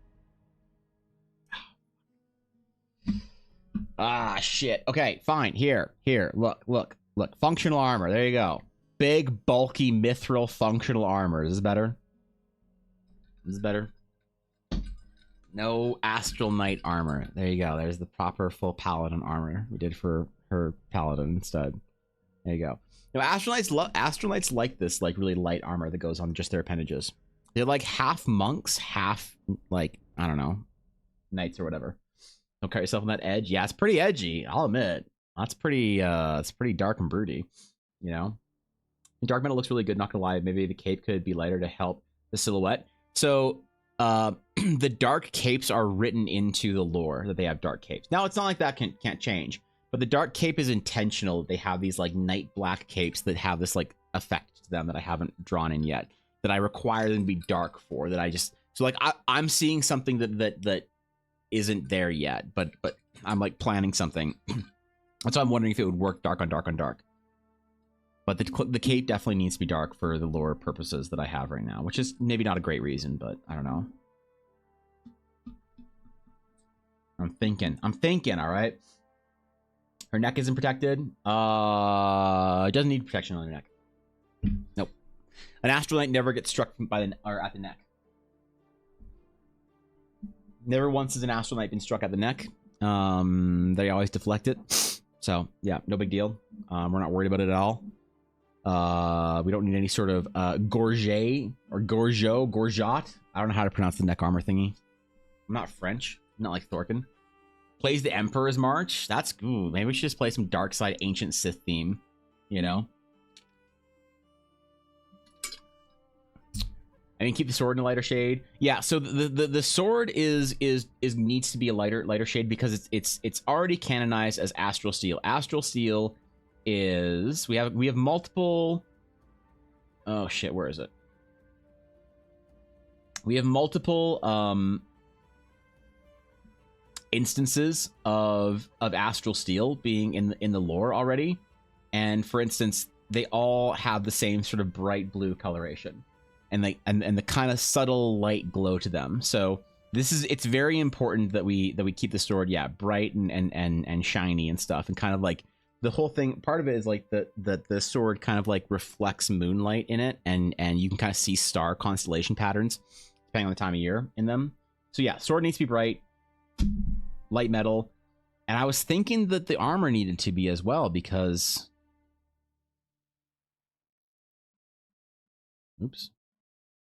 it was maybe going to be a similar treatment, but I don't know now because this looks really interesting. I never usually do dark armor, so gorget, thank you, Gordon, appreciate it. You're looking excellent. Thank you, dude. I appreciate that. Ooh, man, I don't know.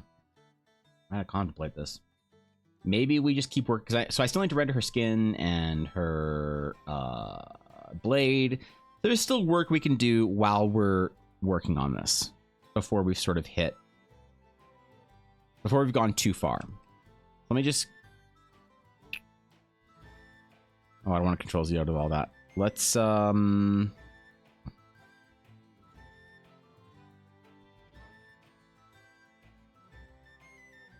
create a new layer so we can keep this for now. Okay.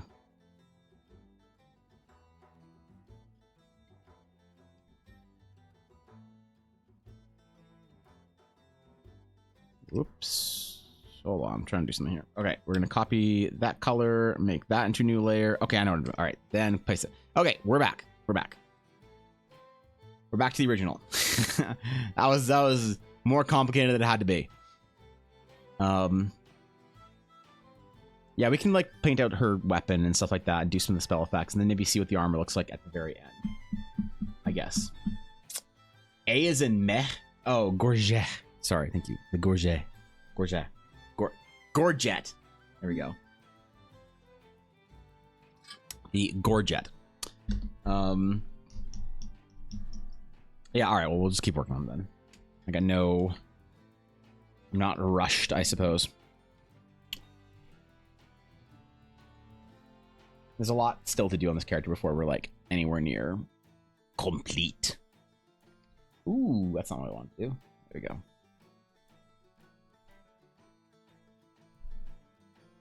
There's stuff we have to do before we're anywhere near finished.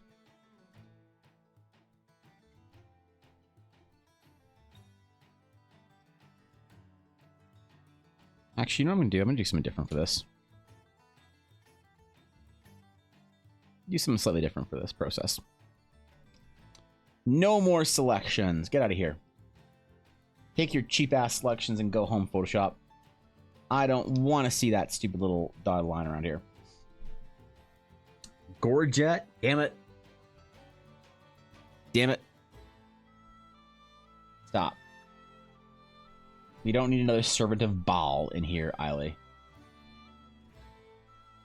We already have Torkin.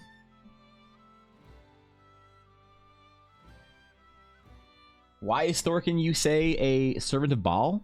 Lord of Murder? You have to be pretty masochistic, man, to be a fan of the Sens right now. So, okay, I'm sorry. That was an extremely Canadian burn. Like, that was just an unfair, very Canadian, very relevant... Sorry, we had to have a Canada moment there for a minute there. Yeah, rude? What do you mean? You don't even watch hockey, Eiley. Low blow, but true. Listen, Brady's trying his best. Brady is doing his best.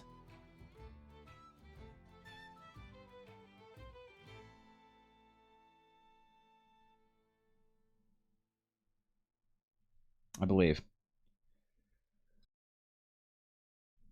Still dying to cookie. Going back for more. Kind of a weirdo who eats a cookie with a fork. Am I right? Because he Baal in?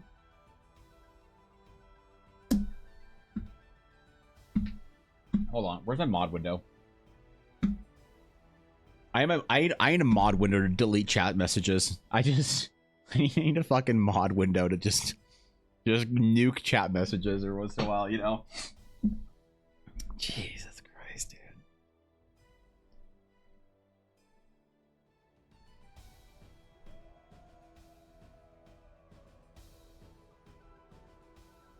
The question is now for Ella, what color palette of cosmetics would she prefer?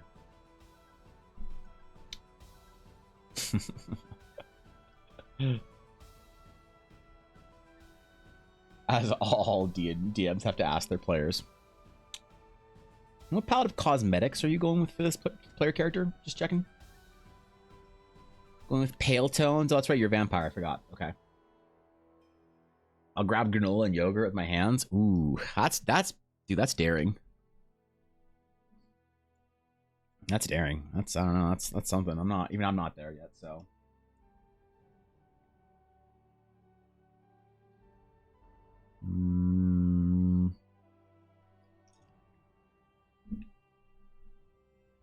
Use a soft brush for most of this. Maybe we'll do some red tones. I think reds would do well for her.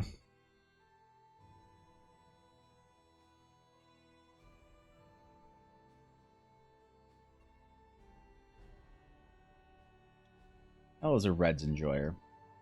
We have to make her broody though.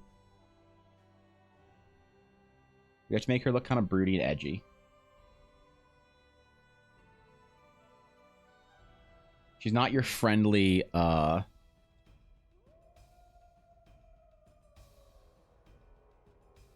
she's not your friendly, like, Astral Knight, local, whatever. Astral Knights are kind of metal. They hit a little hard. They need to be a little bit, on the broody, edgy, Death Note reading side of things.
Oof.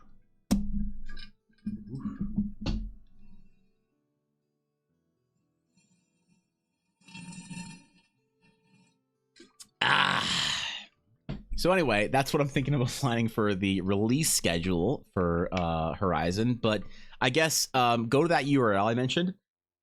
Go to that URL I mentioned, and you can get a free preview thingy of the adventure, including the Astral Knight. And let me know what you guys think. But again, it's really only supposed to be like a super secret insider thing. So just let me know.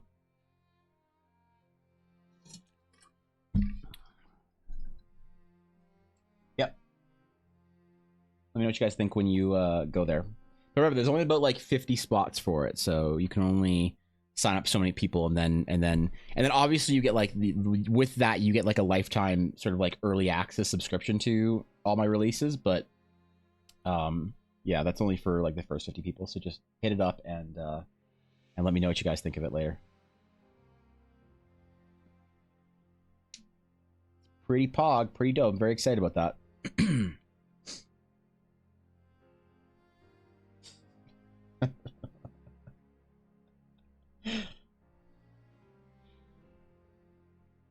Yeah, I'm looking forward to it.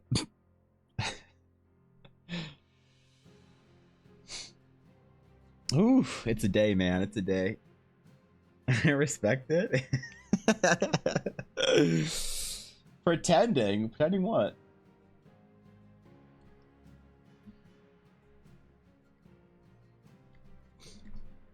Eiley, is Charlotte broody enough for you? Is this broody enough? I don't know. I'm worried. I'm concerned we're not broody enough yet.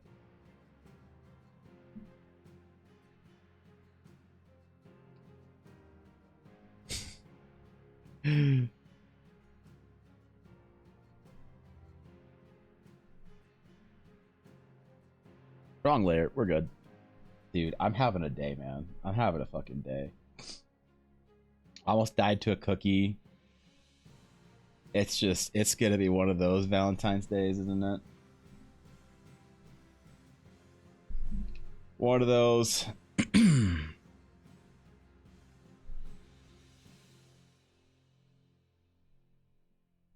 sense it already. She needs more smoked out eyeshadow around the eyes. Even darker? Even smokier? Even broodier? Alright. I'll try it. I'll try it. I don't mind.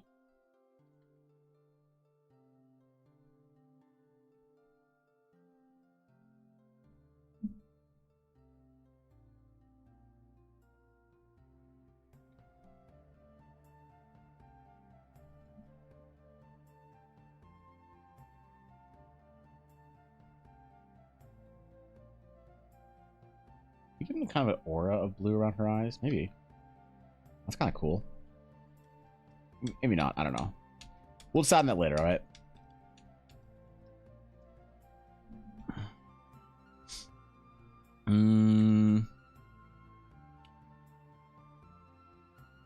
The highlights are important, though. Use our pencil brush for this shit. We're not actually painting today. We're just,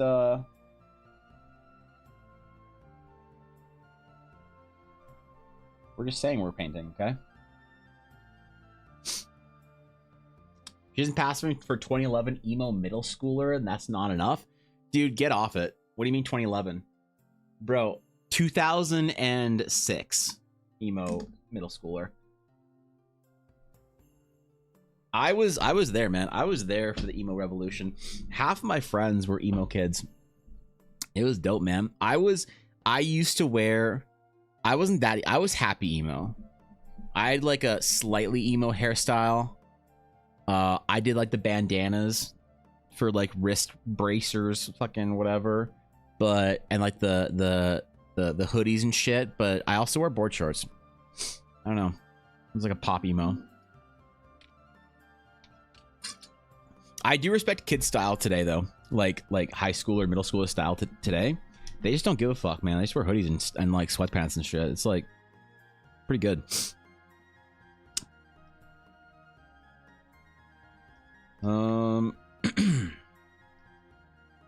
We don't want to go too dark, too smoky, too whatever right now. We want to sort of keep a balance if we can. That's okay.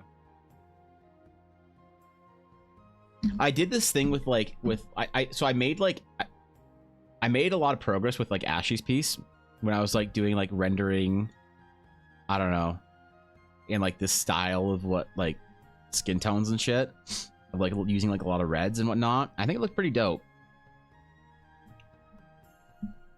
But I don't know. God, this is such a good piece, man. I was so happy with this. It like sort of fit into like halfway between that like anime aesthetic that obviously Ashley maintains and then into like sort of my style. I'm like, every once in a while I hit a piece that I really like. Every once in a while I hit a piece that I really don't like. Like Ella's Astral Sage. Or Fishy's Runa.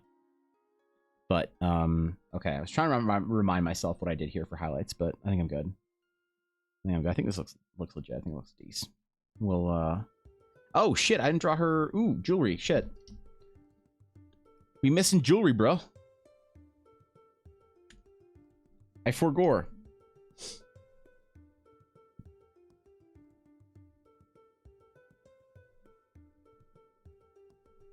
Oh, golds really need a change in line work color too. I forgot about that. Hold on, let me do that real quick. Let me do that. Yeah. Yeah. There we go. A little bit darker.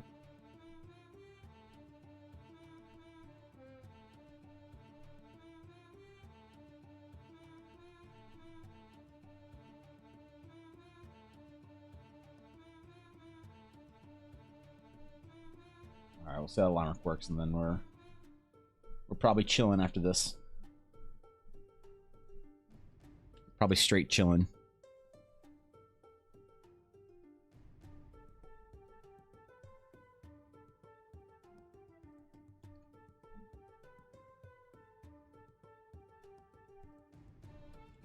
Oh, wrong layer. I'm so good at forgetting my layers, man. I wish that was like a skill. This is a marketable skill. I'd basically be George Lucas by now if that was a marketable skill.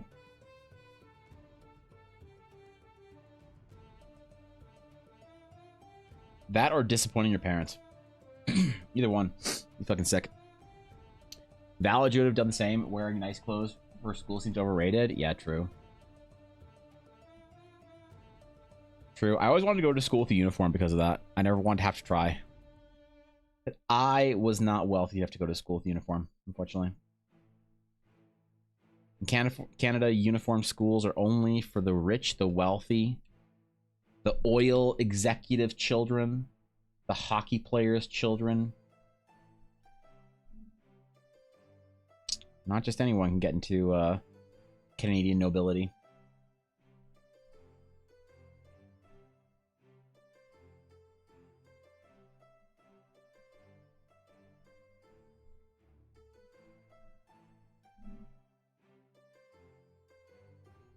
Okay. Or as we like to call, Vancouverites. I have a friend that went to an all-boys high school in Vancouver, an all-boys private high school. What a like modern-day nobility thing to do. He's so disconnected. He's like tap water. I'm kidding. Oh, that's okay. A bit shiny, but we can mute it. We can turn it back. Uniforms are nice. No thought needed. Yeah, I dig that. You know, there's always so much pressure about like what clothes you wore, what things you did, what brands you had on you when I was in school. And I kind of dig the whole not doing that. So, all right. I think it's a good place to leave for today. I will think on our armor decisions because I don't know, man. I don't know what's better. Yeah, I don't know what's better. They both look good. It's just like I had a plan for it all this way, and then if we like deviate from the plan, it's like I don't know, man. I got to think of the lore implications, okay? Lore needs to be the primary thing here. So Who drinks tap water in the year 2024 when filtered water exists? Well, filtered tap water. Yeah, no, by tap water, I don't mean water out of the tap. I mean water, filtered water from your like refrigerator or your tap or whatever, you know, whatever filter you use. I mean like my pretentious friend from the Vancouver all boys private school, he only drinks like spring water, like fancy spring water. Right, because he just didn't like, his family was so wealthy that he didn't think that people actually drank water. He's like, the tap water is for like washing your hands and stuff, right? He's like filtered water, so you can filter the impurities out, so you can wash your hands with the like pure like filtered water, but you don't drink it. You only drink like spring water, right? And we're like, dude, we're not all billionaires. Like we don't all have that kind of money. But he's out of touch. I don't know.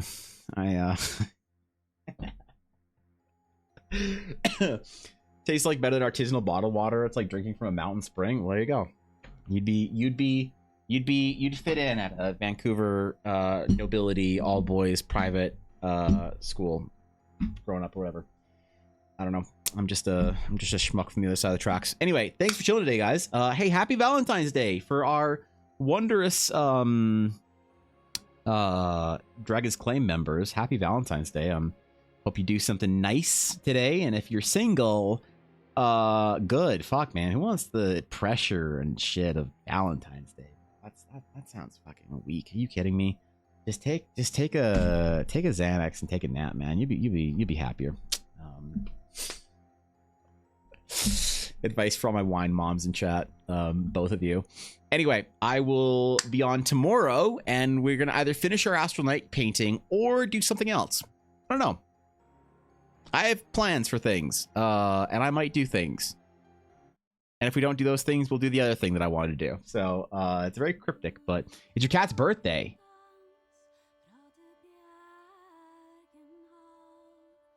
What a day. What a day. Anyway, I will catch you guys later. Have a wonderful rest of your day. Have a wonderful rest of your week. Go TPK your players. You deserve it. You haven't done anything nice for yourself in a while. Go TPK your players, watch them burn, and then create some sort of ritual in your D&D game where when you kill a player off, you rip their character sheet in two. It's a good way to do it. Anyway, I will see you all later. Until next time, my friends. Farewell.